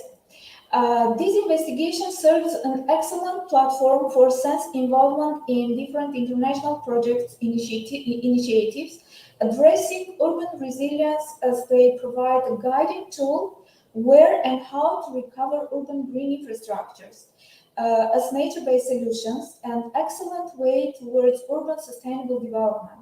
Also an excellent tool for monitoring the effectiveness of these nature-based solutions. The Horizon 2020 Connecting Nature project was one of these initiatives aimed to position Europe as a global leader in the innovation and implementation of nature-based solutions, and where SENS was included as a main driver on advertising the importance of nature-based solutions in the Caucasian region. By the way, from Caucasian region, another GIS and remote sensing consulting center called Geographic was also included. And in particular in Armenia and Georgia as a pioneer on implementing nature-based solutions in Caucasian urban hub for Yerevan and Tbilisi. Next slide, please. The role of SENS in this project, of course, was extended. Not only on research component, but also on developing and implementing an event towards recovering a small piece of green infrastructure, NBS called Green Wall for Kindergartens, which in fact diversified SENS activities as a research center. So what we have created in order to see what we received in the result, I offer to watch the small and short video.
Can we go back to my last slide?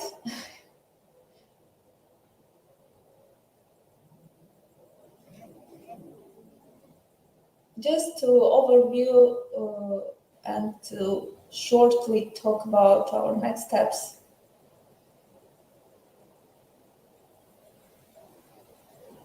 Next slide, please.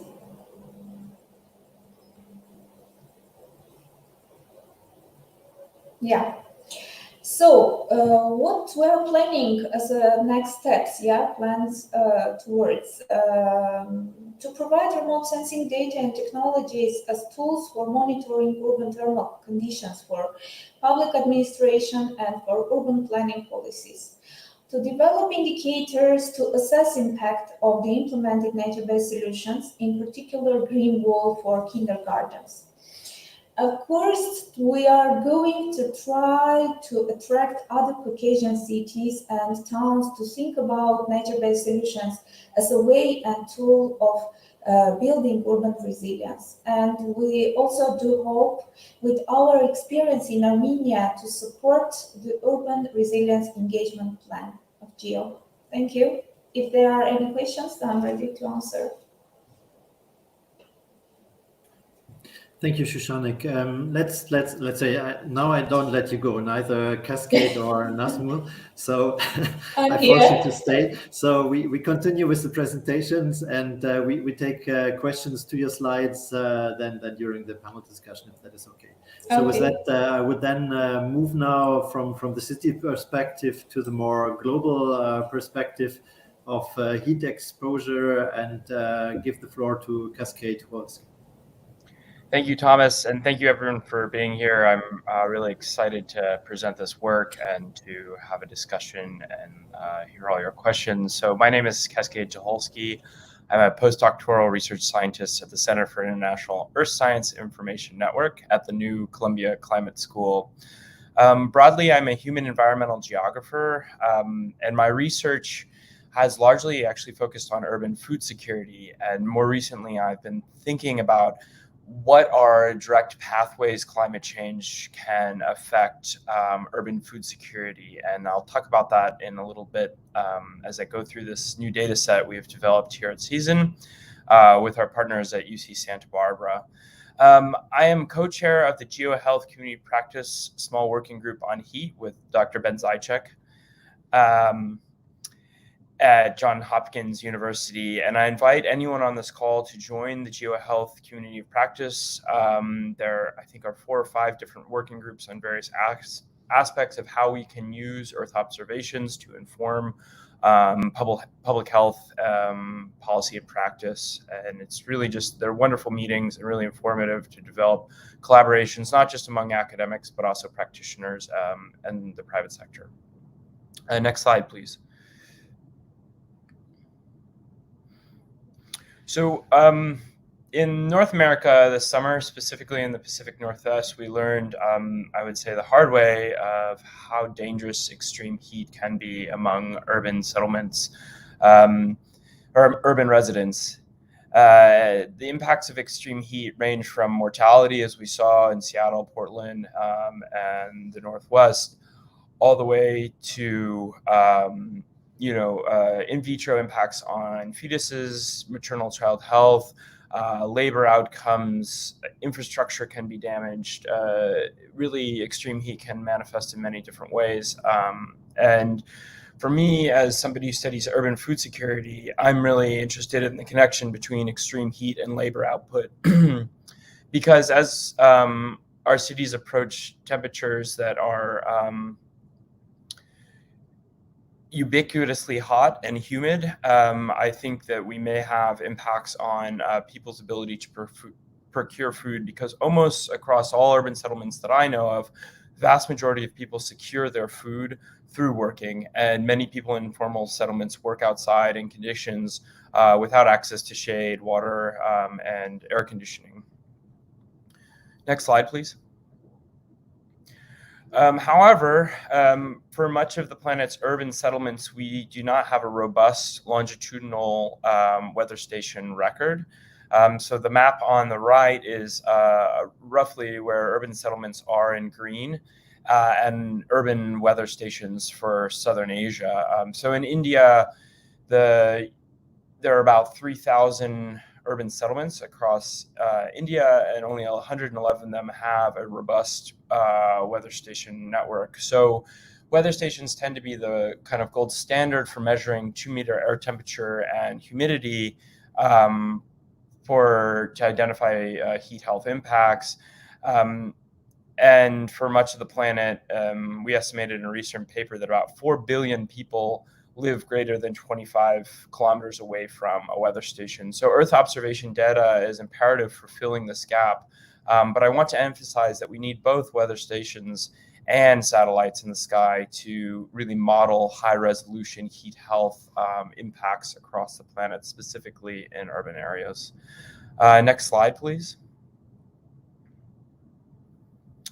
So for this data set that CSIN and NASA CDAC just released last week, it's a global high-resolution daily extreme heat exposure data set.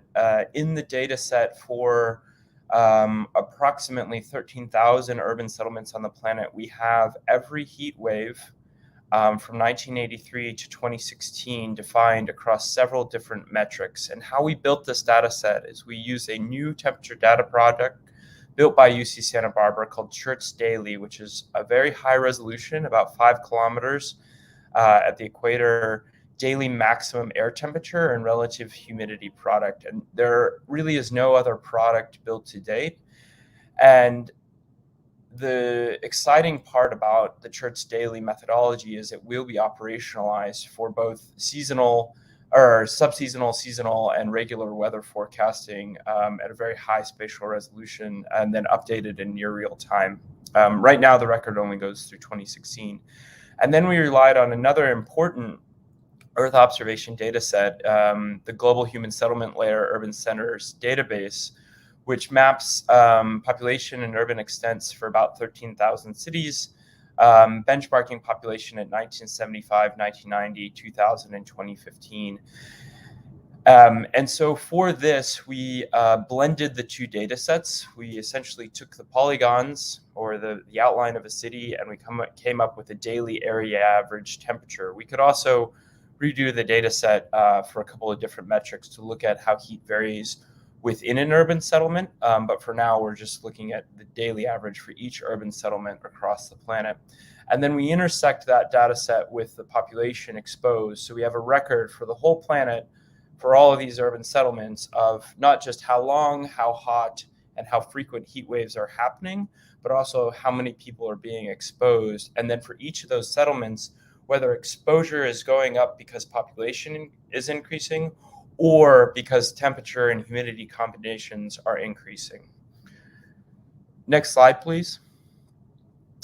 So this is a little more complex. I'm not going to go into too many details here, but the idea is we use for the initial data set, we have 5 different heat health metrics. We approximate wet bulb globe temperature, which is, again, a metric that incorporates both humidity, temperature, also radiated heat and wind speeds. And we benchmark it we threshold it at 3 different criteria, 28C, 30C, and 32C, which are based off the International Standard Organization's heat health or occupational heat health standards.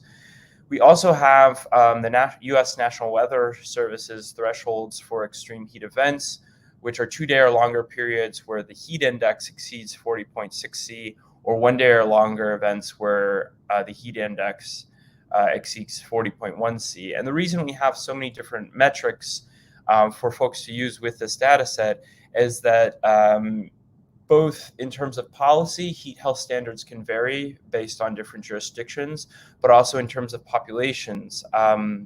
There are thresholds that the human body can tolerate that are ubiquitous across geographies, but because of acclimation, different physical infrastructure, heat health impacts can vary across populations. So we wanted to produce as diverse data set as possible for practitioners to understand how extreme heat exposure in cities is changing locally.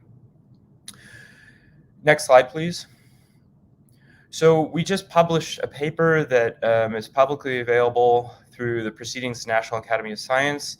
And I'm not going to go into the details of the results there, but for those of you who really want to understand the methods in more detail or the analysis, global analysis of this data set, but what we've found is that extreme heat exposure increased about 200% from 1983 to 2016 globally. So extreme heat exposure tripled. And because we resolve it for each city on the planet, we can really dive into the spatial heterogeneity of how these patterns of exposure change across different geographies. Next slide, please. So right here we have three bar charts of the number of wet bulb globe temperature days that, the number of days where wet bulb globe temperature exceeds 30 C from 1983 to 2016 for three very large cities in Southern Asia. And this is just the days per year. And you'll see that the number of days per year where wet bulb globe temperature exceeds 30 degrees is growing across all three cities. However, the rate of change is pretty spatially heterogeneous, with Kolkata warming much faster than Delhi and Dhaka. Now, the next extension of this research and this data set is to ask the question, well, how much is climate change contributing to this warming versus the urban heat island effect, or how much we are altering the urban environment to create this warming? Because that really goes back to the previous presentation, is I think the solution space for these problems is bottom up.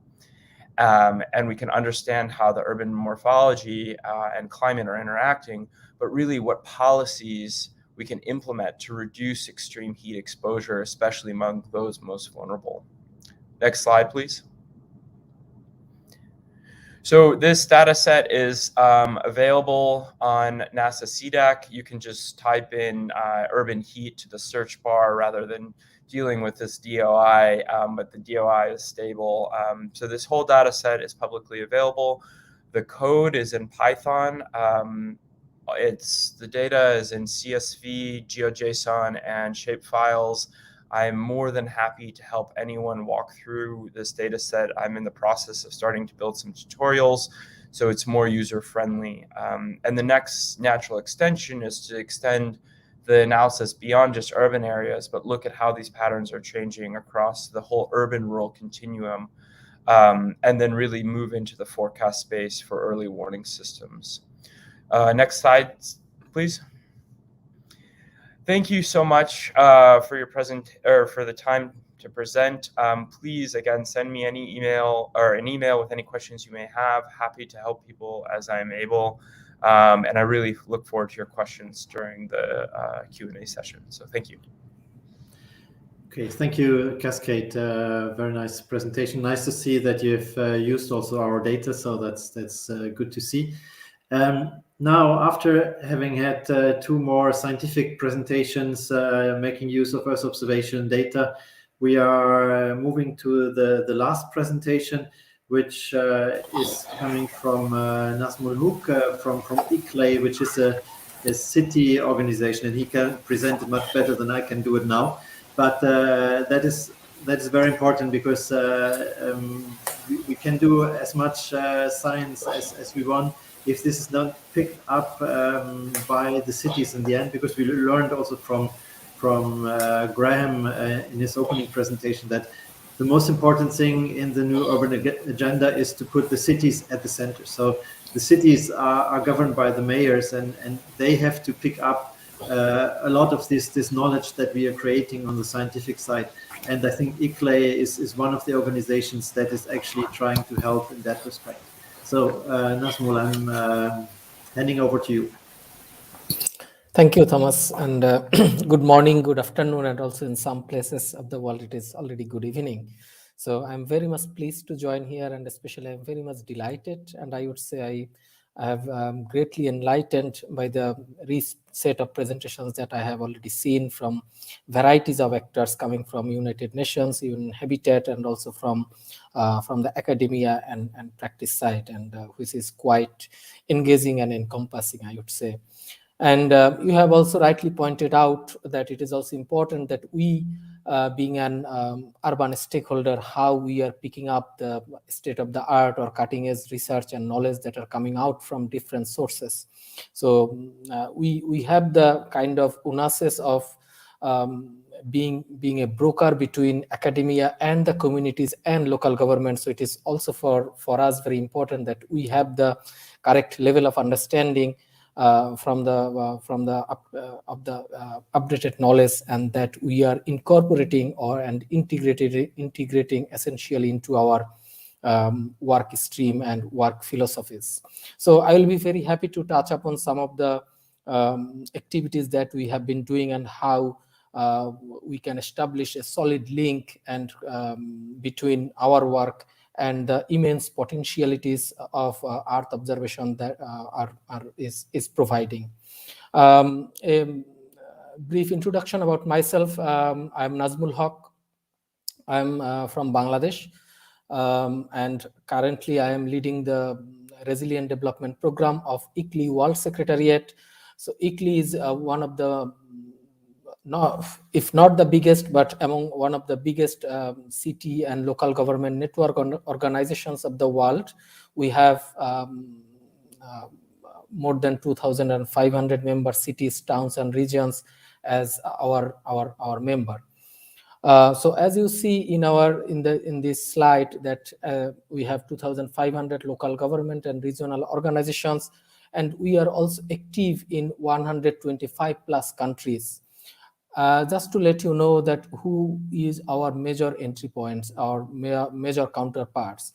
We basically working with the city, towns, and regional governments. Our main stakeholder groups, of course, the vulnerable communities. However, we see the local governments are the essential representatives of the vulnerable communities and the cities. So therefore, our main counterpart at the subnational level are the local governments. And also, we have our active presence through our different offices in 26 regions and countries of the world. Next slide, please. So ICLEI, as I said, we are working and we are very active with the local government, be it is city level, be it national level, subnational level, or regional, or very much rural level.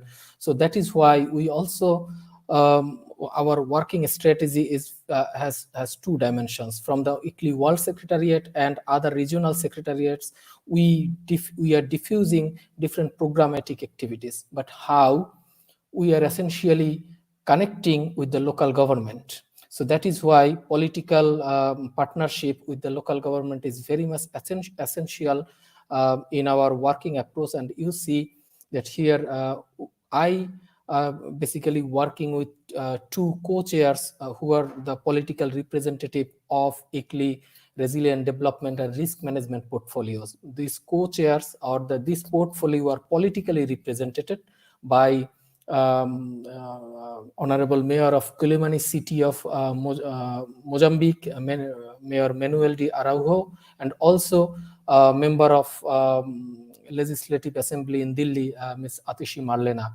And I also have another state minister from state of Malacca as our advisor. So these persons are political advisors, and through them we are also connecting with other political leaderships across different hierarchies. It can be local level, it can be subnational level, it can be regional level, and also sometime at national level. So they are very much important instruments and important messenger for our work.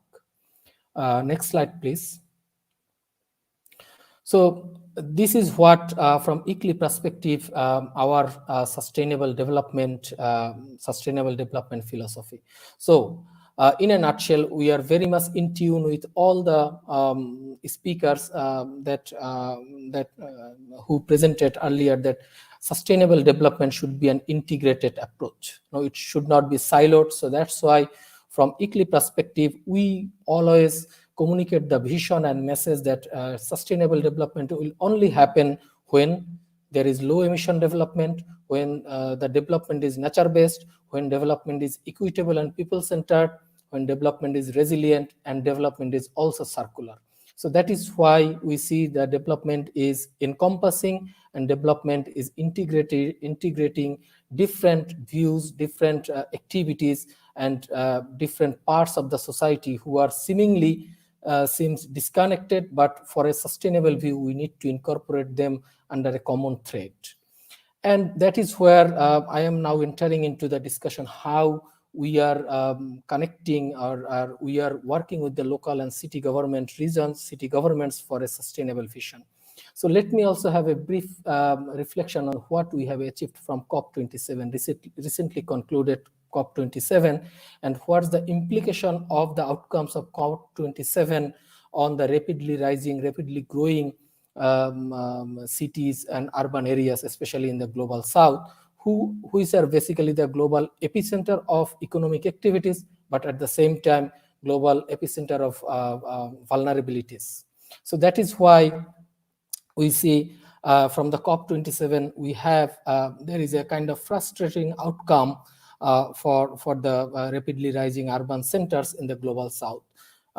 They do not have any breakthrough commitment received from the national governments who negotiated over the 2 weeks, but at the same time, they also did not have any fair commitment of climate finance, which is very much necessary to not only to address their risk and vulnerability, but also to rise their capacity development at local level, which is very much essential to translate all the GEO related activities, all the state-of-the-art data transmission related activities to be activated at ground level. So there is, from that perspective, there is kind of frustrating outcomes, and that is where the organizations like ICLEI is providing some kind of influential and brokering role to bring all these different partnerships together to make those cities workable, livable, and resilient.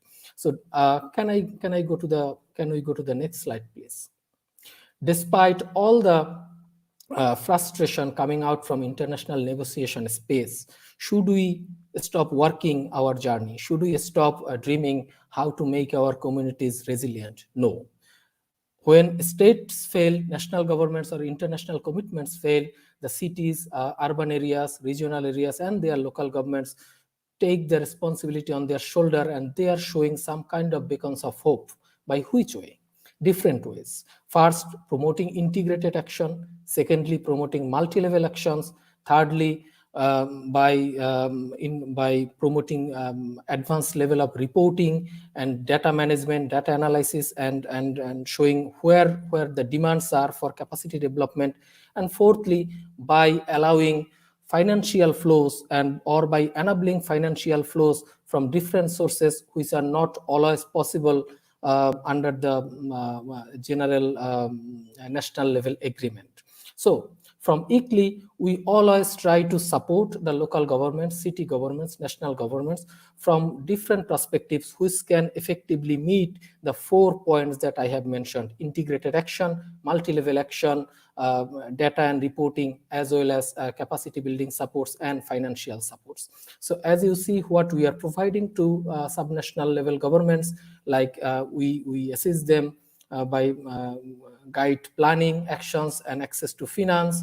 We support them through conducting research and drive innovation. We support them by showcasing actions that they are doing at the ground level to the next level, and also scaling up those actions, the best practices and actions and practices to the other peers who might be in the other side of the world. But essentially, we are transferring the knowledge from one region to another, as long as they are good practice, as long as they are achieving us to continue our journey for sustainable development.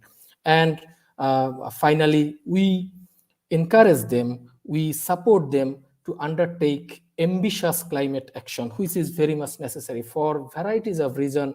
The many cities, many local governments across the world, they are kind of afraid to take ambitious action because sometimes they see they do not have enough funding. Sometimes they see they do not have enough support from different levels. But we from ICLEI or other city and regional organizations, we encourage them, please go ahead, prepare your ambitious action, which will drastically reduce your emission level, which is drastically increase the resilience of your cities. Next slide, please. So as I see, just for example, what are the different support offered that we are providing for the cities? We have a set of tools, we have set of frameworks, we have set of programs that are tailored to the different cities, depending on their capacities and needs.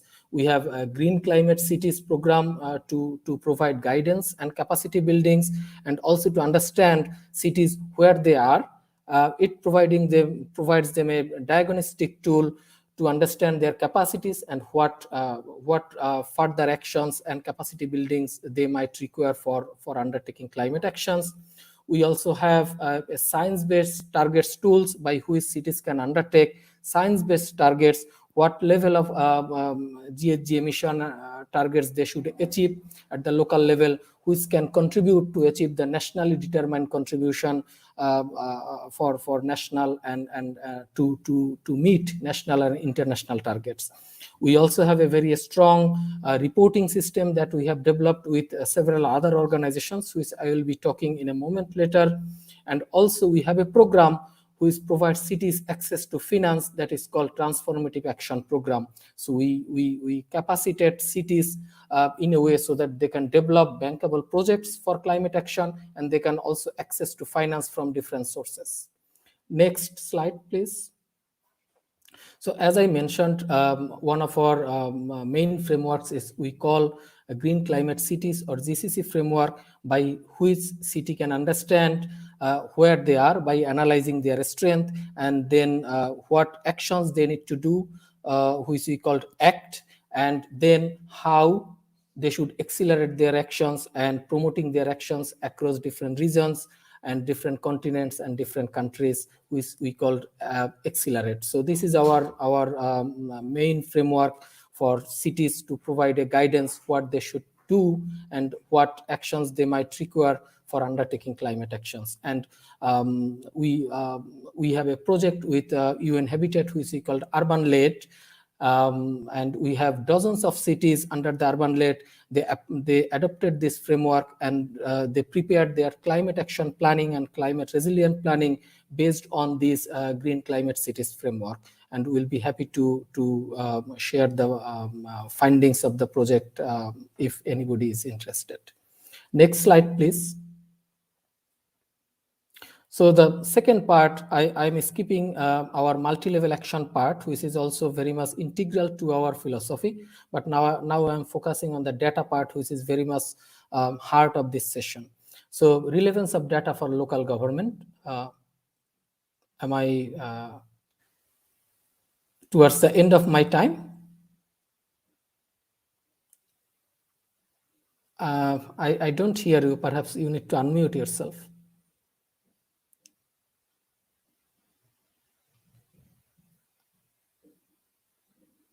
Thomas, could you please unmute? Oh, sorry. Yeah, I hope the slides are coming back. Yes. Okay. Sorry for the interruption. No worries. So yes, I'll be brief here. That we also have a very robust program of reporting. So, and that reporting is basically rooted in data, because what we feel that all the countries, be it for adaptation and be it for mitigation, they provided some kind of reporting to UNFCCC and other international bodies to communicate their adaptation target, and also to communicate their nationally determined contribution in terms of GHG and all other gases. However, there is a very strong data gaps presence at the local level, and where exactly we are working. So we are working across 2,500 member cities, and with our other partner organizations, we have more than 10,000 cities under our coverage. And we encourage and we train and encourage local governments how to report GHG emission data, how to create GHG inventories, as well as how to report their risk and vulnerabilities data. So when we gathered this data from CDP ICLEI Unified Reporting System, we have a very robust understanding what is their local level emission, what are the local level data needs, what are the local level vulnerabilities and risk, and that local level can communicate to the national level, so that national level policymakers and national level data can be robust and they can have a clear idea where currently we need to intervene and how we should prepare our overall national planning, so that our robust data reporting system provided a very basic impetus for the and a very basic and very fundamental inputs to the national and international communities about what is happening at the local level. So next slide, please. Yes, so you see a glimpse of data that we are collecting, especially on the climate risk and hazards. So it's a series of, we are collecting data points on several vulnerabilities, several risks, and several natural hazards, including precipitation, storm and wind, extreme hot temperature like wildfire, water scarcity, biological hazards, chemical change, flood and sea level rise. So we are collecting data on so many data points. And secondly, the next slide, I will also show how this data, which I already explained, is communicating from local level to national level, and it helps us to coordinate vertical integration across different governance level. So by collecting local level data, we provide the necessary recognition of local level activities, local economic activities, and the importance of local level data. We connect the local level data to national level data. These data give us a essential comparison between different cities, different countries, and different communities. And then finally, this helps us to vertically plan better and report better to the international communities. Next slide, please. So this is not an important slide. This is just how we are achieving our targets, and we are assisting cities, subnational government, national government, and regional government to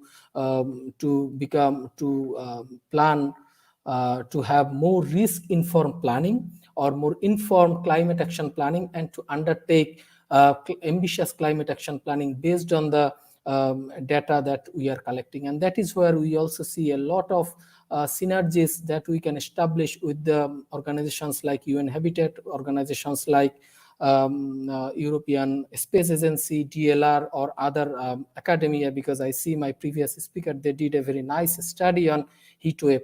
And that is exact information that we also need from the different communities, so that we can also essentially capacitate, essentially empower the local government that is what is happening. That's kind of information that you also need to know to prepare your adaptation and resilience plan more robust, more communicative, and more participatory.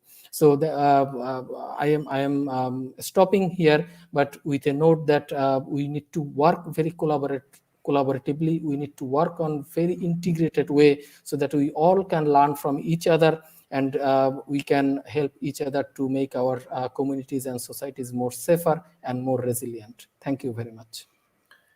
Okay. Thank you very much, Nazmul, for this detailed overview of all the different activities you are also doing in ICLEI, which go much beyond lobbying of trying to connect city mayors with other stakeholders. So that's very important to see.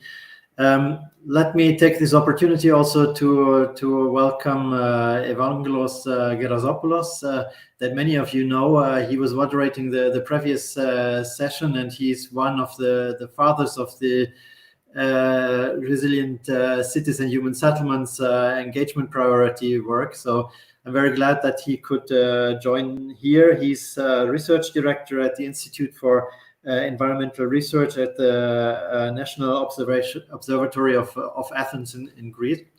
Welcome, Evangelos. Maybe a very quick question to you, because at least the panelists here had to go out of the plenary session. Did the plenary accept the proposal, or are we talking about nothing in the end? Well, with all those examples, nice examples that have been presented also in this session about the works that are being done, I mean, it would make no sense that we don't approve the fourth engagement priorities. So yes, indeed, resilient cities and the human settlements, so something a little bit broader than just the cities and the urban web, has been approved. So it's taking equal position to the other three policy priorities that we have in GEO: climate change, disaster risk reduction, and sustainable development goals. And the particularity is that it intersects through all the policy frames, and it needs to tackle with the complexities that the cities are having inherently. So very glad also to be with you. Yeah, good. Thank you, Evangelos. So we have a good 20 minutes now to discuss with you and receive also questions, comments from the audience. Before we embark in a bit wider discussion on what do we want to do with this new engagement priority and what are maybe also the problems we are facing here, I would take a few minutes to still come back to the presentations we heard earlier, because there's a few questions directly addressing the presenters. There's one from Michelle Spicer to Cascade, who's asking if the growth in area of urban centers is taken into account in the data set. That's a fantastic question. My understanding on the Global Human Settlement Layer Urban Center database is the boundaries are fixed at 2016. However, with those boundaries, you could quite easily, and this is something we're looking at doing, is bring in different land cover, higher resolution land cover maps to see how the urban morphology, if you will, or urban land cover classes have changed within those boundaries. Our data set just uses the 2015 boundaries, but we do account for the population change. But yeah, that's a really important question. Good, thank you, Cascade. Then there's one just coming in from Orestes related to the work of ICLEI in collecting data set and information. And I can read it. Does ICLEI propose to its city-specific global data sets and tools offered by the GEO community? For example, the Urban Center database that Cascade mentioned earlier would make a global comparison more coherent. Nazmul, can you comment on that? That is also again a very important and very excellent question, I would say, and that is where we always say that the partnership is very much important. And the world is very much diverse and very much unequal, and we as ICLEI we do not have the capacities always to use of the state-of-the-art GEO technologies, but we know that how immensely these technologies and this data set can be beneficial for cities and local governments to develop their resilience and planning process. So that is where wherever possible, for example, in the in European cities or the North American cities who are mostly developed and have better accessibility to all this data. Of course, we are always proposing and we are always trying to use all these data sets for climate action planning or city sustainable action and planning. But when considering the global south and many of the global southern cities, they do not have the capacities. What would be our approach? So in that case, yes, Thomas, you are also part of developing the global spatial data layers. For example, Cascade, you have the very detailed data set or the from the NASA or from the other organizations. We have the biggest global data set, which can be very much instrumental to risk informed planning or to informed planning for sustainable development, not only for today, but also for next 50, 60, 70, 80 years of projections. So that is where we need to come together and work together how efficiently we can use the data that currently we'll have and what kind of capacity development we can offer to the city officials, especially for the global south. because the officials of the Global South, it is not that they do not have the capacity, and very often they do not have the financial means, because although we know that many of the data sets are freely available, but it requires some kind of infrastructure or investment in many places. So that is where I always see that we need to, this discussion opens up the space of bigger collaboration, and we need to work on that collaboration, how we can make it happen. But to be very precise on that question from Spear, that yes, as much as possible, we refer our cities to use the updated global data set, not only from our CDP unified data system, but also from the standard data procedure like European Space Agency data or NASA data or other data wherever possible. Thank you. Okay. Thank you, Nazmul. Maybe a follow-up question also from my side related to your slides. You were mentioning a lot of parameters that you are reporting, so hazard information, climate information. Are you collecting this really for all your member cities, or is it some of them are reporting, others not? What is the status there? Well, this is a reporting system that have been running for last 6 or 7 years, and with the organization called CDP, Carbon Disclosure Program. So with them we have been running, and mainly our target group is all the local governments, but we cannot, I must acknowledge, we cannot reach all the cities of the world. So that's why our member cities, they firstly receive the questionnaire. We have a detailed questionnaire, and we update every year, and we distribute the questionnaire among our member cities. But at the same time, we try to use all the partners who are with whom we are working very closely, use their networks also to reach the other cities who are not basically our member cities as of now. So these data collection, in a nutshell, not limited within our member cities, but from our side, the data we collect from our member cities, and our other organizations, they collect from their member cities. Mm-hmm. Thank you. Let me maybe also get back to Shushanik on her presentation. She was presenting the work of land surface temperature, green spaces, etc. in Yerevan. And my question to her would be, in how far she was able also to communicate this information to the city planners. So was this information picked up? Is it used? You had this example of the green walls for the kindergartens. Maybe you can elaborate on that a little bit.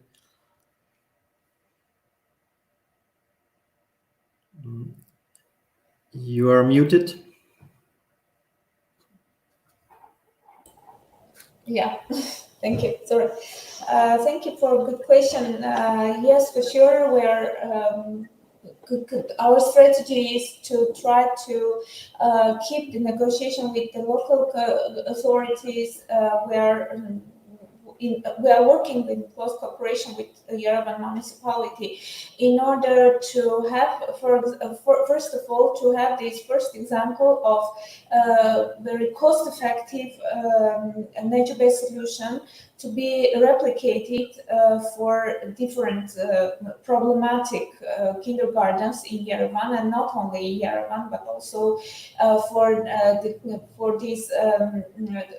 kindergartens in different other cities and towns in Armenia. But also, it is very important to have this strategy of developing remote sensing methods in order to assess the urban comfort and keep this information and give this information, to reach this information to the decision makers in local authorities is another strategy. And we are keeping the way to work with them in order to provide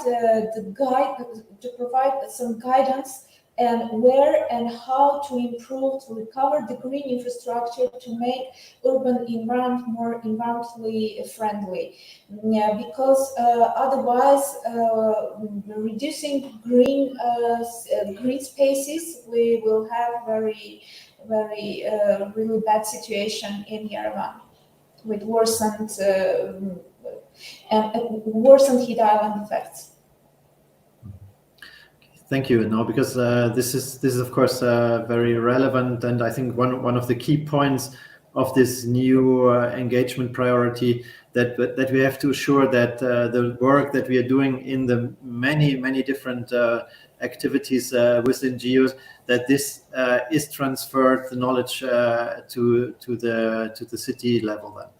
I also see now a question coming in the chat dedicated to you. Maybe you can also answer that. Where one could find nature-based solutions you nicely described. Is there a global resource where one could find such solutions to replicate?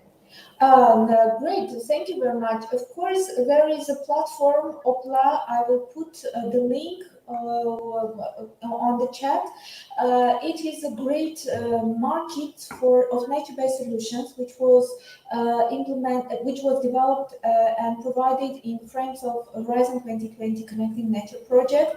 That was really, this is an amazing place when you can look for and find appropriate nature-based solutions, and also you will be able to put your examples in this platform in order to disseminate the event and to make it more broadly known, in the world. So you can just check. And of course, our case is also described there with the details on developing, on financing, or you can find there many details on that. Okay. So, thanks a lot. So if you have a link, maybe you can share it also in the chat for the others. Absolutely, perfect. yes. Good. No, there was still one open question also from Tom de Groove, who was saying that by 2060 we expect the world's building stock to double. That means a lot of emission with all the concrete that is needed to build, and a lot of disaster risk if we build those buildings in the wrong places.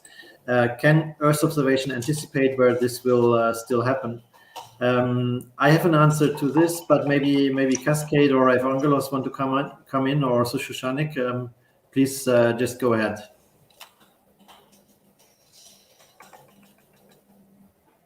Sorry, I was just putting.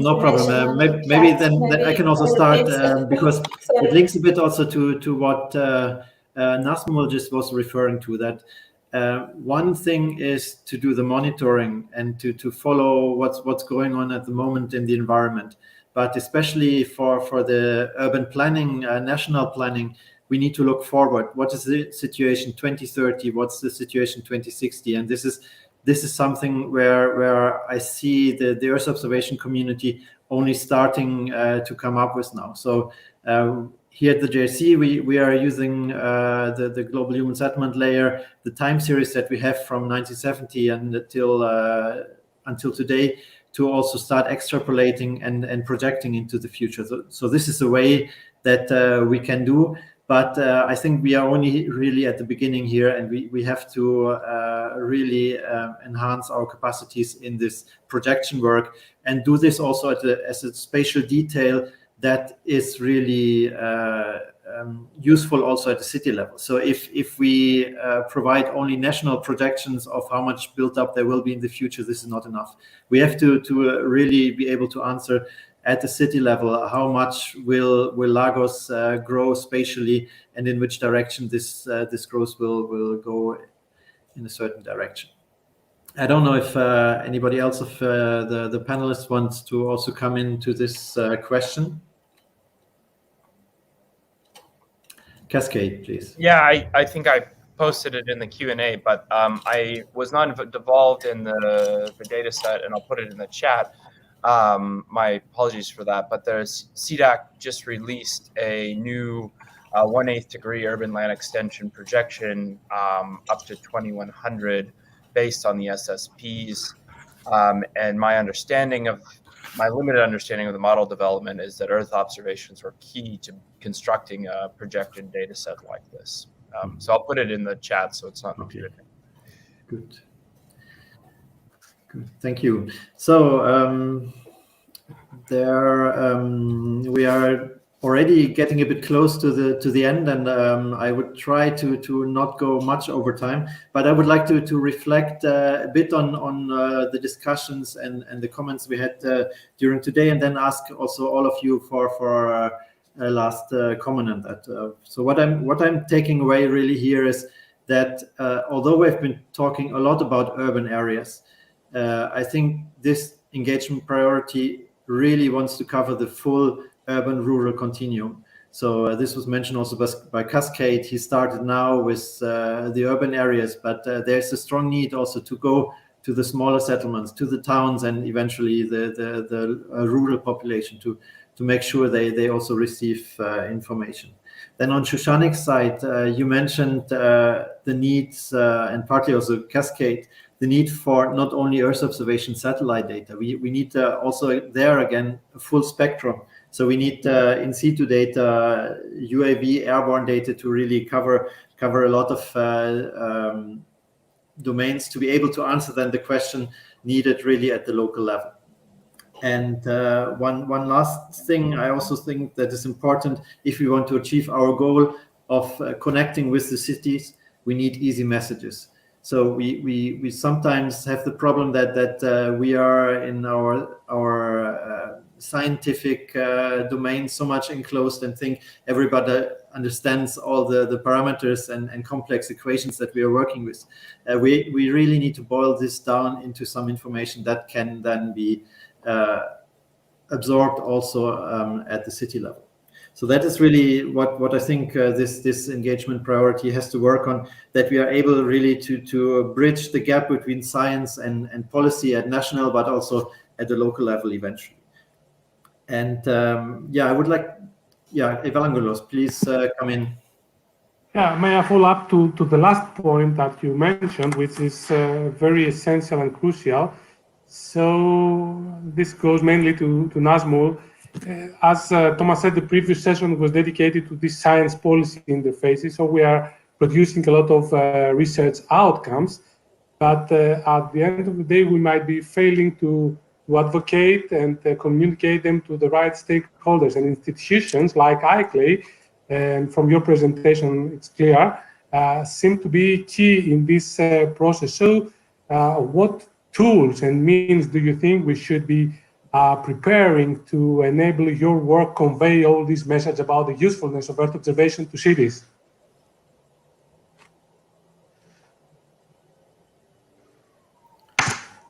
Or maybe it's frozen. Yeah, I think we have It's having some problems. Yeah, to go at some point. Nazmul, you're Okay. back. Did you hear the question of Evangelos? I see a problem in connection. So let's maybe for wrapping up slowly, ask my last question to all of you, because I would like to reflect to you about the key priorities that you see for GEO in this fourth engagement priority. So is it more on the data side? So do we need to have more data, better data? Do we need to have more scientific development, or do we need more tools that others can use to work on it? And then lastly, the capacity building. So where would you see really the focus of the activities in this new engagement priority? May I start? Yes, please. I think we should bear in mind all the components you count. So we really need the digestion of the concept of urban resilience. We need to digest the concept of nature-based solutions. And of course, we need to disseminate much more these concepts in all over the world and GEO community, and the importance of Earth observation for in this very important nexus. So capacity building also very important. So All you mentioned is important to be engaged and encompassed.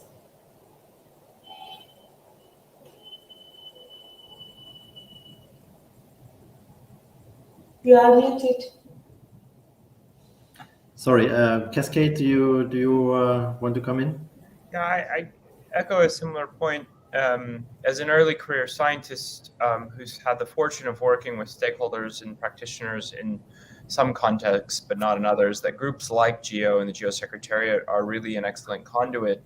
I learned so much with each one of these webinars, or hopefully someday in-person meetings, by connecting just with people across the gambit of users of Earth observation tools. And the more I love to do global scale research as a scientist, because I think it's a fun problem, but the more I do it, the more I realize how important the solution space is bottom up. And just, I mean, the green walls were just an excellent example of how Earth observations can be tied to local community development. And as a scientist, I can't work with every community, but I can work with some. And I think younger scientists today really understand how important that is, and are really encouraged to work with stakeholders and communities, no matter what scale of research we do. And I look forward to doing more of that. So thank you. Thank you. Good. Evangelos, your takeaway? Yeah. So I also echo to Susanik's positioning and agree with Cascade. So I think we should put much emphasis on understanding the actual needs of the cities, and also to develop common language and common tools so that we are able to advocate on the use of Earth observation to the cities. The technologies are out there. There are many applications already. Maybe sometimes when listening more carefully to the needs, we need to adapt some of those solutions. And as soon as we have this, and we develop also the channels to push all this information toward the cities like iClay and other networks, then I think we are already making good progress in this. Thank you. Nazmul, are you back connected? I hope I'm connected. My apologies for. Good. Yeah. So we Evangelos had it's been quite a while that we have in general in Germany we have been experiencing. Yeah, but impact on. Okay, Evangelos, do you want to get back to Nazmul with your question? If he's still with us, I think he's having problem. Maybe we put him in. Maybe we follow up in view also of time. Maybe I think I would close this this session here. I would also, Amos, if you could bring up the last slide, because there's still more urban discussion coming up during today. So there's at 5, unfortunately, 2 parallel events.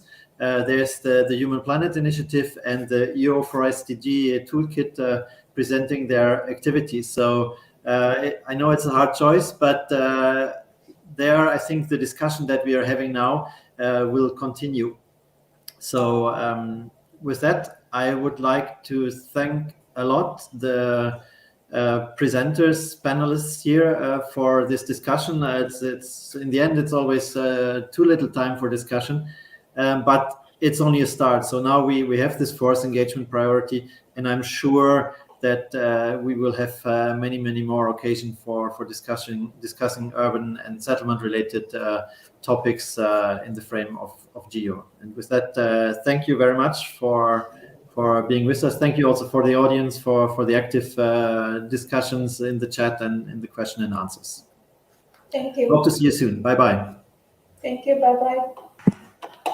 Bye-bye. Bye-bye. Thank you.